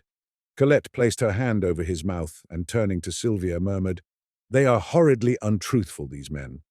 "I believe the word for ambulance is the same in both languages," said Marie Gurnelek saucily. "Sylvia, don't trust Monsieur Trent." "Jack," whispered Sylvia, "promise me—" A knock at the studio door interrupted her. "Come in!" cried Fallowby, but Trent sprang up, and opening the door looked out. Then, with a hasty excuse to the rest, he stepped into the hallway and closed the door. When he returned, he was grumbling. "What is it, Jack?" cried West. "What is it?" repeated Trent savagely. "I'll tell you what it is. I have received a dispatch from the American minister to go at once and identify and claim, as a fellow countryman and a brother artist, a rascally thief and a German spy." "Don't go," suggested Fallowby. "If I don't, they'll shoot him at once." "Let them," growled Thorne. "Do you fellows know who it is?" "Hartman!" shouted West, inspired. Sylvia sprang up deathly white, but Odile slipped her arm around her and supported her to a chair, saying calmly, "Sylvia has fainted. It's the hot room. Bring some water." Trent brought it at once. Sylvia opened her eyes and after a moment rose and, supported by Marie Gurnelek and Trent, passed into the bedroom. It was the signal for breaking up, and everybody came and shook hands with Trent, saying they hoped Sylvia would sleep it off and that it would be nothing. When Marie Gurnelek took leave of him, she avoided his eyes, but he spoke to her cordially and thanked her for her aid. "Anything I can do, Jack?" inquired West, lingering, and then hurried downstairs to catch up with the rest. Trent leaned over the banisters, listening to their footsteps and chatter, and then the lower door banged and the house was silent. He lingered, staring down into the blackness, biting his lips. Then, with an impatient movement, "I am crazy," he muttered, and lighting a candle went into the bedroom. Sylvia was lying on the bed. He bent over her, smoothing the curly hair on her forehead. "Are you better, dear Sylvia?" She did not answer, but raised her eyes to his. For an instant he met her gaze, but what he read there sent a chill to his heart, and he sat down, covering his face with his hands. At last she spoke in a voice, changed and strained, a voice which he had never heard, and he dropped his hands and listened, bolt upright in his chair. "Jack, it has come at last. I have feared it and trembled. Ah, how often have I lain awake at night with this on my heart and prayed that I might die before you should ever know of it. For I love you, Jack, and if you go away, I cannot live. I have deceived you. It happened before I knew you. But since that first day when you found me weeping in the Luxembourg and spoke to me, Jack, I have been faithful to you in every thought and deed. I loved you from the first and did not dare to tell you this, fearing that you would go away. And since then my love has grown, and oh, I suffered, but I dared not tell you. And now you know, but you do not know the worst. For him, now, what do I care? He was cruel, oh, so cruel." She hid her face in her arms. "Must I go on? Must I tell you? Can you not imagine? Oh, Jack." He did not stir. His eyes seemed dead. I was so young I knew nothing, and he said that he loved me." Trent rose and struck the candle with his clenched fist, and the room was dark. The bells of St. Sulpice tolled the hour, and she started up, speaking with feverish haste. "I must finish. When you told me you loved me, you asked me nothing. But then, even then, it was too late, and that other life which binds me to him must stand forever between you and me. For there is another whom he has claimed and is good to. He must not die. They cannot shoot him for that other's sake." Trent sat motionless, but his thoughts ran on in an interminable whirl. Sylvia, little Sylvia, who shared with him his student life, who bore with him the dreary desolation of the siege without complaint, this slender blue-eyed girl whom he was so quietly fond of, whom he teased or caressed as the whim suited, who sometimes made him the least bit impatient with her passionate devotion to him. Could this be the same Sylvia who lay weeping there in the darkness? Then he clinched his teeth. Let him die, let him die. But then, for Sylvia's sake, and for that other's sake, yes, he would go. He must go. His duty was plain before him. But Sylvia, he could not be what he had been to her, and yet a vague terror seized him. Now all was said. Trembling, he struck a light. She lay there, her curly hair tumbled about her face, her small white hands pressed to her breast. He could not leave her, and he could not stay. He never knew before that he loved her. She had been a mere comrade, this girl wife of his. Ah, he loved her now with all his heart and soul, and he knew it, only when it was too late. Too late? Why? Then he thought of that other one, binding her, linking her forever to the creature who stood in danger of his life. With an oath he sprang to the door, but the door would not open. Or was it that he pressed it back, locked it, and flung himself on his knees beside the bed, knowing that he dared not for his life's sake leave what was his all in life? 3. It was 4 in the morning when he came out of the prison of the uncondemned with the secretary of the American legation. A knot of people had gathered around the American minister's carriage, which stood in front of the prison, the horses stamping and pawing in the icy street, the coachman huddled on the box, wrapped in furs. Southwark helped the secretary into the carriage and shook hands with Trent, thanking him for coming. "How the scoundrel did stare," he said. "Your evidence was worse than a kick, but it saved his skin for the moment at least, and prevented complications." The secretary sighed. "We have done our part. Now let them prove him a spy and we wash our hands of him. Jump in, Captain. Come along, Trent." "I have a word to say to Captain Southwark. I won't detain him," said Trent hastily, and dropping his voice. "Southwark, help me now. You know the story from the blackguard. You know that the child is at his rooms. Get it, and take it to my own apartment, and if he is shot, I will provide a home for it." "I understand," said the captain gravely. "Will you do this at once?" "At once," he replied. Their hands met in a warm clasp, and then Captain Southwark climbed into the carriage, motioning Trent to follow. But he shook his head, saying, "Goodbye," and the carriage rolled away. He watched the carriage to the end of the street, then started toward his own quarter, but after a step or two hesitated, stopped, and finally turned away in the opposite direction. Something, perhaps it was the sight of the prisoner he had so recently confronted, nauseated him. He felt the need of solitude and quiet to collect his thoughts. The events of the evening had shaken him terribly, but he would walk it off, forget, bury everything, and then go back to Sylvia. He started on swiftly, and for a time the bitter thoughts seemed to fade.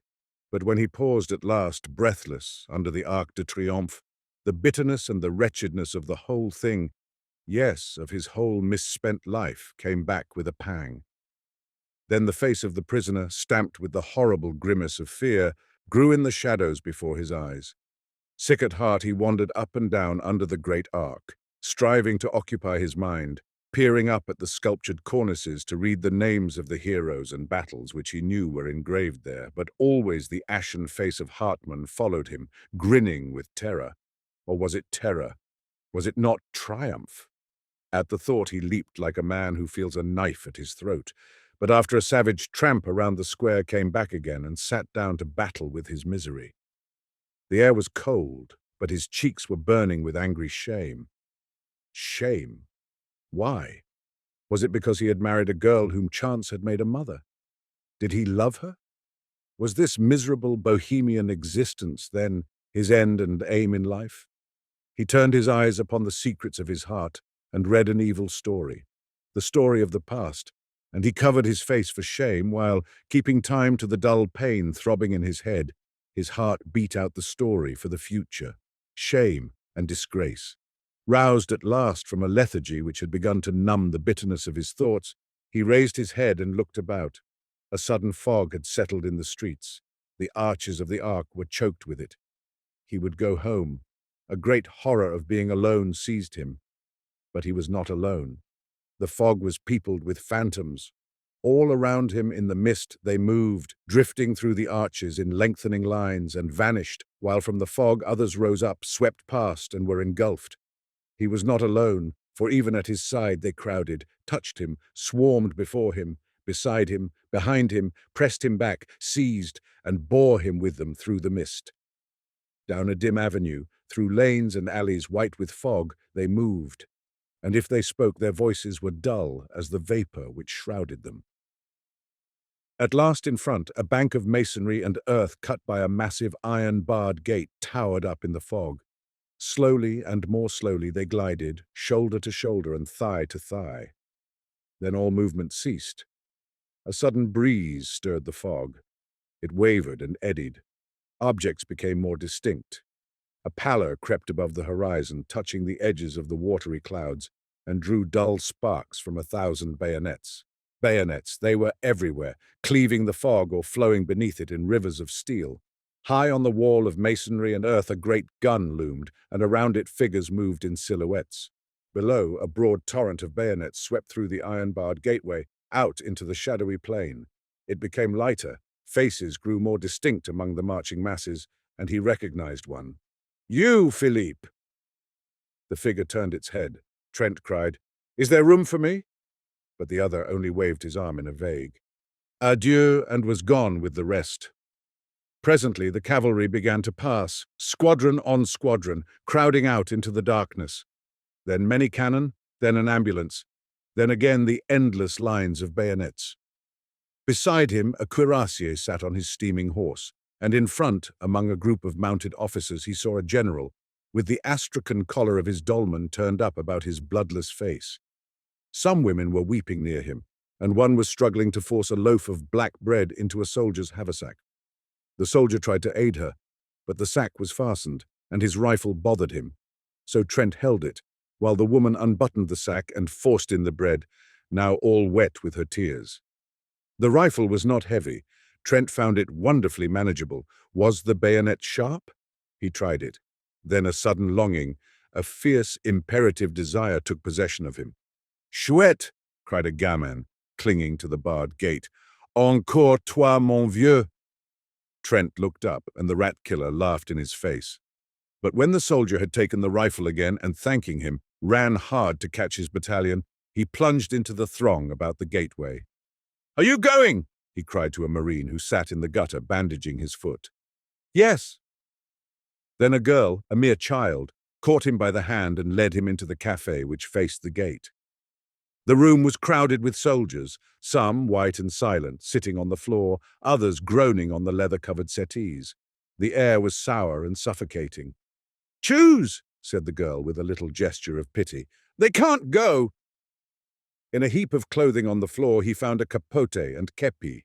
She helped him buckle his knapsack, cartridge box and belt, and showed him how to load the chasspot rifle, holding it on her knees. When he thanked her, she started to her feet. "You are a foreigner!" "American," he said, moving toward the door, but the child barred his way. "I am a Breton. My father is up there with the cannon of the marine. He will shoot you if you are a spy." They faced each other for a moment. Then, sighing, he bent over and kissed the child.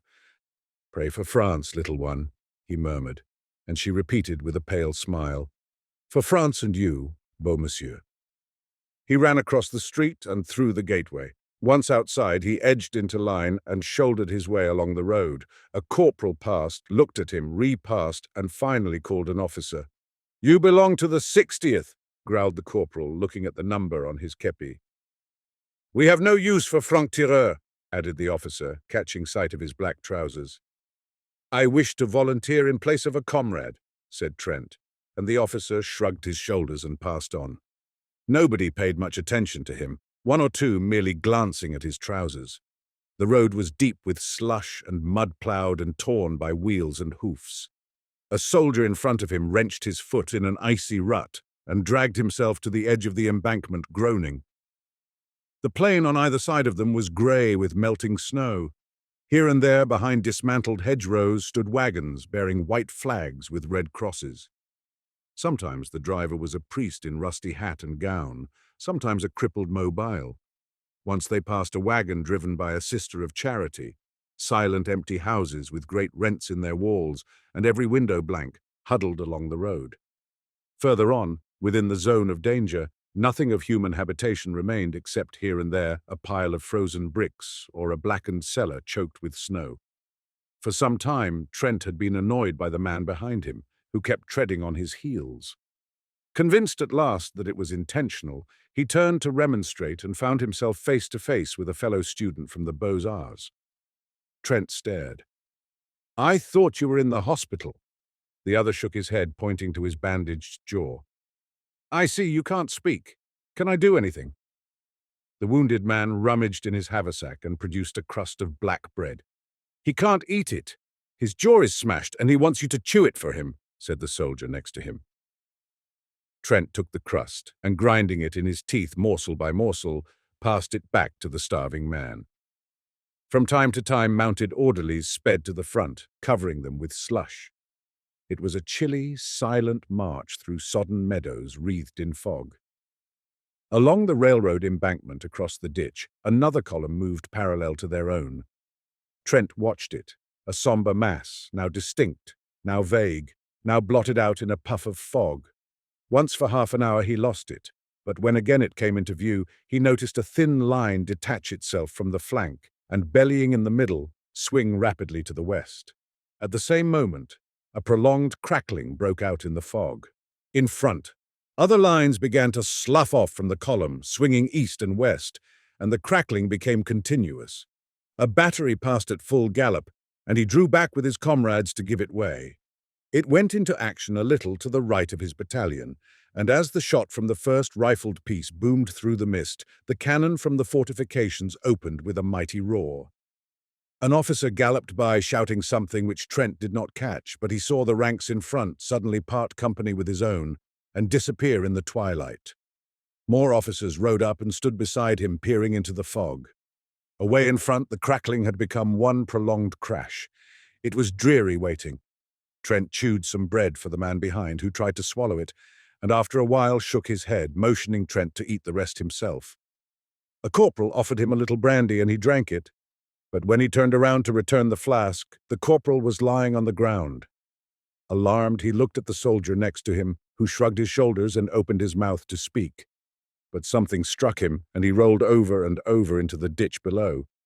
At that moment, the horse of one of the officers gave a bound and backed into the battalion, lashing out with his heels.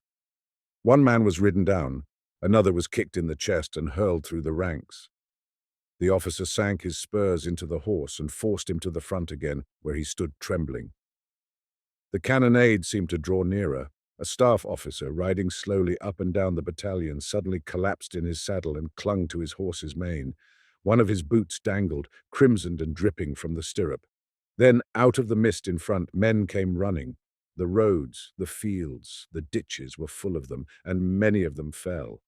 For an instant he imagined he saw horsemen riding about like ghosts in the vapors beyond, and a man behind him cursed horribly, declaring he too had seen them, and that they were Uhlans.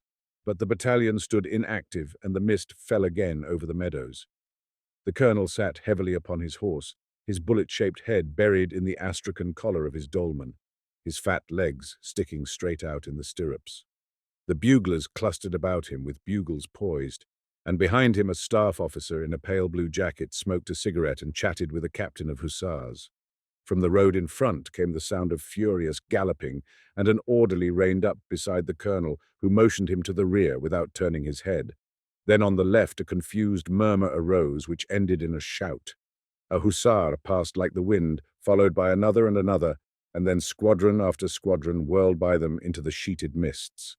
At that instant the colonel reared in his saddle, the bugles clanged, and the whole battalion scrambled down the embankment, over the ditch, and started across the soggy meadow. Almost at once Trent lost his cap. Something snatched it from his head. He thought it was a tree branch. A good many of his comrades rolled over in the slush and ice, and he imagined that they had slipped. One pitched right across his path, and he stopped to help him up, but the man screamed when he touched him, and an officer shouted, "Forward! Forward!" So he ran on again. It was a long jog through the mist, and he was often obliged to shift his rifle. When at last they lay panting behind the railroad embankment, he looked about him. He had felt the need of action, of a desperate physical struggle, of killing and crushing. He had been seized with a desire to fling himself among masses and tear right and left. He longed to fire, to use the thin, sharp bayonet on his chassepot. He had not expected this. He wished to become exhausted, to struggle and cut until incapable of lifting his arm. Then he had intended to go home. He heard a man say that half the battalion had gone down in the charge, and he saw another examining a corpse under the embankment. The body, still warm, was clothed in a strange uniform, but even when he noticed the spiked helmet lying a few inches further away, he did not realize what had happened. The colonel sat on his horse a few feet to the left, his eyes sparkling under the crimson kepi. Trent heard him reply to an officer, "I can hold it, but another charge, and I won't have enough men left to sound a bugle." "Were the Prussians here?" Trent asked of a soldier who sat wiping the blood trickling from his hair. "Yes. The hussars cleaned them out. We caught their crossfire." "We are supporting a battery on the embankment," said another. Then the battalion crawled over the embankment and moved along the lines of twisted rails. Trent rolled up his trousers and tucked them into his woolen socks. But they halted again, and some of the men sat down on the dismantled railroad track. Trent looked for his wounded comrade from the Beaux-Arts. He was standing in his place, very pale. The cannonade had become terrific. For a moment the mist lifted. He caught a glimpse of the 1st Battalion motionless on the railroad track in front, of regiments on either flank. And then, as the fog settled again, the drums beat and the music of the bugles began away on the extreme left. A restless movement passed among the troops. The colonel threw up his arm, the drums rolled, and the battalion moved off through the fog. They were near the front now, for the battalion was firing as it advanced. Ambulances galloped along the base of the embankment to the rear, and the hussars passed and repassed like phantoms. They were in the front at last, for all about them was movement and turmoil, while from the fog, close at hand, came cries and groans and crashing volleys. Shells fell everywhere, bursting along the embankment, splashing them with frozen slush. Trent was frightened. He began to dread the unknown, which lay there crackling and flaming in obscurity. The shock of the cannon sickened him. He could even see the fog light up with a dull orange as the thunder shook the earth. It was near, he felt certain, for the colonel shouted, "Forward!" and the 1st Battalion was hastening into it. He felt its breath. He trembled, but hurried on. A fearful discharge in front terrified him. Somewhere in the fog, men were cheering, and the colonel's horse, streaming with blood, plunged about in the smoke. Another blast and shock, right in his face, almost stunned him, and he faltered. All the men to the right were down. His head swam. The fog and smoke stupefied him. He put out his hand for a support and caught something. It was the wheel of a gun carriage, and a man sprang from behind it, aiming a blow at his head with a rammer, but stumbled back, shrieking with a bayonet through his neck, and Trent knew that he had killed. Mechanically, he stooped to pick up his rifle, but the bayonet was still in the man, who lay, beating with red hands against the sod.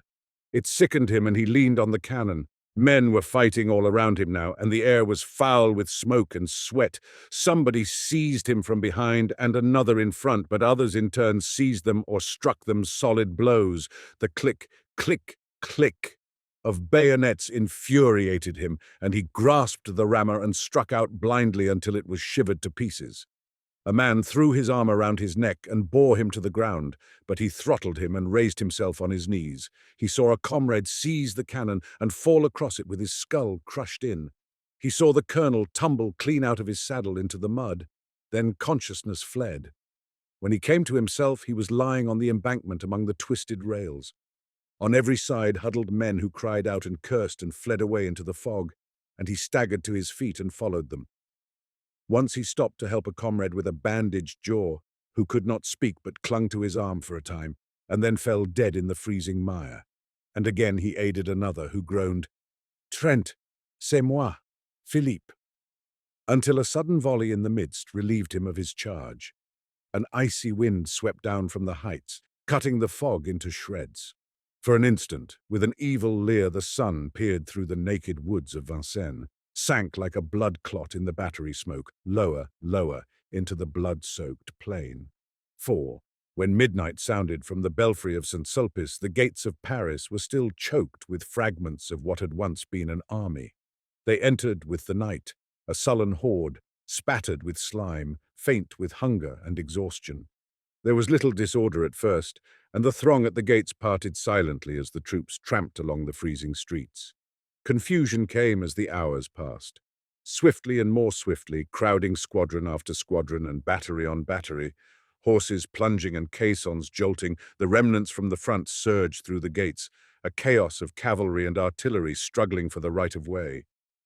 Close upon them stumbled the infantry, here a skeleton of a regiment marching with a desperate attempt at order, there a riotous mob of mobiles crushing their way to the streets, then a turmoil of horsemen, cannon, troops without, officers without men, then again a line of ambulances, the wheels groaning under their heavy loads. Dumb with misery, the crowd looked on. All through the day the ambulances had been arriving, and all day long the ragged throng whimpered and shivered by the barriers. At noon the crowd was increased tenfold, filling the squares about the gates and swarming over the inner fortifications. At 4 o'clock in the afternoon the German batteries suddenly wreathed themselves in smoke, and the shells fell fast on Montparnasse. At 20 minutes after 4 projectiles struck a house in the Rue de Bac, and a moment later the first shell fell in the Latin Quarter. Braith was painting in bed when West came in, very much scared. "I wish you would come down. Our house has been knocked into a cocked hat, and I'm afraid that some of the pillagers may take it into their heads to pay us a visit tonight." Braith jumped out of bed and bundled himself into a garment which had once been an overcoat. "Anybody hurt?" he inquired, struggling with a sleeve full of dilapidated lining. "No. Colette is barricaded in the cellar, and the concierge ran away to the fortifications. There will be a rough gang there if the bombardment keeps up. You might help us." "Of course," said Braith. But it was not until they had reached the Rue Serpente and had turned in the passage which led to West's cellar that the latter cried, "Have you seen Jack Trent today?" "No," replied Braith, looking troubled. "He was not at ambulance headquarters. He stayed to take care of Sylvia, I suppose." A bomb came crashing through the roof of a house at the end of the alley and burst in the basement, showering the street with slate and plaster. A second struck a chimney and plunged into the garden, followed by an avalanche of bricks, and another exploded with a deafening report in the next street. They hurried along the passage to the steps which led to the cellar. Here again Braith stopped. "Don't you think I had better run up to see if Jack and Sylvia are well entrenched? I can get back before dark." "No, go in and find Colette and I'll go." No, let me go, there's no danger."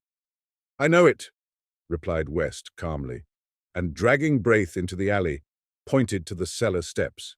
The iron door was barred. "Colette! Colette!" he called. The door swung inward, and the girls sprang up the stairs to meet them. At that instant, Braith, glancing behind him, gave a startled cry, and pushing the two before him into the cellar, jumped down after them and slammed the iron door. A few seconds later, a heavy jar from the outside shook the hinges. "They are here," muttered West, very pale. "That door," observed Colette calmly, "will hold forever." Braith examined the low iron structure, now trembling with the blows rained on it from without. West glanced anxiously at Colette, who displayed no agitation, and this comforted him. "I don't believe they will spend much time here," said Braith. "They only rummage in cellars for spirits, I imagine. Unless they hear that valuables are buried there." "But surely nothing is buried here," exclaimed Braith uneasily. "Unfortunately there is," growled West. "That miserly landlord of mine—" A crash from the outside, followed by a yell, cut him short. Then blow after blow shook the doors, until there came a sharp snap. A clinking of metal and a triangular bit of iron fell inwards, leaving a hole through which struggled a ray of light. Instantly West knelt and, shoving his revolver through the aperture, fired every cartridge. For a moment the alley resounded with the racket of the revolver, then absolute silence followed. Presently a single questioning blow fell upon the door, and a moment later another and another, and then a sudden crack zigzagged across the iron plate. "Here," said West, seizing Colette by the wrist. "You follow me, Braith." And he ran swiftly toward a circular spot of light at the further end of the cellar. The spot of light came from a barred manhole above. West motioned Braith to mount on his shoulders. "Push it over, you must!" With little effort, Braith lifted the barred cover, scrambled out on his stomach, and easily raised Colette from West's shoulders. "Quick, old chap!" cried the latter. Braith twisted his legs around a fence chain and leaned down again. The cellar was flooded with a yellow light, and the air reeked with the stench of petroleum torches. The iron door still held, but a whole plate of metal was gone, and now, as they looked, a figure came creeping through, holding a torch. "Quick!" whispered Braith. "Jump!" And West hung dangling until Colette grasped him by the collar, and he was dragged out. Then her nerves gave way, and she wept hysterically. But West threw his arm around her and led her across the gardens into the next street, where Braith, after replacing the manhole cover and piling some stone slabs from the wall over it, rejoined them. It was almost dark. They hurried through the street, now only lighted by burning buildings or the swift glare of the shells. They gave wide berth to the fires, but at a distance saw the flitting forms of pillagers among the debris. Sometimes they passed a female fury, crazed with drink shrieking anathemas upon the world, or some slouching lout whose blackened face and hands betrayed his share in the work of destruction. At last they reached the Seine and passed the bridge, and then Braith said, "I must go back. I am not sure of Jack and Sylvia." As he spoke, he made way for a crowd which came trampling across the bridge and along the river wall by the d'Orsay barracks. In the midst of it, West caught the measured tread of a platoon. A lantern passed, a file of bayonets, then another lantern which glimmered on a deathly face behind, and Colette gasped, "Hartmann!" and he was gone. They peered fearfully across the embankment, holding their breath. There was a shuffle of feet on the quay, and the gate of the barracks slammed. A lantern shone for a moment at the postern, the crowd pressed to the grill, then came the clang of the volley from the stone parade. One by one, the petroleum torches flared up along the embankment, and now the whole square was in motion. Down from the Champs-Élysées and across the Place de la Concorde straggled the fragments of the battle, a company here and a mob there. They poured in from every street, followed by women and children, and a great murmur, borne on the icy wind, swept through the Arc de Triomphe and down the dark avenue. Perdus, perdus! A ragged end of a battalion was pressing past, the spectre of annihilation. West groaned. Then a figure sprang from the shadowy ranks and called West's name. And when he saw it was Trent, he cried out. Trent seized him, white with terror. "Sylvia?" West stared speechless. But Colette moaned, "Oh, Sylvia, Sylvia! And they are shelling the quarter!" "Trent!" shouted Braith. But he was gone, and they could not overtake him. The bombardment ceased as Trent crossed the boulevard Saint-Germain, but the entrance to the Rue de Seine was blocked by a heap of smoking bricks. Everywhere the shells had torn great holes in the pavement. The café was a wreck of splinters and glass. The bookstore tottered, ripped from roof to basement, and the little bakery, long since closed, bulged outward above a mass of slate and tin. He climbed over the steaming bricks and hurried into the Rue de Tournon. On the corner, a fire blazed, lighting up his own street, and on the bank wall, beneath a shattered gas lamp, a child was writing with a bit of cinder. "Here fell the first shell." The letters stared him in the face. The rat-killer finished and stepped back to view his work, but catching sight of Trent's bayonet, screamed and fled. And as Trent staggered across the shattered street, from holes and crannies in the ruins, fierce women fled from their work of pillage, cursing him. At first he could not find his house, for the tears blinded him, but he felt along the wall and reached the door. A lantern burned in the concierge's lodge, and the old man lay dead beside it. Faint with fright, he leaned a moment on his rifle, then, snatching the lantern, sprang up the stairs. He tried to call, but his tongue hardly moved. On the second floor he saw plaster on the stairway, and on the third the floor was torn, and the concierge lay in a pool of blood across the landing. The next floor was his, theirs. The door hung from its hinges, the walls gaped. He crept in and sank down by the bed, and there 2 arms were flung around his neck, and a tear-stained face sought his own. "Sylvia! Oh, Jack, Jack, Jack!" From the tumbled pillow beside them a child wailed. "They brought it, it is mine," she sobbed. "Ours," he whispered, with his arms around them both. Then from the stairs below came Braith's anxious voice. "Trent, is all well?" The street of Our Lady of the Fields. Et tous les jours passés dans la tristesse nous sont comptés comme des jours heureux. The street is not fashionable, neither is it shabby. It is a pariah among streets, a street without a quarter. It is generally understood to lie outside the pale of the aristocratic Avenue de l'Observatoire. The students of the Montparnasse quarter consider it swell and will have none of it. The Latin quarter from the Luxembourg, its northern frontier, sneers at its respectability and regards with disfavor the correctly costumed students who haunt it. Few strangers go into it. At times, however, the Latin Quarter students use it as a thoroughfare between the Rue de Rennes and the Bullier. But except for that and the weekly afternoon visits of parents and guardians to the convent near the Rue Vavin, the street of Our Lady of the Fields is as quiet as a Passy boulevard. Perhaps the most respectable portion lies between the Rue de la Grande Chaumière and the Rue Vavin. At least this was the conclusion arrived at by the Reverend Joel Byram as he rambled through it with Hastings in charge. To Hastings the street looked pleasant in the bright June weather, and he had begun to hope for its selection when the Reverend Byram shied violently at the cross on the convent opposite. "Jesuits," he muttered. "Well," said Hastings wearily, "I imagine we won't find anything better. You say yourself that vice is triumphant in Paris, and it seems to me that in every street we find Jesuits or something worse." After a moment he repeated, "Or something worse, which of course I would not notice except for your kindness in warning me." Dr. Byram sucked in his lips and looked about him. He was impressed by the evident respectability of the surroundings.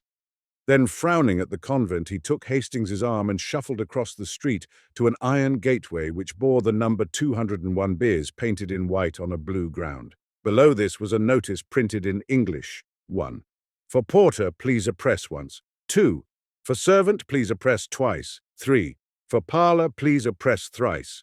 Hastings touched the electric button 3 times, and they were ushered through the garden and into the parlour by a trim maid. The dining-room door just beyond was open, and from the table in plain view a stout woman hastily arose and came toward them. Hastings caught a glimpse of a young man with a big head and several snuffy old gentlemen at breakfast, before the door closed and the stout woman waddled into the room, bringing with her an aroma of coffee and a black poodle. "It is a plaisir to you receive," she cried. "Monsieur is English? No? American? Of course. My pension it is for Americans, so tout. Here all speak English, c'est-à-dire the personnel. The servants do speak plus ou moins a little. I am happy to have you come pensionnaires." "Madame," began Dr. Byram, but was cut short again. "Ah, yes, I know. Ah, mon Dieu. You do not speak French, but you have come to learn. My husband does speak French with the pensionnaire. We have at the moment a family American who learn of my husband French." Here the poodle growled at Dr. Byram and was promptly cuffed by his mistress. "Veux-tu?" she cried with a slap. "Veux-tu? Oh, le vilain! Oh, le vilain!" "Mais, madame," said Hastings, smiling, "il n'a pas l'air très féroce." The poodle fled, and his mistress cried, "Ah, the accent charming! He does speak already French like a Parisian young gentleman." Then Dr. Byram managed to get in a word or two and gathered more or less information with regard to prices. "It is a pension sérieux. My clientele is of the best, indeed a pension de famille where one is at home." Then they went upstairs to examine Hastings' future quarters, test the bed springs, and arrange for the weekly towel allowance. Dr. Byram appeared satisfied. Madame Marotte accompanied them to the door and rang for the maid. But as Hastings stepped out into the gravel walk, his guide and mentor paused a moment and fixed Madame with his watery eyes. "You understand," he said, "that he is a youth of most careful bringing up, and his character and morals are without a stain. He is young and has never been abroad, never even seen a large city, and his parents have requested me, as an old family friend living in Paris, to see that he is placed under good influences. He is to study art, but on no account would his parents wish him to live in the Latin Quarter if they knew of the immorality which is rife there." A sound like the click of a latch interrupted him, and he raised his eyes, but not in time to see the maid slap the big-headed young man behind the parlour door. Madame coughed, cast a deadly glance behind her, and then beamed on Dr. Byram. "It is well that he come here. The pension more serious il n'en existe pas. It is not any," she announced with conviction. So, as there was nothing more to add, Dr. Byram joined Hastings at the gate. "I trust," he said, eyeing the convent, that you will make no acquaintances among Jesuits." Hastings looked at the convent until a pretty girl passed before the grey facade, and then he looked at her. A young fellow with a paint box and canvas came swinging along, stopped before the pretty girl, said something during a brief but vigorous handshake at which they both laughed, and he went his way calling back, "À demain, Valentine!" As in the same breath she cried, "À demain!" Valentine, thought Hastings, what a quaint name, and he started to follow the Reverend Joel Byram, who was shuffling towards the nearest tramway station. "Two, and you are please whiz Paris, Monsieur Astang?" demanded Madame Marotte the next morning as Hastings came into the breakfast room of the pension, rosy from his plunge in the limited bath above. "I am sure I shall like it," he replied, wondering at his own depression of spirits. The maid brought him coffee and rolls. He returned the vacant glance of the big-headed young man and acknowledged diffidently the salutes of the snuffy old gentleman. He did not try to finish his coffee and sat crumbling a roll, unconscious of the sympathetic glances of Madame Marotte, who had tact enough not to bother him. Presently a maid entered with a tray on which were balanced 2 bowls of chocolate, and the snuffy old gentleman leered at her ankles. The maid deposited the chocolate at a table near the window and smiled at Hastings. Then a thin young lady, followed by her counterpart in all except years, marched into the room and took the table near the window. They were evidently American, but Hastings, if he expected any sign of recognition, was disappointed. To be ignored by compatriots intensified his depression. He fumbled with his knife and looked at his plate. The thin young lady was talkative enough. She was quite aware of Hastings's presence, ready to be flattered if he looked at her, but on the other hand she felt her superiority, for she had been 3 weeks in Paris, and he, it was easy to see, had not yet unpacked his steamer trunk. Her conversation was complacent. She argued with her mother upon the relative merits of the Louvre and the Bon Marché, but her mother's part of the discussion was mostly confined to the observation, "Why, Susie?" The snuffy old gentleman had left the room in a body, outwardly polite and inwardly raging. They could not endure the Americans who filled the room with their chatter. The big-headed young man looked after them with a knowing cough, murmuring, "Gay old birds." "They look like bad old men, Mr. Bladen," said the girl. To this Mr. Bladen smiled and said, "They've had their day," in a tone which implied that he was now having his. "And that's why they all have baggy eyes," cried the girl. "I think it's a shame for young gentlemen." "Why, Susie?" said the mother, and the conversation lagged. After a while, Mr. Bladen threw down the petty journal, which he daily studied at the expense of the house, and turning to Hastings, started to make himself agreeable. He began by saying, "I see you are American." To this brilliant and original opening, Hastings, deadly homesick, replied gratefully, and the conversation was judiciously nourished by observations from Miss Susie Byng, distinctly addressed to Mr. Bladen. In the course of events, Miss Susie, forgetting to address herself exclusively to Mr. Bladen, and Hastings replying to her general question, the entente cordiale was established, and Susie and her mother extended a protectorate over what was clearly neutral territory. "Mr. Hastings, you must not desert the pension every evening as Mr. Bladen does. Paris is an awful place for young gentlemen, and Mr. Bladen is a horrid cynic." Mr. Bladen looked gratified. Hastings answered, "I shall be at the studio all day, and I imagine I shall be glad enough to come back at night." Mr. Bladen, who at a salary of $15 a week acted as agent for the Pewley Manufacturing Company of Troy, NY, smiled a skeptical smile and withdrew to keep an appointment with a customer on the Boulevard Magenta. Hastings walked into the garden with Mrs. Byng and Susie, and, at their invitation, sat down in the shade before the iron gate. The chestnut trees still bore their fragrant spikes of pink and white, and the bees hummed among the roses trellised on the white-walled house. A faint freshness was in the air. The watering carts moved up and down the street, and a clear stream bubbled over the spotless gutters of the Rue de la Grande Chaumière. The sparrows were merry along the curbstones, taking bath after bath in the water and ruffling their feathers with delight. In a walled garden across the street, a pair of blackbirds whistled among the almond trees. Hastings swallowed the lump in his throat, for the song of the birds and the ripple of water in a Paris gutter brought back to him the sunny meadows of Millbrook. "That's a blackbird," observed Miss Byng. "See him there on the bush with pink blossoms. He's all black except his bill, and that looks as if it had been dipped in an omelette, as some Frenchman says. Why, Susie, said Mrs. Byng. That garden belongs to a studio inhabited by two Americans, continued the girl serenely, and I often see them pass. They seem to need a great many models, mostly young and feminine. Why, Susie? Perhaps they prefer painting that kind, but I don't see why they should invite 5 with 3 more young gentlemen and all get into 2 cabs and drive away singing. This street, she continued, is dull. There is nothing to see except the garden and a glimpse of the boulevard Montparnasse through the Rue de la Grande. Chaumière. No one ever passes except a policeman. There is a convent on the corner. I thought it was a Jesuit college, began Hastings, but was at once overwhelmed with a Baedeker description of the place, ending with, on one side stand the palatial hotels of Jean-Paul Laurence and Guillaume Bouguereau, and opposite, in the little passage Stanislas, Carolus Duran paints the masterpieces which charm the world. The blackbird burst into a ripple of golden throaty notes, and from some distant green spot in the city an unknown wild bird answered with a frenzy of liquid trills, until the sparrows paused in their ablutions to look up with restless chirps. Then a butterfly came and sat on a cluster of heliotrope and waved his crimson-banded wings in the hot sunshine. Hastings knew him for a friend, and before his eyes there came a vision of tall mulleins and scented milkweed alive with painted wings, a vision of a white house and woodbine-covered piazza, a glimpse of a man reading and a woman leaning over the pansy bed, and his heart was full. He was startled a moment later by Miss Byng. "I believe you are homesick." Hastings blushed.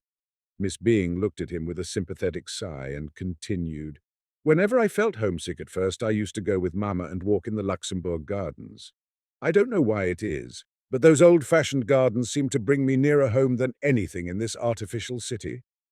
"But they are full of marble statues," said Mrs. Byng mildly. "I don't see the resemblance myself." "Where is the Luxembourg?" inquired Hastings after a silence. "Come with me to the gate," said Miss Byng. He rose and followed her, and she pointed out the Rue Vavin at the foot of the street. "You pass by the convent to the right," she smiled, and Hastings went. 3. The Luxembourg was a blaze of flowers. He walked slowly through the long avenues of trees, past mossy marbles and old-time columns, and threading the grove by the bronze lion, came upon the tree-crowned terrace above the fountain. Below lay the basin shining in the sunlight. Flowering almonds encircled the terrace, and in a greater spiral, groves of chestnuts wound in and out and down among the moist thickets by the western palace wing. At one end of the avenue of trees, the observatory rose, its white domes piled up like an eastern mosque. At the other end stood the heavy palace, with every window pane ablaze in the fierce sun of June. Around the fountain, children and white-capped nurses armed with bamboo poles were pushing toy boats, whose sails hung limp in the sunshine.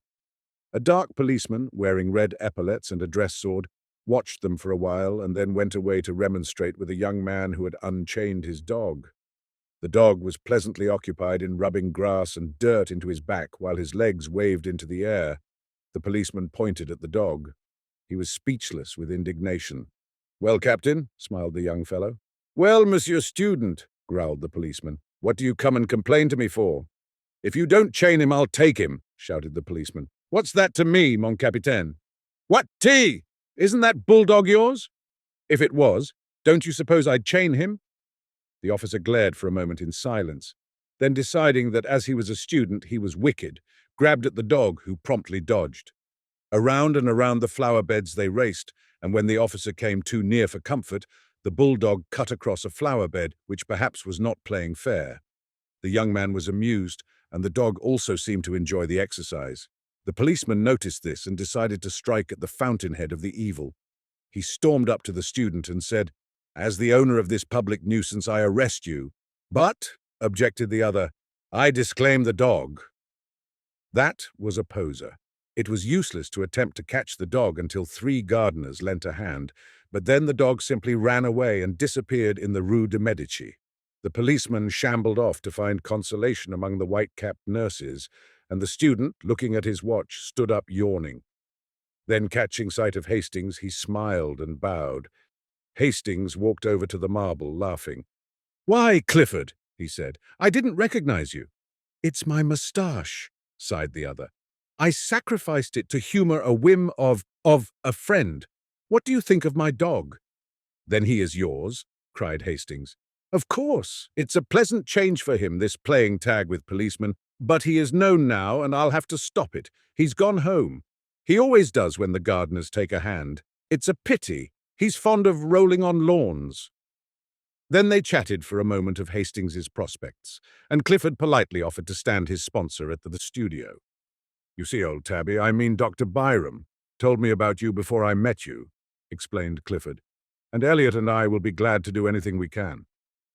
Then, looking at his watch again, he muttered, "I have just 10 minutes to catch the Versailles train. Au revoir," and started to go, but catching sight of a girl advancing by the fountain, took off his hat with a confused smile. "Why are you not at Versailles?" she said, with an almost imperceptible acknowledgement of Hastings's presence. I'm going," murmured Clifford. For a moment they faced each other, and then Clifford, very red, stammered, "With your permission, I have the honor of presenting to you my friend, Monsieur Hastings." Hastings bowed low. She smiled very sweetly, but there was something of malice in the quiet inclination of her small Parisian head. "I could have wished," she said, "that Monsieur Clifford might spare me more time when he brings with him so charming an American." Must I go, Valentine?" began Clifford. "Certainly," she replied. Clifford took his leave with very bad grace, wincing when she added, "And give my dearest love to Cécile." As he disappeared in the Rue d'Assas, the girl turned as if to go, but then suddenly remembering Hastings, looked at him and shook her head. "Monsieur Clifford is so perfectly harebrained," she smiled. "It is embarrassing sometimes. You have heard, of course, all about his success at the Salon?" He looked puzzled, and she noticed it. "You have been to the Salon, of course?" "Why, no," he answered. "I only arrived in Paris 3 days ago." She seemed to pay little heed to his explanation, but continued, "Nobody imagined he had the energy to do anything good. But on varnishing day, the Salon was astonished by the entrance of Monsieur Clifford, who strolled about as bland as you please with an orchid in his buttonhole and a beautiful picture on the line." She smiled to herself at the reminiscence and looked at the fountain. "Monsieur Bouguereau told me that Monsieur Julien was so astonished that he only shook hands with Monsieur Clifford in a dazed manner and actually forgot to pat him on the back. Fancy," she continued with much merriment, "fancy Papa Julien forgetting to pat one on the back." Hastings, wondering at her acquaintance with the great Bouguereau, looked at her with respect. "May I ask," he said diffidently, "whether you are a pupil of Bouguereau?" "I?" she said in some surprise. Then she looked at him curiously.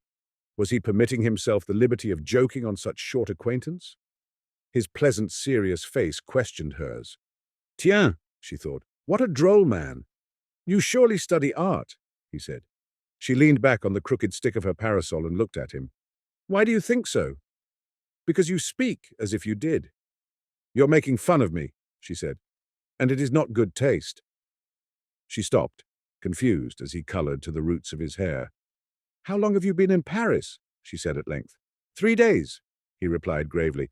But surely you are not a nouveau. You speak French too well." Then after a pause, "Really, are you a nouveau?"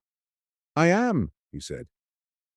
She sat down on the marble bench lately occupied by Clifford and, tilting her parasol over her small head, looked at him. "I don't believe it." He felt the compliment and for a moment hesitated to declare himself one of the despised. Then, mustering up his courage, he told her how new and green he was, and all with a frankness which made her blue eyes open very wide and her lips part in the sweetest of smiles. "You have never seen a studio?" "Never." "Nor a model?" "No." "How funny," she said solemnly. Then they both laughed. "And you," he said, "have seen studios?" "Hundreds." "And models?" "Millions." "And you know Bouguereau?" "Yes, and Henner and Constant and Laurent and Puvis de Chavannes and Dagnan and Courtois and all the rest of them. And yet you say you are not an artist?" "Pardon," she said gravely. "Did I say I was not? Won't you tell me?" He hesitated. At first she looked at him, shaking her head and smiling. Then of a sudden her eyes fell and she began tracing figures with her parasol in the gravel at her feet. Hastings had taken a place on the seat, and now, with his elbows on his knees, sat watching the spray drifting above the fountain jet. A small boy, dressed as a sailor, stood poking his yacht and crying, "I won't go home, I won't go home." His nurse raised her hands to heaven. Just like a little American boy, thought Hastings, and a pang of homesickness shot through him. Presently the nurse captured the boat, and the small boy stood at bay. "Monsieur René, when you decide to come here, you may have your boat." The boy backed away, scowling. "Give me my boat, I say," he cried. "And don't call me René, for my name's Randall, and you know it." "Hello," said Hastings. "Randall, that's English." "I am American," announced the boy in perfectly good English, turning to look at Hastings. "And she's such a fool she calls me René because Mama calls me Ranny." Here he dodged the exasperated nurse and took up his station behind Hastings, who laughed, and catching him around the waist, lifted him into his lap. "One of my countrymen," he said to the girl beside him. He smiled while he spoke, but there was a queer feeling in his throat. "Don't you see the stars and stripes on my yacht?" demanded Randall. Sure enough, the American colors hung limply under the nurse's arm. "Oh!" cried the girl, "he is charming," and impulsively stooped to kiss him, but the infant Randall wriggled out of Hastings' arms, and his nurse pounced upon him with an angry glance at the girl. She reddened, and then bit her lips as the nurse, with eyes still fixed on her, dragged the child away and ostentatiously wiped his lips with her handkerchief. Then she stole a look at Hastings and bit her lip again. "What an ill-tempered woman," he said. "In America, most nurses are flattered when people kiss their children." For an instant she tipped the parasol to hide her face, then closed it with a snap and looked at him defiantly. "Do you think it's strange that she objected?" "Why not?" he said in surprise. Again she looked at him with quick, searching eyes. His eyes were clear and bright, and he smiled back, repeating, "Why not?" "You are droll," she murmured, bending her head. "Why?" But she made no answer and sat silent, tracing curves and circles in the dust with her parasol. After a while he said, "I am glad to see that young people have so much liberty here. I understood that the French were not at all like us. You know, in America, or at least where I live in Millbrook, girls have every liberty, go out alone and receive their friends alone, and I was afraid I should miss it here. But I see how it is now, and I am glad I was mistaken." She raised her eyes to his and kept them there. He continued pleasantly, "Since I have sat here, I have seen a lot of pretty girls walking alone on the terrace there, and then you are alone too. Tell me, for I do not know French customs, do you have the liberty of going to the theatre without a chaperone?" For a long time she studied his face, and then with a trembling smile said, "Why do you ask me?" "Because you must know, of course," he said gaily. "Yes," she replied indifferently. "I know." He waited for an answer, but getting none, decided that perhaps she had misunderstood him. "I hope you don't think I mean to presume on our short acquaintance," he began. "In fact, it is very odd, but I don't know your name. When Mr. Clifford presented me, he only mentioned mine. Is that the custom in France?" "It is the custom in the Latin Quarter," she said with a queer light in her eyes. Then suddenly she began talking almost feverishly. "You must know, Monsieur Hastings, that we are all un peu sans gêne here in the Latin Quarter. We are very bohemian, and etiquette and ceremony are out of place. It was for that Monsieur Clifford presented you to me with small ceremony and left us together with less. Only for that. And I am his friend. And I have many friends in the Latin Quarter, and we all know each other very well. And I am not studying art, but what?" he said, bewildered. "I shall not tell you. It is a secret," she said with an uncertain smile. On both cheeks a pink spot was burning, and her eyes were very bright. Then, in a moment, her face fell. "Do you know Monsieur Clifford very intimately?" "Not very." After a while she turned to him, grave and a little pale. "My name is Valentine. Valentine Tissot. Might I ask a service of you on such very short acquaintance?" "Oh," he cried, "I should be honored." "It is only this," she said gently. "It is not much. Promise me not to speak to Monsieur Clifford about me. Promise me that you will speak to no one about me." "I promise." he said, greatly puzzled. She laughed nervously. I wish to remain a mystery. It is a caprice. But, he began, I had hoped that you might give Monsieur Clifford permission to bring me, to present me at your house.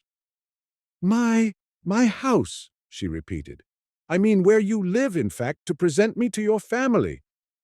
The change in the girl's face shocked him. I beg your pardon, he cried. I have hurt you. And as quick as a flash, she understood him because she was a woman. My parents are dead, she said. Presently, he began again, very gently. Would it displease you if I beg you to receive me? It is the custom. I cannot, she answered. Then glancing up at him, I am sorry. I should like to, but believe me, Kind, he cried, surprised and puzzled. I like you, she said slowly, and we will see each other sometimes if you will. At friends' houses. No, not at friends' houses. Where? Here, she said with defiant eyes. Why, he cried, in Paris you are much more liberal in your views than we are. She looked at him curiously. Yes, we are very bohemian. I think it is charming, he declared. You see, we shall be in the best of society, she ventured timidly, with a pretty gesture toward the statues of the dead queens, ranged in stately ranks above the terrace. He looked at her, delighted, and she brightened at the success of her innocent little pleasantry. Indeed, she smiled, I shall be well chaperoned because you see we are under the protection of the gods themselves. Look, there are Apollo and Juno and Venus on their pedestals, counting them on her small gloved fingers, and Ceres, Hercules, but I can't make out. Hastings turned to look up at the winged god under whose shadow they were seated. Why, it's love, he said. 4. There is a nouveau here, drawled Laffat, leaning around his easel and addressing his friend Bowles. There is a nouveau here who is so tender and green and appetizing that heaven help him if he should fall into a salad bowl. Hayseed? Inquired Bowles, plastering in a background with a broken palette knife and squinting at the effect with approval. Yes, Squeedunk or Oshkosh, and how he ever grew up among the daisies and escaped the cows, heaven alone knows. Bowles rubbed his thumb across the outlines of his study to throw in a little atmosphere, as he said, glared at the model, pulled at his pipe, and finding it out, struck a match on his neighbour's back to relight it. His name, continued Laffat, hurling a bit of bread at the hat rack, his name is Hastings. He is a berry. He knows no more about the world. And here Mr. Laffat's face spoke volumes for his own knowledge of that planet, than a maiden cat on its first moonlight stroll. Bowles, now having succeeded in lighting his pipe, repeated the thumb touch on the other edge of the study and said, Ah. Yes, continued his friend, and would you imagine it? He seems to think that everything here goes on as it does in his the little backwoods ranch at home, talks about the pretty girls who walk alone in the street, says how sensible it is, and how French parents are misrepresented in America, says that for his part he finds French girls, and he confessed to only knowing one, as jolly as American girls. I tried to set him right, tried to give him a pointer as to what sort of ladies walk about alone or with students, and he was either too stupid or too innocent to catch on. Then I gave it to him straight, and he said I was a vile-minded fool and marched off. Did you assist him with your shoe? Inquired Bowles, languidly interested. Well, no. He called you a vile-minded fool. He was correct, said Clifford from his easel in front. What do you mean? Demanded Laffat, turning red. That, replied Clifford. Who spoke to you? Is this your business? Sneered Bowles, but nearly lost his balance as Clifford swung about and eyed him. Yes, he said slowly. It's my business. No one spoke for some time. Then Clifford sang out, I say, Hastings. And when Hastings left his easel and came around, he nodded toward the astonished Laffat. This man has been disagreeable to you, and I want to tell you that any time you feel inclined to kick him, why, I will hold the other creature. Hastings, embarrassed, said, Why, no, I don't agree with his ideas, nothing more. Clifford said naturally, and slipping his arm through Hastings, strolled about with him and introduced him to several of his own friends, at which all the nouveaux opened their eyes with envy, and the studio were given to understand that Hastings, although prepared to do menial work as the latest nouveau, was already within the charmed circle of the old, respected, and feared the truly great. The rest finished. The model resumed his place, and work went on in a chorus of songs and yells, and every ear-splitting noise which the art student utters when studying the beautiful. 5 o'clock struck.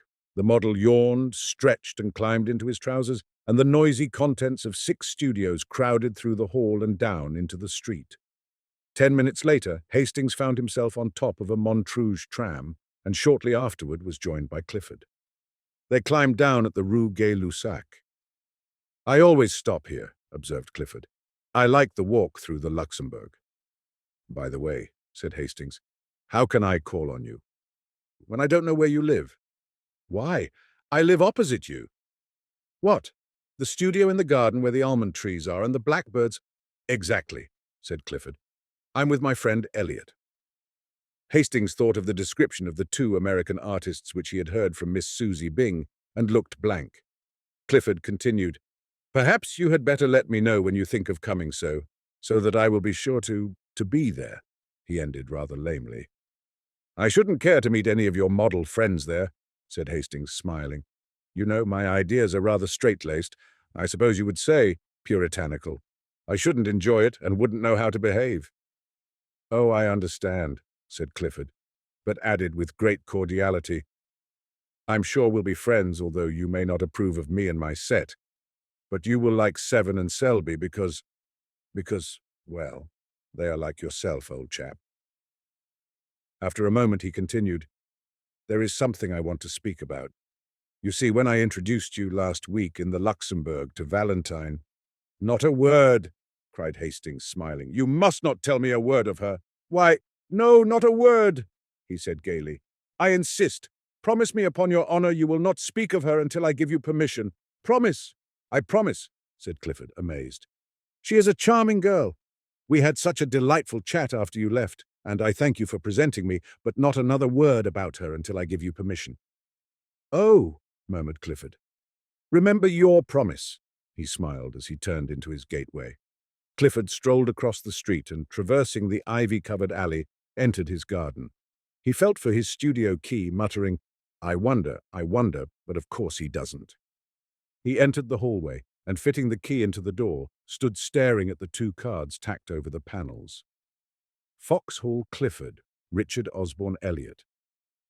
Why the devil doesn't want me to speak of her? He opened the door and, discouraging the caresses of 2 brindle bulldogs, sank down on the sofa. Elliot sat smoking and sketching with a piece of charcoal by the window. "Hello," he said without looking around. Clifford gazed absently at the back of his head, murmuring, I'm afraid that man is too innocent." "I say, Elliot," he said at last.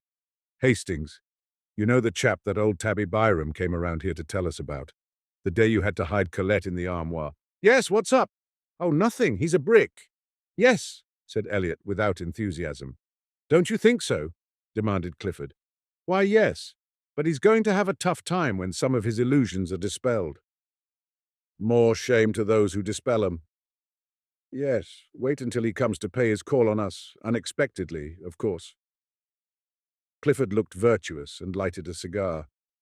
"I was just going to say," he observed, "that I have asked him not to come without letting us know so I can postpone any orgy you may have intended." "Ah!" cried Elliot indignantly. "I suppose you put it to him in that way." "Not exactly," grinned Clifford. Then, more seriously, "I don't want anything to occur here to bother him. He's a brick, and it's a pity we can't be more like him." "I am," observed Elliot complacently. "Only living with you." "Listen," cried the other. "I have managed to put my foot in it in great style. Do you know what I've done? Well, the first time I met him in the street, or rather, it was in the Luxembourg, I introduced him to Valentine." "Did he object?"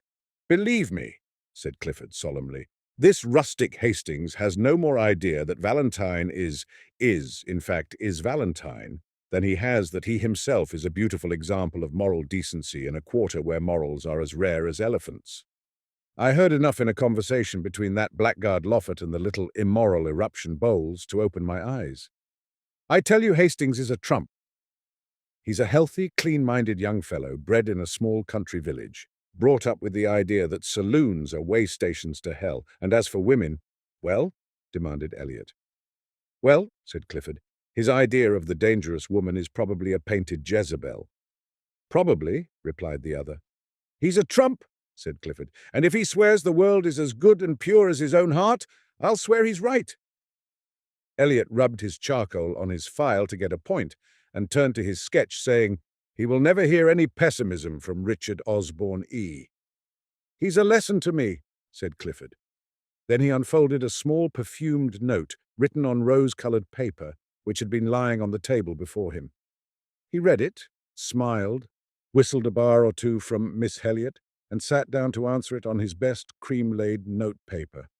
When it was written and sealed, he picked up his stick and marched up and down the studio 2 or 3 times, whistling. Going out? Inquired the other, without turning. Yes, he said, but lingered a moment over Elliot's shoulder, watching him pick out the lights in his sketch with a bit of bread. Tomorrow is Sunday, he observed after a moment's silence. Well? Inquired Elliot. Have you seen Colette? No, I will tonight. She and Rowden and Jacqueline are coming to Boulogne. I suppose you and Cécile will be there? Well, no, replied Clifford. Cécile dines at home tonight, and I had an idea of going to Mignon's. Elliot looked at him with disapproval. You can make all the arrangements for La Roche without me, he continued, avoiding Elliot's eyes. What are you up to now? Nothing, protested Clifford. Don't tell me, replied his chum with scorn. Fellows don't rush off to Mignon's when the set dine at Boulogne. Who is it now? But no, I won't ask that. What's the use? Then he lifted up his voice in complaint and beat upon the table with his pipe. What's the use of ever trying to keep track of you? What will Cécile say? Oh yes, what will she say? It's a pity you can't be constant 2 months, yes, by Jove. And the quarter is indulgent, but you abuse its good nature and mine too. Presently he arose and, jamming his hat on his head, marched to the door. Heaven alone knows why anyone puts up with your antics, but they all do, and so do I. If I were Cécile or any of the other pretty fools after whom you have toddled and will, in all human probabilities, continue to toddle, I say, if I were Cécile, I'd spank you.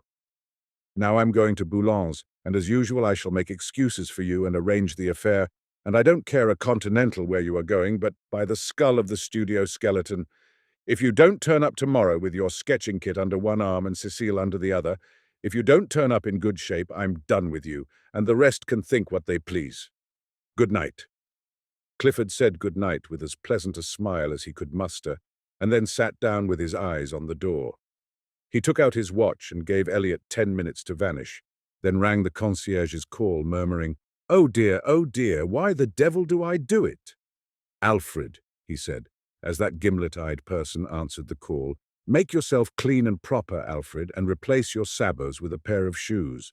Then put on your best hat, and take this letter to the big white house in the Rue de Dragon. There is no answer, mon petit Alfred. The concierge departed with a snort in which unwillingness for the errand and affection for Monsieur Clifford were blended. Then, with great care, the young fellow arrayed himself in all the beauties of his and Elliot's wardrobe. He took his time about it, and occasionally interrupted his toilet to play his banjo or make pleasing diversion for the bulldogs by gambling about on all fours. I've got 2 hours before me, he thought, and borrowed a pair of Elliot's silken footgear, with which he and the dogs played ball until he decided to put them on. Then he lighted a cigarette and inspected his dress coat. When he had emptied it of 4 handkerchiefs, a fan, and a pair of crumpled gloves as long as his arm, he decided it was not suited to add éclat to his charms, and cast about in his mind for a substitute. Elliot was too thin, and anyway his coats were now under lock and key. Rowden probably was as badly off as himself. Hastings was the man. But when he threw on a smoking jacket and sauntered over to Hastings' house, he was informed that he had been gone over an hour. Now, where in the name of all that's reasonable could he have gone? Muttered Clifford, looking down the street. The maid didn't know, so he bestowed upon her a fascinating smile and lounged back to the studio. Hastings was not far away. The Luxembourg is within 5 minutes' walk of the Rue Notre-Dame-des-Champs, and there he sat under the shadow of a winged god, and there he had sat for an hour, poking holes in the dust and watching the steps which led from the northern terrace to the fountain. The sun hung, a purple globe, above the misty hills of Moudon. Long streamers of clouds touched with rose swept low on the western sky, and the dome of the distant Invalides burned like an opal through the haze. Behind the palace, the smoke from a high chimney mounted straight into the air, purple until it crossed the sun, where it changed to a bar of smouldering fire. High above the darkening foliage of the chestnuts, the twin towers of St. Sulpice rose, an ever-deepening silhouette.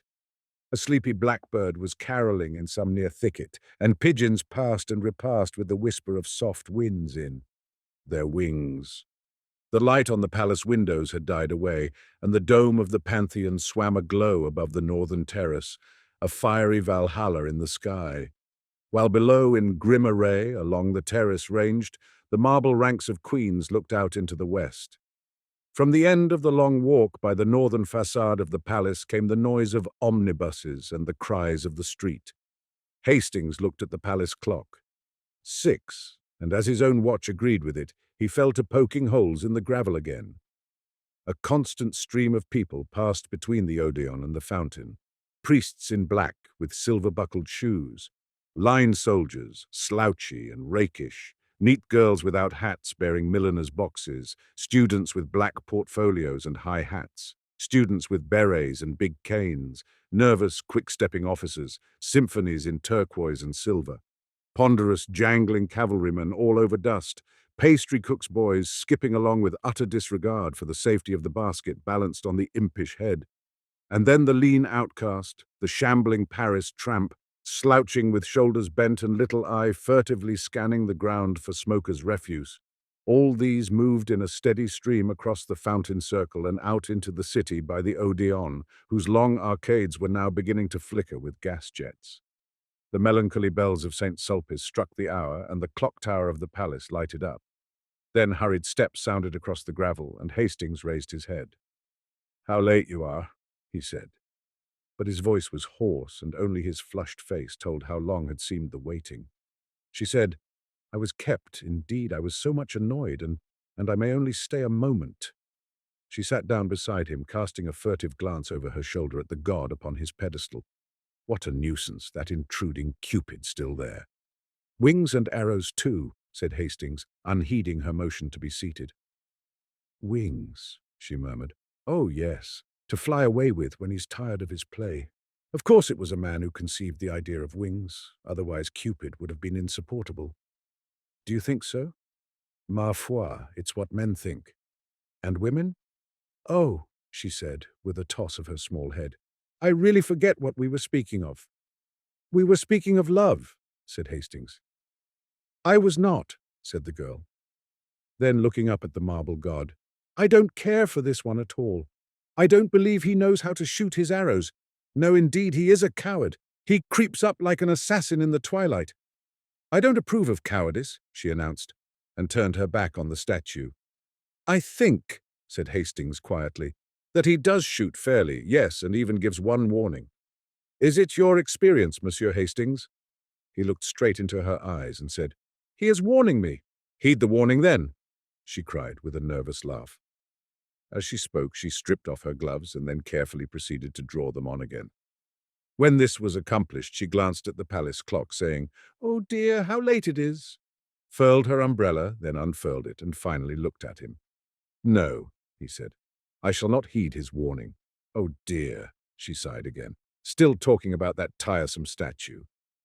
Then, stealing a glance at his face, I suppose you are in love." "I don't know," he muttered. "I suppose I am." She raised her head with a quick gesture. "You seem delighted at the idea," she said, but bit her lip and trembled as his eyes met hers.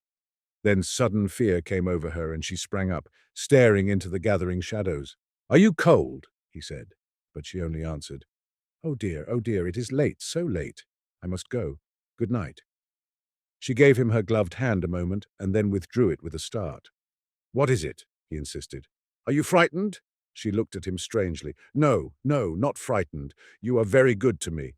"By Jove!" he burst out. "What do you mean by saying I'm good to you? That's at least the third time, and I don't understand." The sound of a drum from the guardhouse at the palace cut him short. "Listen," she whispered. "They are going to close. It's late, oh, so late." The rolling of the drum came nearer and nearer, and then the silhouette of the drummer cut the sky above the eastern terrace. The fading light lingered a moment on his belt and bayonet.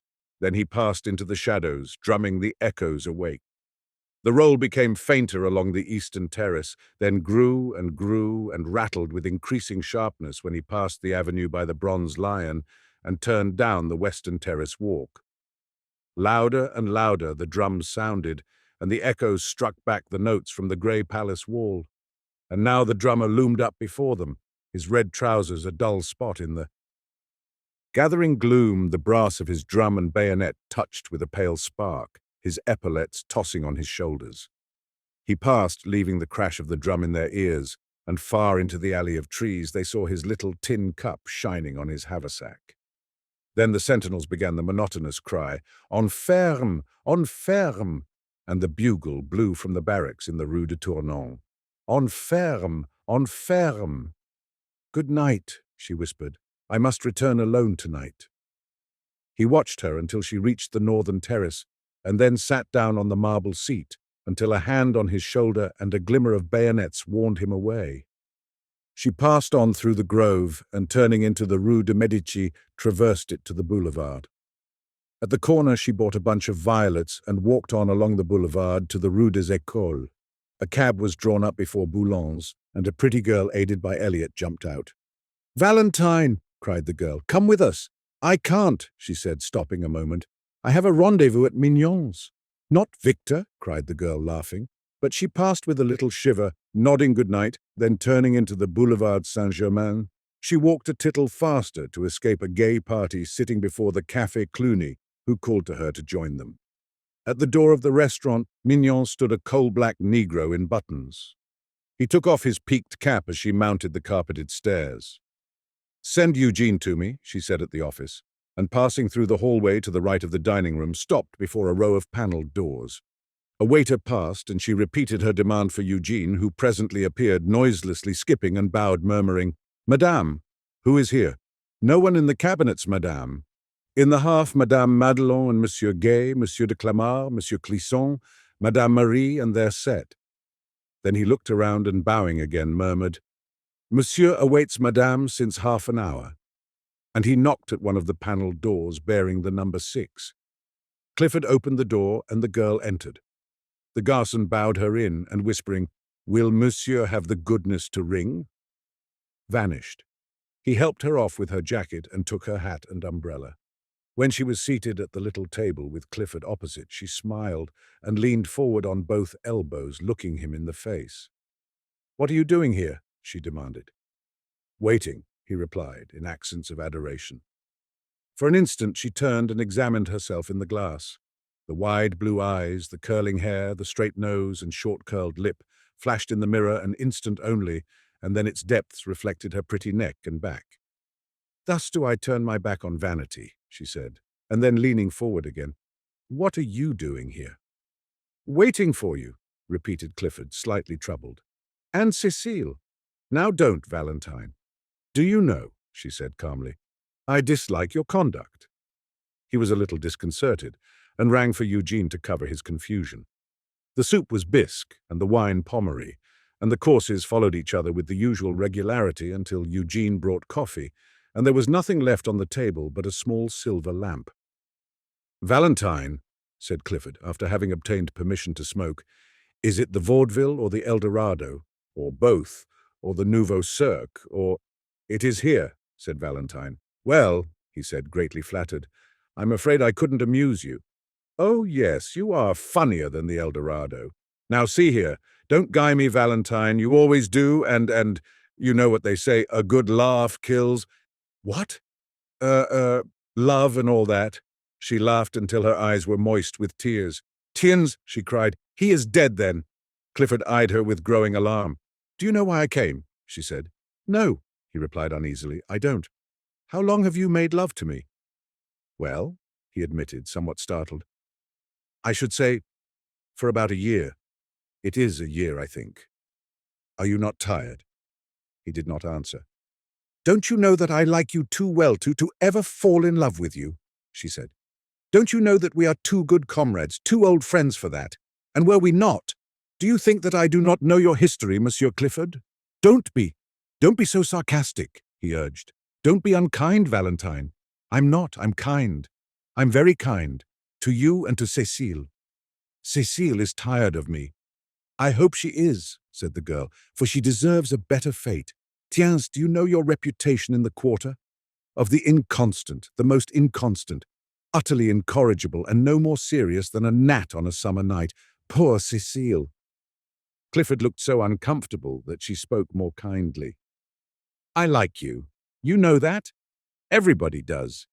You are a spoiled child here. Everything is permitted you, and everyone makes allowance, but everyone cannot be a victim to caprice." "Caprice!" he cried. "By Jove, if the girls of the Latin Quarter are not capricious! Never mind about that. You must not sit in judgment. You, of all men, why are you here tonight?" "Oh," she cried, "I will tell you why. Monsieur receives a little note. He sends a little answer. He dresses in his conquering raiment." "I don't," said Clifford, very red. "You do, and it becomes you," she retorted with a faint smile. Then again, very quietly, "I am in your power, but I know I am in the power of a friend. I have come to acknowledge it to you here, and it is because of that that I am here to beg of you a favor." Clifford opened his eyes but said nothing. "I am in great distress of mind. It is Monsieur Hastings." "Well?" said Clifford in some astonishment. "I want to ask you," she continued in a low voice, "I want to ask you in case you should speak of me before him, not to say, I shall not speak of you to him," he said quietly. Can you prevent others?" "I might if I was present. May I ask why?" "That is not fair," she murmured. "You know how he considers me, as he considers every woman. You know how different he is from you and the rest. I have never seen such a man as Monsieur Hastings." He let his cigarette go out unnoticed. "I am almost afraid of him, afraid he should know what we all are in the quarter. Oh, I do not wish him to know. I do not wish him to turn from me, to cease from speaking to me as he does. You and the rest cannot know what it has been to me. I could not believe him. I could not believe he was so good and noble. I do not wish him to know so soon. He will find out. Sooner or later he will find out for himself, and then he will turn away from me." "Why?" she cried passionately. "Why should he turn from me and not from you?" Clifford, much embarrassed, eyed his cigarette. The girl rose, very white. "He is your friend. You have a right to warn him." "He is my friend," he said at length. They looked at each other in silence. Then she cried, "By all that I hold to me most sacred, you need not warn him." "I shall trust your word," he said pleasantly. V. The month passed quickly for Hastings, and left few definite impressions after it. It did leave some, however. One was a painful impression of meeting Mr. Bladen on the Boulevard des Capucines in company with a very pronounced young person whose laugh dismayed him, and when at last he escaped from the café where Mr. Bladen had hauled him to join them in a bock, he felt as if the whole boulevard was looking at him and judging him by his company. Later, an instinctive conviction regarding the young person with Mr. Bladen sent the hot blood into his cheek, and he returned to the pension in such a miserable state of mind that Miss Byng was alarmed and advised him to conquer his homesickness at once. Another impression was equally vivid. One Saturday morning, feeling lonely, his wanderings about the city brought him to the Gare Saint-Lazare. It was early for breakfast, but he entered the Hotel Terminus and took a table near the window. As he wheeled about to give his order, a man passing rapidly along the aisle collided with his head, and looking up to receive the expected apology, he was met instead by a slap on the shoulder and a hearty, "What the deuce are you doing here, old chap?" It was Rowden, who seized him and told him to come along. So, mildly protesting, he was ushered into a private dining room where Clifford, rather red, jumped up from the table and welcomed him with a startled air which was softened by the unaffected glee of Rowden and the extreme courtesy of Elliot. The latter presented him to 3 bewitching girls who welcomed him so charmingly, and seconded Rowden in his demand that Hastings should make one of the party, that he consented at once. While Elliot briefly outlined the projected excursion to La Roche, Hastings delightedly ate his omelette and returned the smiles of encouragement from Cecile and Colette and Jacqueline. Meantime, Clifford, in a bland whisper, was telling Rowden what an ass he was. Poor Rowden looked miserable until Elliot, divining how affairs were turning, frowned on Clifford and found a moment to let Rowden know that they were all going to make the best of it. "You shut up," he observed to Clifford. "It's fate, and that settles it." "It's Rowden, and that settles it," murmured Clifford, concealing a grin, for after all he was not Hastings's wet nurse. So it came about that the train which left the Gare Saint-Lazare at 9:15 a.m. stopped a moment in its career towards Havre and deposited at the red-roofed station of La Roche a merry party, armed with sunshades, trout rods, and one cane, carried by the non-combatant Hastings. Then, when they had established their camp in a grove of sycamores which bordered the little river Epte, Clifford, the acknowledged master of all that pertained to sportsmanship, took command. "You, Rowden," he said, "divide your flies with Elliot and keep an eye on him, or else he'll be trying to put on a float and sinker. Prevent him by force from grubbing about for worms." Elliot protested, but was forced to smile in the general laugh. "You make me ill," he asserted. "Do you think this is my first trout?" "I shall be delighted to see your first trout," said Clifford, and dodging a fly hook, hurled with intent to hit, proceeded to sort and equip 3 slender rods destined to bring joy and fish to Cecile, Colette, and Jacqueline. With perfect gravity, he ornamented each line with 4 split shot, a small hook, and a brilliant quill float. "I shall never touch the worms," announced Cecile with a shudder. Jacqueline and Colette hastened to sustain her, and Hastings pleasantly offered to act in the capacity of general baiter and taker-off of fish. But Cecile, doubtless fascinated by the gaudy flies in Clifford's book, decided to accept lessons from him in the true art, and presently disappeared up the Epte with Clifford in tow. Elliot looked doubtfully at Colette. "I prefer gudgeons," said that damsel with decision, "and you and Monsieur Rowden may go away when you please. May they not, Jacqueline?" "Certainly," responded Jacqueline. Elliot, undecided, examined his rod and reel. "You've got your reel on wrong side up," observed Rowden. Elliot wavered and stole a glance at Colette. I have almost decided not to flip the flies about just now," he began. "There's the pole that Cecile left." "Don't call it a pole," corrected Rowden. "Rod, then," continued Elliot, and started off in the wake of the 2 girls, but was promptly collared by Rowden. "No, you don't. Fancy a man fishing with a float and sinker when he has a fly rod in his hand. You come along." Where the placid little Epte flows down between its thickets to the Seine, a grassy bank shadows the haunt of the gudgeon, and on this bank sat Colette and Jacqueline and chattered and laughed and watched the swerving of the scarlet quills, while Hastings, his hat over his eyes, his head on a bank of moss, listened to their soft voices and gallantly unhooked the small and indignant gudgeon when a flash of a rod and a half-suppressed scream announced a catch. The sunlight filtered through the leafy thickets, awaking to song the forest birds. Magpies in spotless black and white flirted past, alighting nearby with a hop and bound and twitch of the tail. Blue and white jays with rosy breasts shrieked through the trees, and a low-sailing hawk wheeled among the fields of ripening wheat, putting to flight flocks of twittering hedge-birds. Across the Seine, a gull dropped on the water like a plume. The air was pure and still. Scarcely a leaf moved. Sounds from a distant farm came faintly, the shrill cock-crow and dull baying. Now and then a steam tug with big raking smoke-pipe, bearing the name Gape 27, ploughed up the river dragging its interminable train of barges, or a sailboat dropped down with the current towards sleepy Rouen. A faint, fresh odor of earth and water hung in the air, and through the sunlight, orange-tipped butterflies danced above the marsh grass. Soft, velvety butterflies flapped through the mossy woods. Hastings was thinking of Valentine. It was 2 o'clock when Elliot strolled back, and frankly admitting that he had eluded Rowden, sat down beside Colette and prepared to doze with satisfaction. "Where are your trout?" said Colette severely. "They still live," murmured Elliot, and went fast asleep. Rowden returned shortly after, and casting a scornful glance at the slumbering one, displayed 3 crimson-flecked trout. "And that," smiled Hastings lazily, "that is the holy end to which the faithful plod, the slaughter of these small fish with a bit of silk and feather."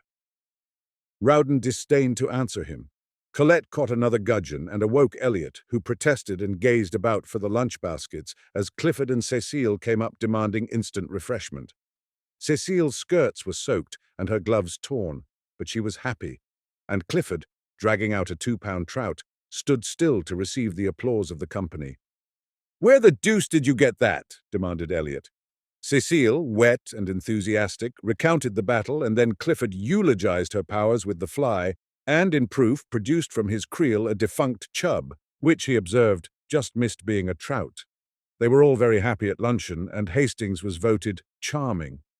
He enjoyed it immensely, only it seemed to him at moments that flirtation went further in France than in Millbrook, Connecticut, and he thought that Cecile might be a little less enthusiastic about Clifford, that perhaps it would be quite as well if Jacqueline sat further away from Rowden, and that possibly Colette could have, for a moment at least, taken her eyes from Elliot's face. Still, he enjoyed it, except when his thoughts drifted to Valentine, and then he felt that he was very far away from her. La Roche is at least an hour and a half from Paris. It is also true that he felt a happiness, a quick heartbeat, when, at 8 o'clock that night, the train which bore them from La Roche rolled into the Gare Saint-Lazare, and he was once more in the city of Valentine. "Good night," they said, pressing around him. "You must come with us next time," he promised, and watched them, 2 by 2, drift into the darkening city, and stood so long that when again he raised his eyes, the vast boulevard was twinkling with gas jets, through which the electric lights stared like moons. 6. It was with another quick heartbeat that he awoke next morning, for his first thought was of Valentine. The sun already gilded the towers of Notre Dame, the clatter of workmen's sabots awoke sharp echoes in the street below, and across the way a blackbird in a pink almond tree was going into an ecstasy of trills. He determined to awake Clifford for a brisk walk in the country, hoping later to beguile that gentleman into the American church for his soul's sake. He found Alfred, the gimlet-eyed, washing the asphalt walk which led to the studio. "Monsieur Elliot?" he replied to the perfunctory inquiry. "Je ne sais pas." "And Monsieur Clifford," began Hastings, somewhat astonished. "Monsieur Clifford," said the concierge with fine irony, "will be pleased to see you, as he retired early. In fact, he has just come in." Hastings hesitated while the concierge pronounced a fine eulogy on people who never stayed out all night and then came battering at the lodge gate during hours which even a gendarme held sacred to sleep. He also discoursed eloquently upon the beauties of temperance, and took an ostentatious draught from the fountain in the court. "I do not think I will come in," said Hastings. "Pardon, monsieur," growled the concierge. "Perhaps it would be well to see Monsieur Clifford. He possibly needs aid. Me, he drives forth with hairbrushes and boots. It is a mercy if he has not set fire to something with his candle." Hastings hesitated for an instant, but swallowing his dislike of such a mission, walked slowly through the ivy-covered alley and across the inner garden to the studio. He knocked. Perfect silence. Then he knocked again, and this time something struck the door from within with a crash. "That," said the concierge, "was a boot." He fitted his duplicate key into the lock and ushered Hastings in. Clifford, in disordered evening dress, sat on the rug in the middle of the room. He held in his hand a shoe and did not appear astonished to see Hastings. "Good morning. Do you use Pear's soap?" he inquired with a vague wave of his hand and a vaguer smile. Hastings' heart sank. "For heaven's sake," he said, "Clifford, go to bed. Not while that Alfred pokes his shaggy head in here and I have a shoe left." Hastings blew out the candle, picked up Clifford's hat and cane, and said with an emotion he could not conceal, "This is terrible, Clifford. I never knew you did this sort of thing." "Well, I do," said Clifford. "Where is Elliot?" "Old chap," returned Clifford, becoming maudlin. "Providence which feeds sparrows and that sort of thing watcheth over the intemperate wanderer. Where is Elliot?" But Clifford only wagged his head and waved his arm about. "He's out there, somewhere about." Then suddenly feeling a desire to see his missing chum, lifted up his voice and howled for him. Hastings, thoroughly shocked, sat down on the lounge without a word. Presently, after shedding several scalding tears, Clifford brightened up and rose with great precaution.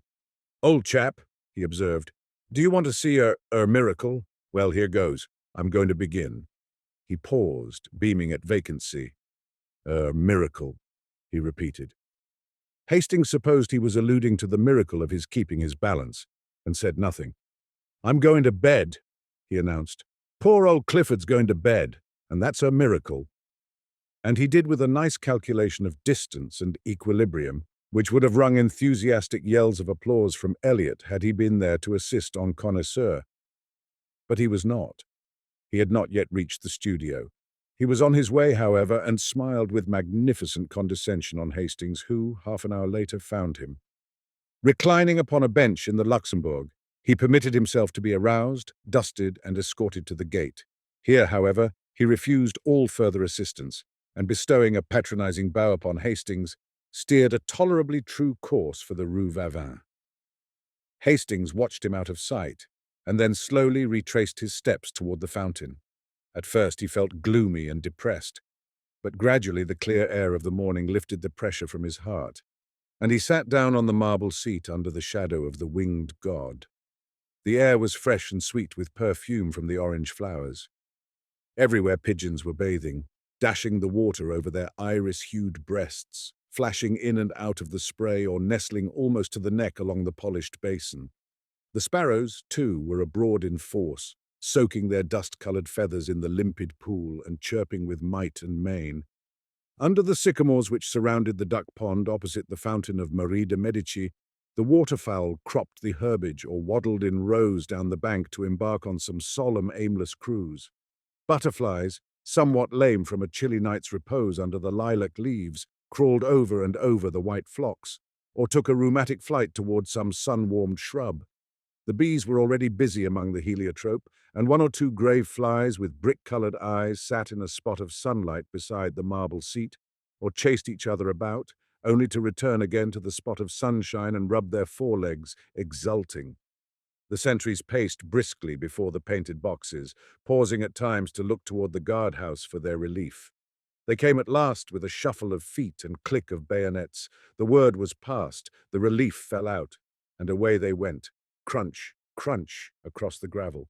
A mellow chime floated from the clock tower of the palace. The deep bell of St. Sulpice echoed the stroke. Hastings sat dreaming in the shadow of the god, and while he mused, somebody came and sat down beside him.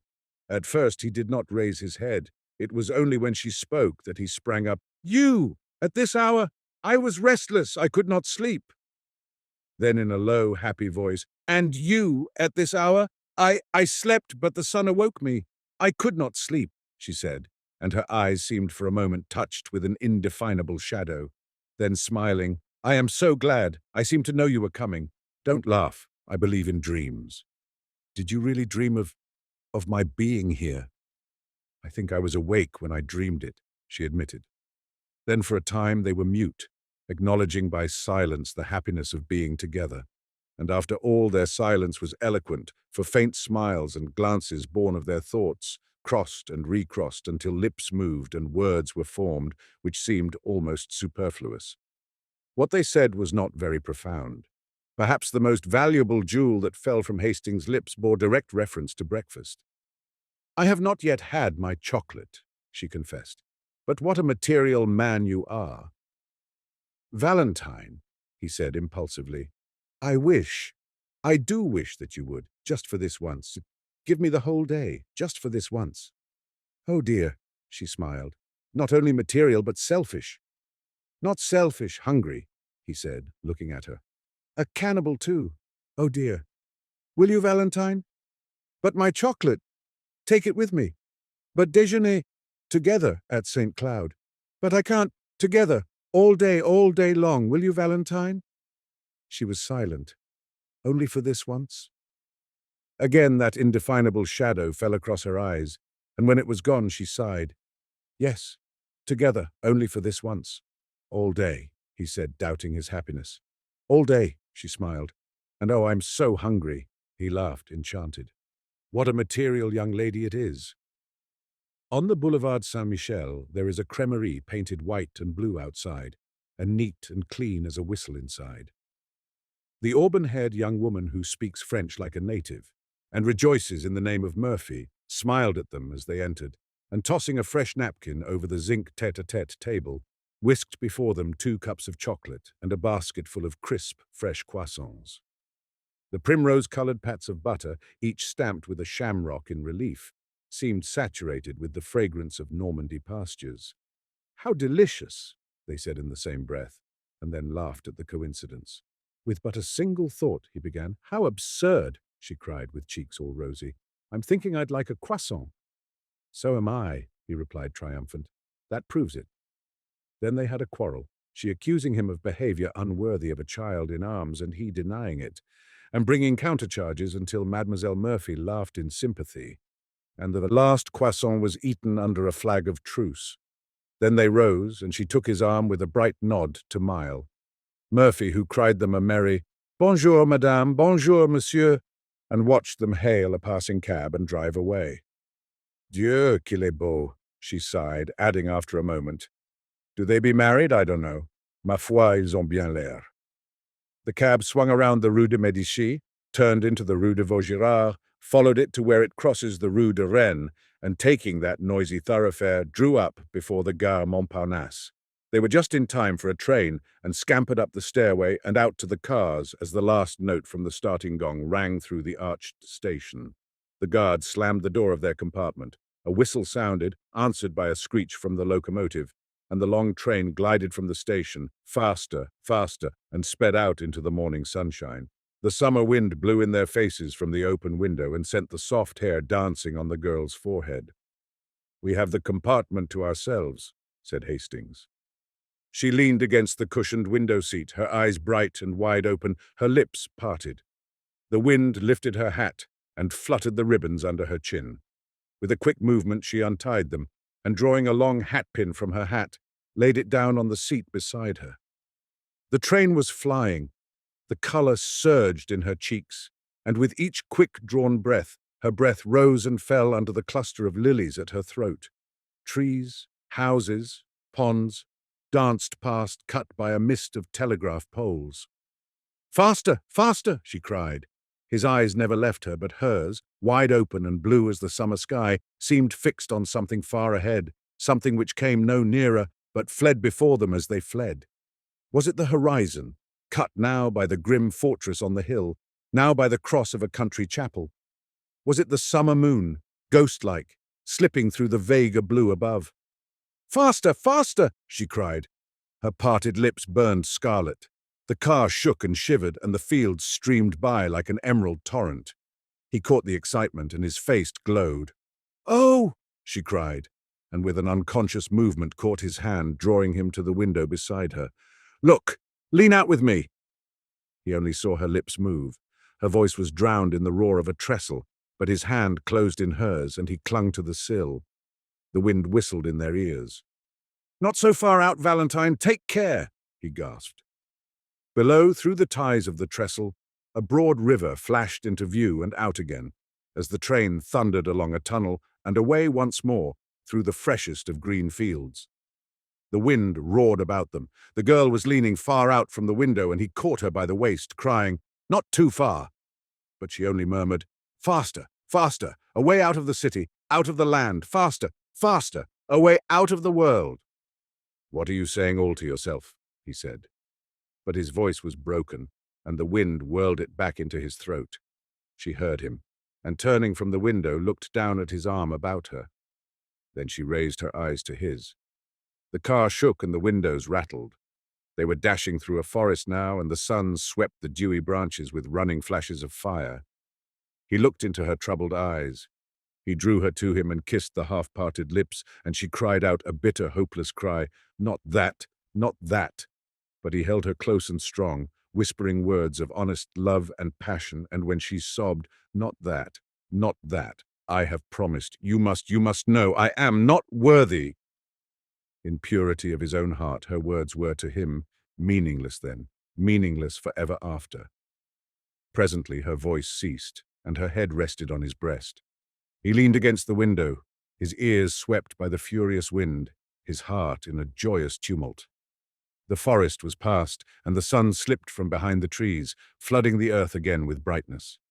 She raised her eyes and looked out into the world from the window. Then she began to speak, but her voice was faint, and he bent his head close to hers and listened. "I cannot turn from you. I am too weak. You were long ago my master, master of my heart and soul. I have broken my word to one who trusted me, but I have told you all. What matters the rest?" He smiled at her innocence, and she worshipped his. She spoke again. "Take me or cast me away, what matters it?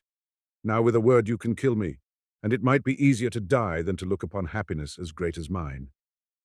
He took her in his arms. "Hush, what are you saying? Look out at the sunlight, the meadows and the streams. We shall be very happy in so bright a world." She turned to the sunlight. From the window, the world below seemed very fair to her. Trembling with happiness, she sighed. "Is this the world? Then I have never known it." "Nor have I, God forgive me," he murmured. Perhaps it was our gentle lady of the fields who forgave them both. Rue Barré. For let philosopher and doctor preach of what they will and what they will not. Each is but one link in an eternal chain that none can slip nor break nor overreach. Crimson nor yellow roses, nor the savour of the mounting sea are worth the perfume I adore that clings to thee. The languid-headed lilies tire, the changeless waters weary me. I ache with passionate desire of thine and thee. There are but these things in the world, thy mouth of fire, thy breasts, thy hands, thy hair upcurled, and my desire. One morning at Julian's, a student said to Selby, "That is Foxhall Clifford," pointing with his brushes at a young man who sat before an easel, doing nothing. Selby, shy and nervous, walked over and began, "My name is Selby. I have just arrived in Paris and bring a letter of introduction." His voice was lost in the crash of a falling easel, the owner of which promptly assaulted his neighbor, and for a time the noise of battle rolled through the studios of Messieurs Boulanger and Lefebvre, presently subsiding into a scuffle on the stairs outside. Selby, apprehensive as to his own reception in the studio, looked at Clifford, who sat serenely watching the fight. "It's a little noisy here," said Clifford, "but you will like the fellows when you know them." His unaffected manner delighted Selby. Then, with a simplicity that won his heart, he presented him to half a dozen students of as many nationalities. Some were cordial, all were polite. Even the majestic creature who held the position of massier, unbent enough to say, "My friend, when a man speaks French as well as you do, and is also a friend of Monsieur Clifford, he will have no trouble in this studio. You expect, of course, to fill the stove until the next new man comes?" "Of course." "And you don't mind chaff?" "No," replied Selby, who hated it. Clifford, much amused, put on his hat, saying, "You must expect lots of it at first." Selby placed his own hat on his head and followed him to the door. As they passed the model stand, there was a furious cry of "Chapeau! Chapeau!" and a student sprang from his easel, menacing Selby, who reddened but looked at Clifford. "Take off your hat for them," said the latter, laughing. A little embarrassed, he turned and saluted the studio. "Et moi!" cried the model. "You are charming," replied Selby, astonished at his own audacity. But the studio rose as one man, shouting, "He has done well! He's all right!" While the model, laughing, kissed her hand to him and cried, "À demain, beau jeune homme!" All that week Selby worked at the studio unmolested. The French students christened him l'enfant prodigue, which was freely translated the prodigious infant, the kid, Kid Selby, and Kidby. But the disease soon ran its course from Kidby to kidney, and then naturally to tidbits, where it was arrested by Clifford's authority and ultimately relapsed to kid. Wednesday came, and with it Monsieur Boulanger. For 3 hours the students writhed under his biting sarcasms, among the others Clifford, who was informed that he knew even less about a work of art than he did about the art of work. Selby was more fortunate. The professor examined his drawing in silence, looked at him sharply, and passed on with a non-committal gesture. He presently departed arm in arm with Bouguereau, to the relief of Clifford, who was then at liberty to jam his hat on his head and depart. The next day he did not appear, and Selby, who had counted on seeing him at the studio, a thing which he learned later it was vanity to count on, wandered back to the Latin Quarter alone. Paris was still strange and new to him. He was vaguely troubled by its splendor. No tender memories stirred his American bosom at the Place du Châtelet, nor even by Notre Dame. The Palais de Justice with its clock and turrets and stalking sentinels in blue and vermilion, the Place Saint-Michel with its jumble of omnibuses and ugly water-spitting griffins, the hill of the Boulevard Saint-Michel, the tooting trams, the policemen dawdling two by two, and the table-lined terraces of the Café Vassihette were nothing to him. As yet, nor did he even know, when he stepped from the stones of the Place Saint-Michel to the asphalt of the boulevard, that he had crossed the frontier and entered the student zone, the famous Latin Quarter. A cabman hailed him as bourgeois and urged the superiority of driving over walking. A gamin, with an appearance of great concern, requested the latest telegraphic news from London, and then, standing on his head, invited Selby to. Feats of strength. A pretty girl gave him a glance from a pair of violet eyes. He did not see her, but she, catching her own reflection in a window, wondered at the colour burning in her cheeks. Turning to resume her course, she met Foxhall Clifford and hurried on. Clifford, open-mouthed, followed her with his eyes. Then he looked after Selby, who had turned into the Boulevard Saint-Germain toward the Rue de Seine. Then he examined himself in the shop window. The result seemed to be unsatisfactory. "I'm not a beauty," he mused, "but neither am I a hobgoblin. What does she mean by blushing at Selby? I never before saw her look at a fellow in my life. Neither has anyone in the quarter. Anyway, I can swear she never looks at me, and goodness knows I have done all that respectful adoration can do." He sighed, and murmuring a prophecy concerning the salvation of his immortal soul, swung into that graceful lounge which at all times characterized Clifford. With no apparent exertion, he overtook Selby at the corner, and together they crossed the sunlit boulevard and sat down under the awning of the Café du Cercle. Clifford bowed to everybody on the terrace, saying, "You shall meet them all later, but now let me present you to two of the sights of Paris, Mr. Richard Elliot and Mr. Stanley Rowden."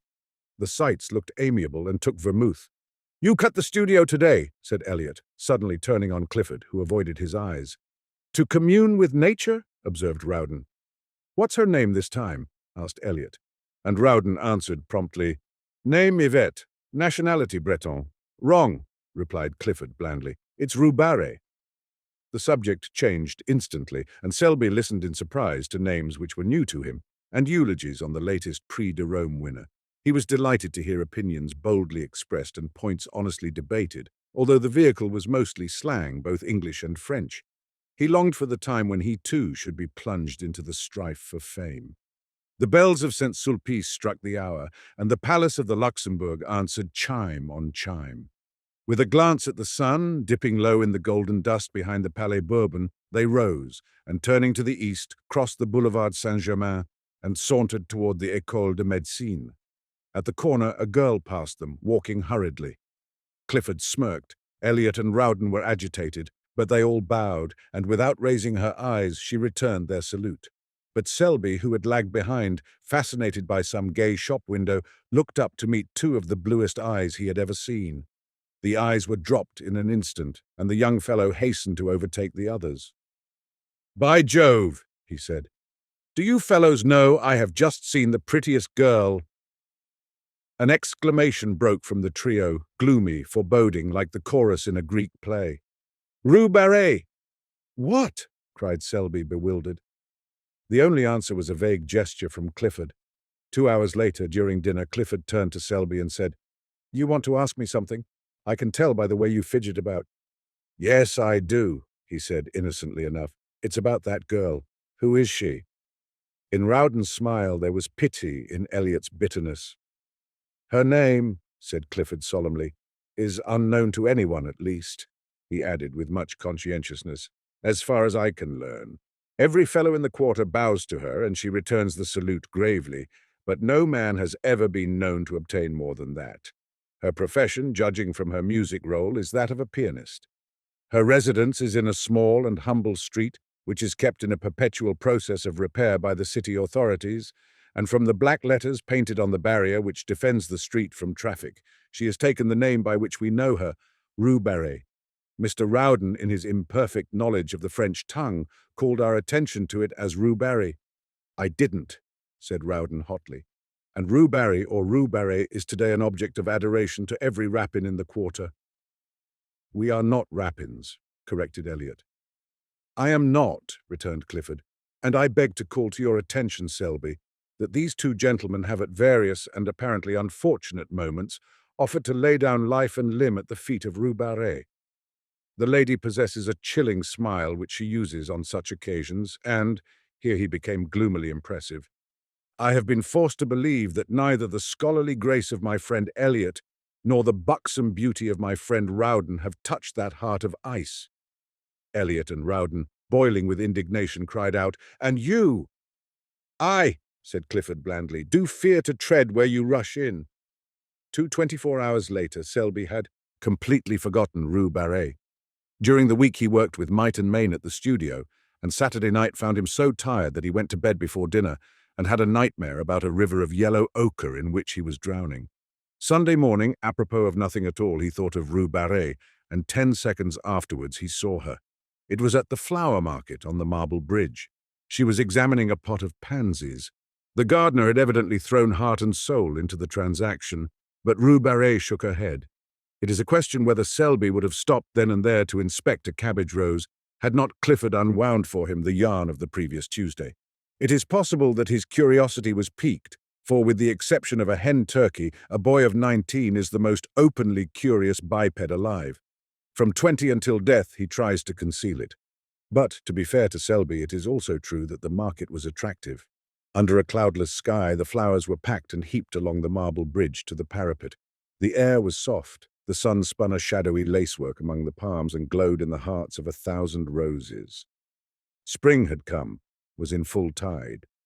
The watering carts and sprinklers spread freshness over the boulevard.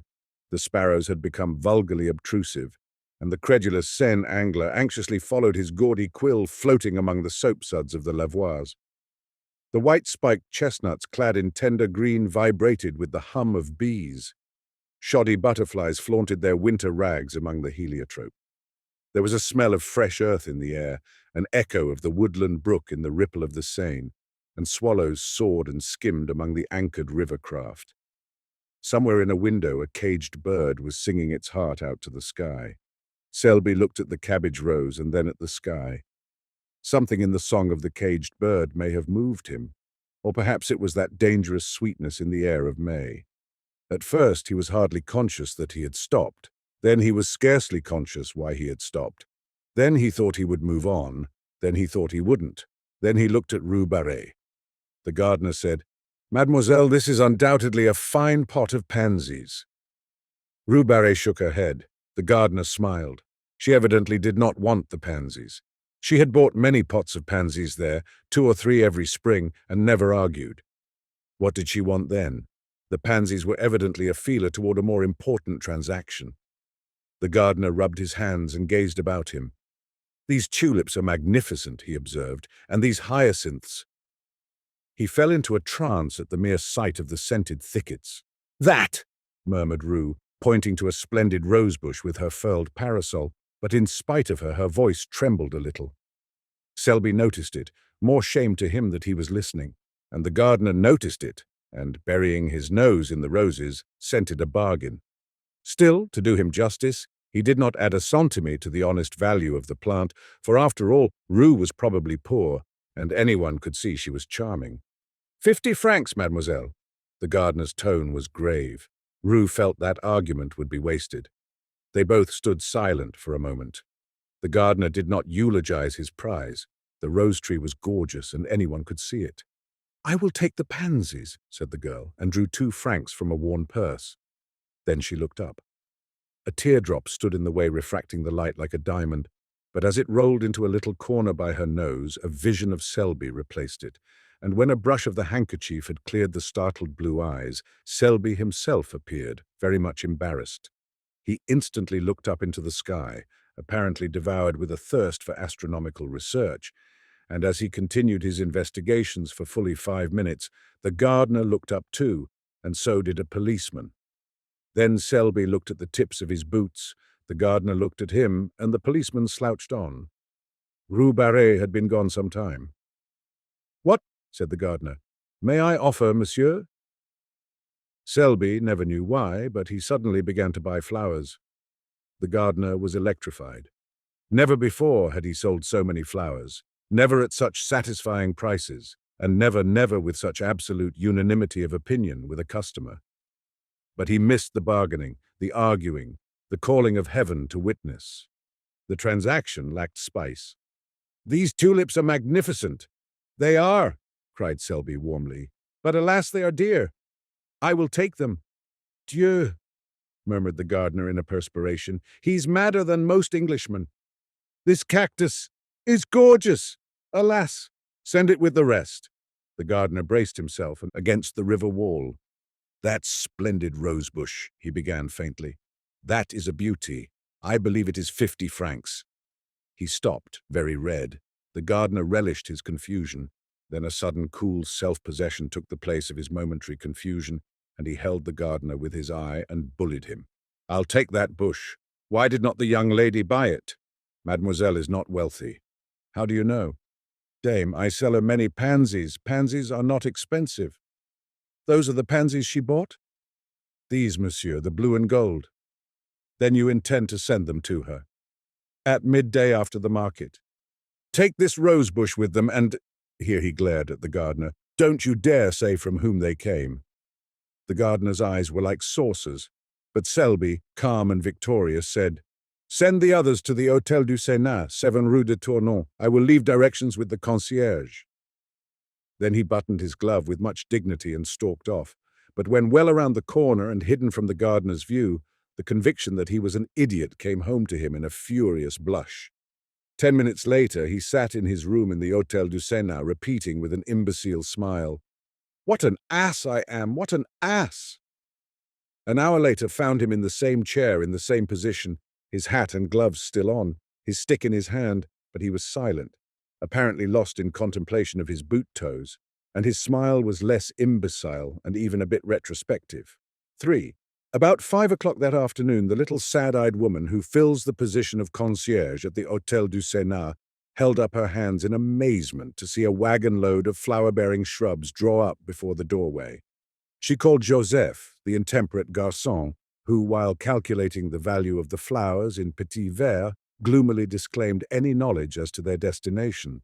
"Voyons," said the little concierge, "cherchons la femme." "You?" he suggested. The little woman stood a moment pensive and then sighed. Joseph caressed his nose, a nose which for gaudiness could vie with any floral display. Then the gardener came in, hat in hand, and a few minutes later Selby stood in the middle of his room, his coat off, his shirt sleeves rolled up. The chamber originally contained, besides the furniture, about 2 square feet of walking room, and now this was occupied by a cactus. The bed groaned under crates of pansies, lilies, and heliotrope. The lounge was covered with hyacinths and tulips, and the washstand supported a species of young tree warranted to bear flowers at some time or other. Clifford came in a little later, fell over a box of sweet peas, swore a little, apologized, and then, as the full splendor of the floral fete burst upon him, sat down in astonishment upon a geranium. The geranium was a wreck, but Selby said, "Don't mind," and glared at the cactus. "Are you going to give a ball?" demanded Clifford. "No, I'm very fond of flowers," said Selby, but the statement lacked enthusiasm. "I should imagine so." Then, after a silence, "That's a fine cactus." Selby contemplated the cactus, touched it with the air of a connoisseur, and pricked his thumb. Clifford poked a pansy with his stick. Then Joseph came in with the bill, announcing the sum total in a loud voice, partly to impress Clifford, partly to intimidate Selby into disgorging a pourboire which he would share, if he chose, with the gardener. Clifford tried to pretend that he had not heard, while Selby paid bill and tribute without a murmur. Then he lounged back into the room with an attempt at indifference which failed entirely when he tore his trousers on the cactus.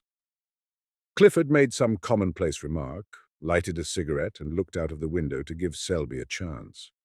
Selby tried to take it, but getting as far as, "Yes, spring is here at last," froze solid. He looked at the back of Clifford's head. It expressed volumes. Those little perked-up ears seemed tingling with suppressed glee. He made a desperate effort to master the situation and jumped up to reach for some Russian cigarettes as an incentive to conversation, but was foiled by the cactus, to whom again he fell a prey. The last straw was added. "Damn the cactus!" This observation was wrung from Selby against his will, against his own instinct of self-preservation. But the thorns on the cactus were long and sharp, and at their repeated prick his pent-up wrath escaped. It was too late now. It was done, and Clifford had wheeled around. "See here, Selby, why the deuce did you buy those flowers?" "I'm fond of them," said Selby. "What are you going to do with them? You can't sleep here." "I could, if you'd help me take the pansies off the bed." "Where can you put them?" "Couldn't I give them to the concierge?" As soon as he said it, he regretted it. What in heaven's name would Clifford think of him? He had heard the amount of the bill. Would he believe that he had invested in these luxuries as a timid declaration to his concierge? And would the Latin Quarter comment upon it in their own brutal fashion? He dreaded ridicule, and he knew Clifford's reputation. Then somebody knocked. Selby looked at Clifford with a hunted expression which touched that young man's heart. It was a confession and at the same time a supplication. Clifford jumped up, threaded his way through the floral labyrinth, and putting an eye to the crack of the door, said, "Who the devil is it? This graceful style of reception is indigenous to the Quarter." "It's Elliot," he said, looking back, "and Rowden too, and their bulldogs." Then he addressed them through the crack. "Sit down on the stairs. Selby and I are coming out directly." Discretion is a virtue. The Latin Quarter possesses few, and discretion seldom figures on the list. They sat down and began to whistle. Presently Rowden called out, "I smell flowers. They feast within." "You ought to know Selby better than that," growled Clifford behind the door, while the other hurriedly exchanged his torn trousers for others. "We know Selby," said Elliot with emphasis. "Yes," said Rowden. "He gives receptions with floral decorations and invites Clifford while we sit on the stairs." "Yes, while the youth and beauty of the Quarter revel," suggested Rowden. Then, with sudden misgiving, "Is Odette there?" "See here," demanded Elliot. "Is Colette there?" Then he raised his voice in a plaintive howl. "Are you there, Colette, while I'm kicking my heels on these tiles?" "Clifford is capable of anything," said Rowden.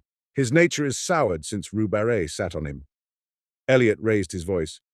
"I say, you fellows, we saw some flowers carried into Rue Barré's house at noon." "Posies and roses," specified Rowden. "Probably for her," added Elliot, caressing his bulldog. Clifford turned with sudden suspicion upon Selby. The latter hummed a tune, selected a pair of gloves, and, choosing a dozen cigarettes, placed them in a case. Then, walking over to the cactus, he deliberately detached a blossom, drew it through his buttonhole, and picking up hat and stick, smiled upon Clifford, at which the latter was mightily troubled. 4. Monday morning at Julian's, students fought for places. Students with prior claims drove away others who had been anxiously squatting on coveted tabourets since the door was opened in hopes of appropriating them at roll call. Students squabbled over pallets, brushes, portfolios, or rent the air with demands for Cicerai and bread. The former, a dirty ex-model, who had in Palmier days posed as Judas, now dispensed stale bread at 1 sou and made enough to keep himself in cigarettes. Monsieur Julien walked in, smiled a fatherly smile, and walked out. His disappearance was followed by the apparition of the clerk, a foxy creature who flitted through the battling hordes in search of prey. 3 men who had not paid dues were caught and summoned. A 4th was scented, followed, outflanked, his retreat towards the door cut off and finally captured behind the stove. About that time, the revolution assuming an acute form, howls rose for Jules. Jules came, umpired 2 fights with a sad resignation in his big brown eyes, shook hands with everybody and melted away in the throng, leaving an atmosphere of peace and goodwill. The lions sat down with the lambs, the massiers marked the best places for themselves and friends, and mounting the model stands, opened the roll calls. The word was passed, they begin with C this week. They did. Clisson! Clisson jumped like a flash and marked his name on the floor in chalk before a front seat. Karen! Karen galloped away to secure his place. Bang! Went an easel. Nom de Dieu! In French. Where in H.L. are you going? In English. Crash! A paint box fell with brushes and all on board. Dieu de... Spat. A blow, a short rush, a clinch and scuffle, and the voice of the massier, stern and reproachful, Cochon! Then the roll call was resumed. "Clifford!" The massier paused and looked up, one finger between the leaves of the ledger. "Clifford!" Clifford was not there. He was about 3 miles away in a direct line, and every instant increased the distance. Not that he was walking fast. On the contrary, he was strolling with that leisurely gait peculiar to himself. Elliot was beside him, and 2 bulldogs covered the rear. Elliot was reading the Gil Blas, from which he seemed to extract amusement, but deeming boisterous mirth unsuitable to Clifford's state of mind, subdued his amusement to a series of discreet smiles. The latter, moodily aware of this, said nothing, but leading the way into the Luxembourg Gardens, installed himself upon a bench by the northern terrace and surveyed the landscape with disfavour. Elliot, according to the Luxembourg regulations, tied the 2 dogs and then, with an interrogative glance toward his friend, resumed the Gil Blas and the discreet smiles. The day was perfect. The sun hung over Notre Dame, setting the city in a glitter. The tender foliage of the chestnuts cast a shadow over the terrace and flecked the paths and walks with tracery so blue that Clifford might here have found encouragement for his violent impressions, had he but looked. But as usual in this period of his career, his thoughts were anywhere except in his profession. Around about, the sparrows quarrelled and chattered their courtship songs. The big rosy pigeons sailed from tree to tree. The flies whirled in the sunbeams, and the flowers exhaled 1,000 perfumes which stirred Clifford with languorous wistfulness. Under this influence, he spoke. "Elliot, you are a true friend." "You make me ill," replied the latter, folding his paper. "It's just as I thought. You are tagging after some new petticoat again. And," he continued wrathfully, "if this is what you've kept me away from Julian's for, if it's to fill me up with the perfections of some little idiot—" "Not idiot," remonstrated Clifford gently. "See here," cried Elliot. "Have you the nerve to try to tell me that you are in love again? Again? Yes, again and again and again, and by George, have you?" "This," observed Clifford sadly, "is serious." For a moment Elliot would have laid hands on him, then he laughed from sheer helplessness. "Oh, go on, go on. Let's see, there's Clémence and Marie Telec and Cosette and Fifine, Colette, Marie Verdier, all of whom are charming, most charming, but I never was serious." "So help me, Moses," said Elliot solemnly. "Each and every one of those named have separately and in turn torn your heart with anguish and have also made me lose my place at Julian's in this same manner. Each and every one, separately and in turn. Do you deny it? What you say may be founded on facts, in a way, but give me the credit of being faithful to one at a time, until the next came along. But this is really very different. Elliot, believe me, I am all broken up." Then, there being nothing else to do, Elliot gnashed his teeth and listened. It's Rue Barré." "Well," observed Elliot with scorn, "if you are moping and moaning over that girl, the girl who has given you and myself every reason to wish that the ground would open and engulf us, well, go on." "I'm going on. I don't care. Timidity has fled." "Yes, your native timidity." "I'm desperate, Elliot. Am I in love? Never, never did I feel so miserable. I can't sleep. Honestly, I'm incapable of eating properly." Same symptoms noticed in the case of Colette. "Listen, will you? Hold on a moment. I know the rest by heart. Now let me ask you something. Is it your belief that Rue Barré is a pure girl?" "Yes," said Clifford, turning red. "Do you love her?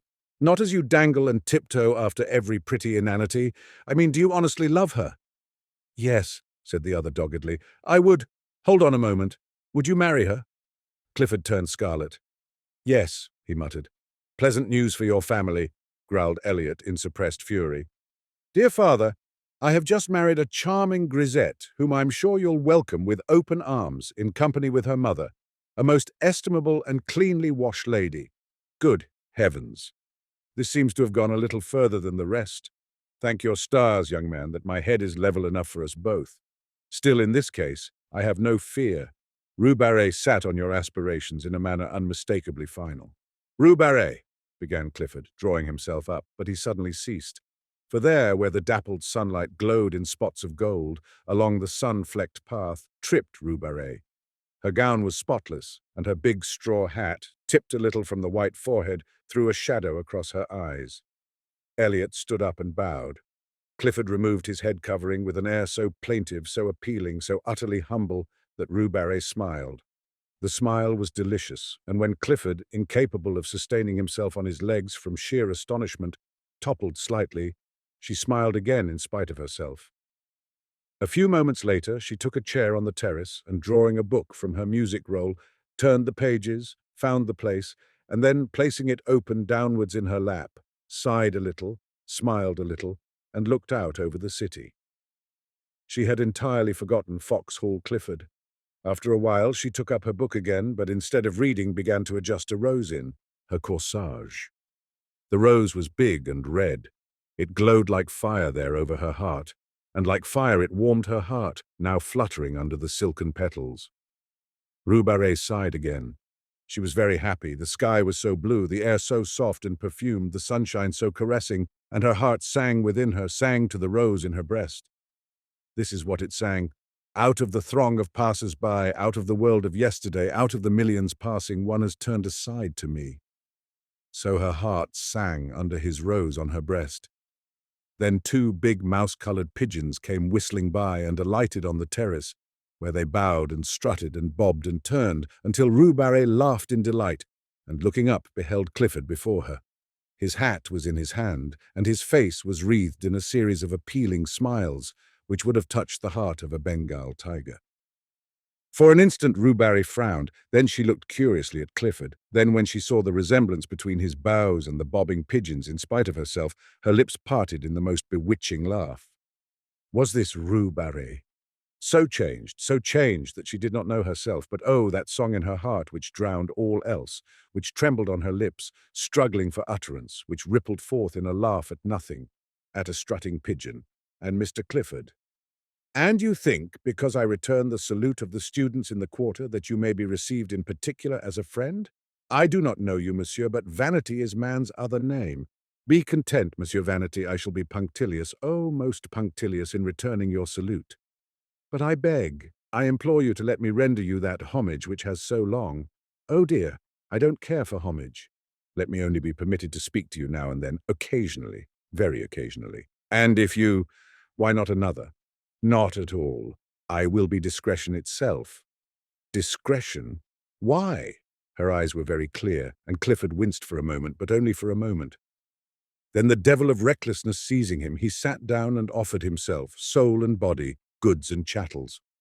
And all the time he knew he was a fool, and that infatuation is not love, and that each word he uttered bound him in honor from which there was no escape. And all the time Elliot was scowling down on the Fountain Plaza and savagely checking both bulldogs from their desire to rush to Clifford's rescue, for even they felt there was something wrong, as Elliot stormed within himself and growled maledictions.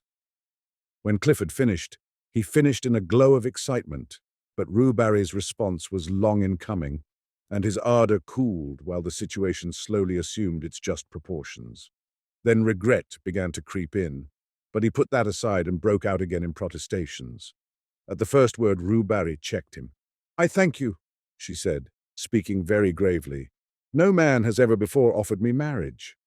She turned and looked out over the city. After a while she spoke again. You offer me a great deal. I am alone, I have nothing, I am nothing. She turned again and looked at Paris, brilliant, fair, in the sunshine of a perfect day. He followed her eyes.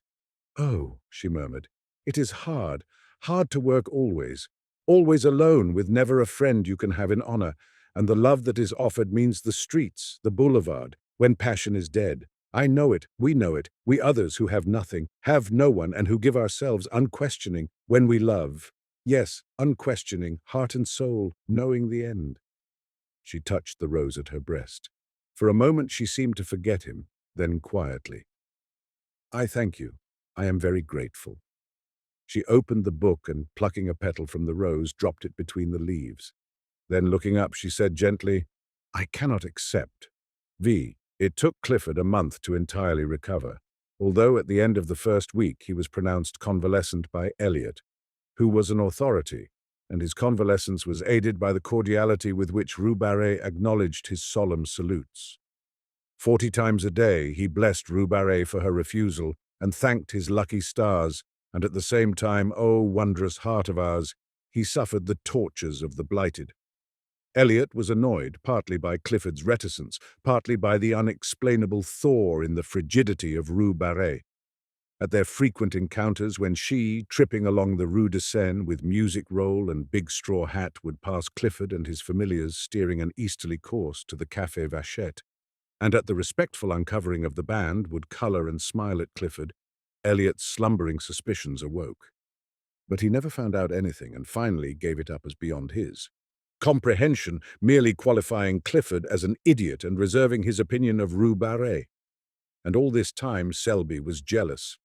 At first he refused to acknowledge it to himself and cut the studio for a day in the country, but the woods and fields, of course, aggravated his case, and the brooks babbled of Rue Barré, and the mowers calling to each other across the meadow ended in a quavering Rue Barré.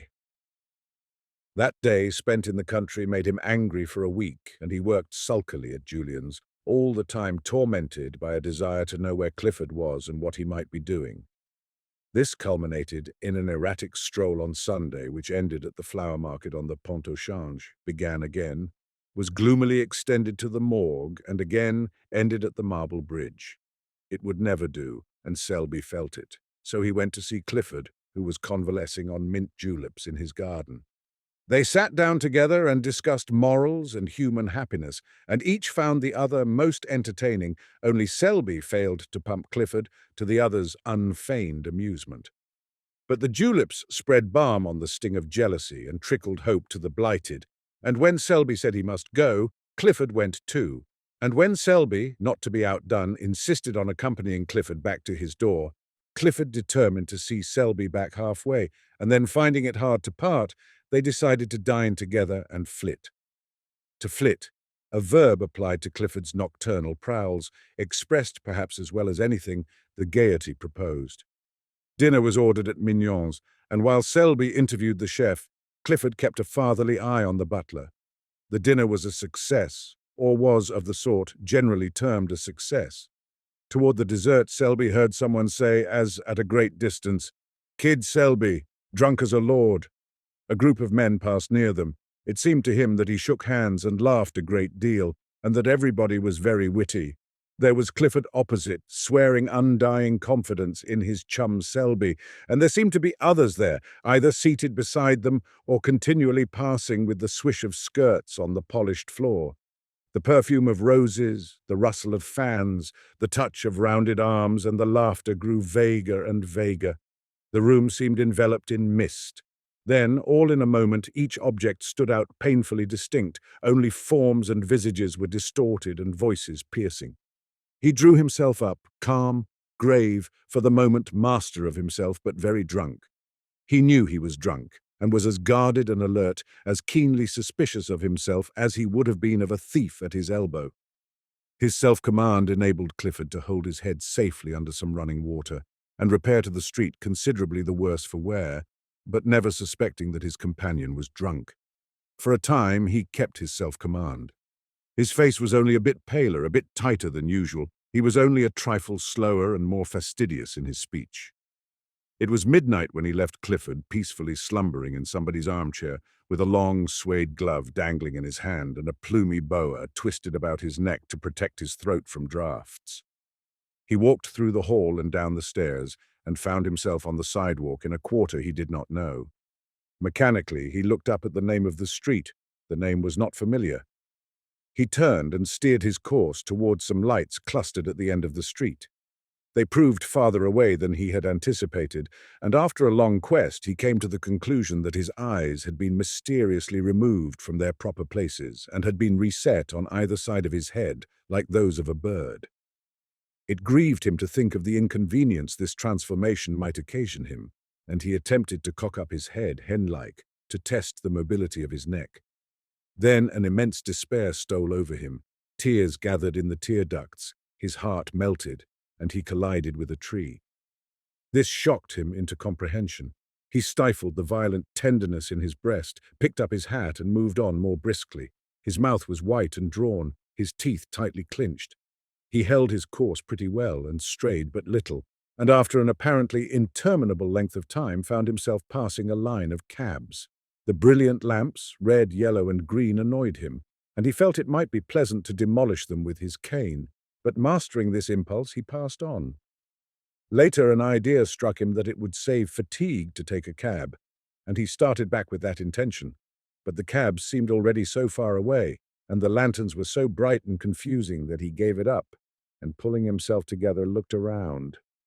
A shadow, a mass, huge, undefined, rose to his right. He recognized the Arc de Triomphe and gravely shook his cane at it. Its size annoyed him. He felt it was too big. Then he heard something fall clattering to the pavement and thought probably it was his cane, but it didn't much matter. When he had mastered himself and regained control of his right leg, which betrayed symptoms of insubordination, he found himself traversing the Place de la Concorde at a pace which threatened to land him at the Madeleine. This would never do. He turned sharply to the right and, crossing the bridge, passed the Palais Bourbon at a trot and wheeled into the Boulevard Saint-Germain. He got on well enough, although the size of the War Office struck him as a personal insult, and he missed his cane, which it would have been pleasant to drag along the iron railings as he passed. It occurred to him, however, to substitute his hat, but when he found it, he forgot what he wanted it for, and replaced it upon his head with gravity. Then he was obliged to battle with a violent inclination to sit down and weep. This lasted until he came to the Rue de Rennes, but there he became absorbed in contemplating the dragon on the balcony overhanging the Cour du Dragon, and time slipped away until he remembered vaguely that he had no business there and marched off again. It was slow work. The inclination to sit down and weep had given place to a desire for solitary and deep reflection. Here his right leg forgot its obedience and, attacking the left, outflanked it and brought him up against a wooden board which seemed to bar his path. He tried to walk around it, but found the street closed. He tried to push it over and found he couldn't. Then he noticed a red lantern standing on a pile of paving stones inside the barrier. This was pleasant. How was he to get home if the boulevard was blocked? But he was not on the boulevard. His treacherous right leg had beguiled him into a detour, for there, behind him, lay the boulevard with its endless line of lamps. And here, what was this narrow, dilapidated street piled up with earth and mortar and heaps of stone? He looked up. Written in staring black letters on the barrier was Rue Barré. He sat down. 2 policemen whom he knew came by and advised him to get up, but he argued the question from a standpoint of personal taste, and they passed on, laughing. For he was at that moment absorbed in a problem. It was how to see Rue Barré.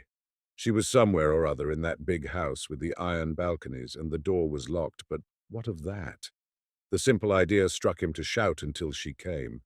This idea was replaced by another, equally lucid, to hammer on the door until she came. But finally, rejecting both of these as too uncertain, he decided to climb into the balcony and, opening a window, politely inquire for Rue Barré.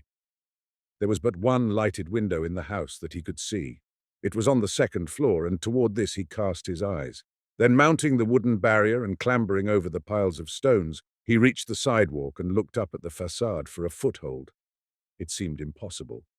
But a sudden fury seized him, a blind, drunken obstinacy, and the blood rushed to his head, leaping, beating in his ears like the dull thunder of an ocean. He set his teeth, and springing at a windowsill, dragged himself up and hung to the iron bars. Then reason fled. There surged in his brain the sound of many voices. His heart leapt up, beating a mad tattoo, and gripping at cornice and ledge, he worked his way along the façade, clung to pipes and shutters, and dragged himself up, over and into the balcony by the lighted window. His hat fell off and rolled against the pane. For a moment he leaned breathless against the railing. Then the window was slowly opened from within. They stared at each other for some time. Presently the girl took 2 unsteady steps back into the room. He saw her face, all crimsoned now. He saw her sink into a chair by the lamplit table, and without a word he followed her into the room, closing the big door-like panes behind him. Then they looked at each other in silence. The room was small and white. Everything was white about it. The curtained bed, the little washstand in the corner, the bare walls, the china lamp, and his own face, had he known it. But the face and neck of Rue were surging in the color that dyed the blossoming rose tree there on the hearth beside her. It did not occur to him to speak. She seemed not to expect it. His mind was struggling with the impressions of the room. The whiteness, the extreme purity of everything occupied him, began to trouble him. As his eye became accustomed to the light, other objects grew from the surroundings and took their places in the circle of lamplight. There was a piano and a coal scuttle and a little iron trunk and a bathtub. Then there was a row of wooden pegs against the door, with a white chintz curtain covering the clothes underneath. On the bed lay an umbrella and a big straw hat, and on the table a music roll unfurled, an inkstand and sheets of ruled paper. Behind him stood a wardrobe faced with a mirror, but somehow he did not care to see his own face just then. He was sobering. The girl sat looking at him without a word. Her face was expressionless, yet the lips at times trembled almost imperceptibly. Her eyes, so wonderfully blue in the daylight, seemed dark and soft as velvet, and the color on her neck deepened and whitened with every breath. She seemed smaller and more slender than when he had seen her in the street, and there was now something in the curve of her cheek almost infantine. When at last he turned and caught his own reflection in the mirror behind him, a shock passed through him, as though he had seen a shameful thing, and his clouded mind and his clouded thoughts grew clearer. For a moment their eyes met. Then his sought the floor, his lips tightened, and the struggle within him bowed his head and strained every nerve to the breaking. And now it was over, for the voice within had spoken. He listened, dully interested, but already knowing the end. Indeed, it little mattered. The end would always be the same for him. He understood now. Always the same for him. And he listened, dully interested, to a voice which grew within him. After a while he stood up, and she rose at once, one small hand resting on the table. Presently he opened the window, picked up his hat, and shut it again. Then he went over to the rosebush and touched the blossoms with his face. One was standing in a glass of water on the table, and mechanically the girl drew it out, pressed it with her lips, and laid it on the table beside him. He took it without a word, and crossing the room, opened the door. The landing was dark and silent, but the girl lifted the lamp and, gliding past him, slipped down the polished stairs to the hallway. Then, unchaining the bolts, she drew open the iron wicket. Through this he passed with his rose.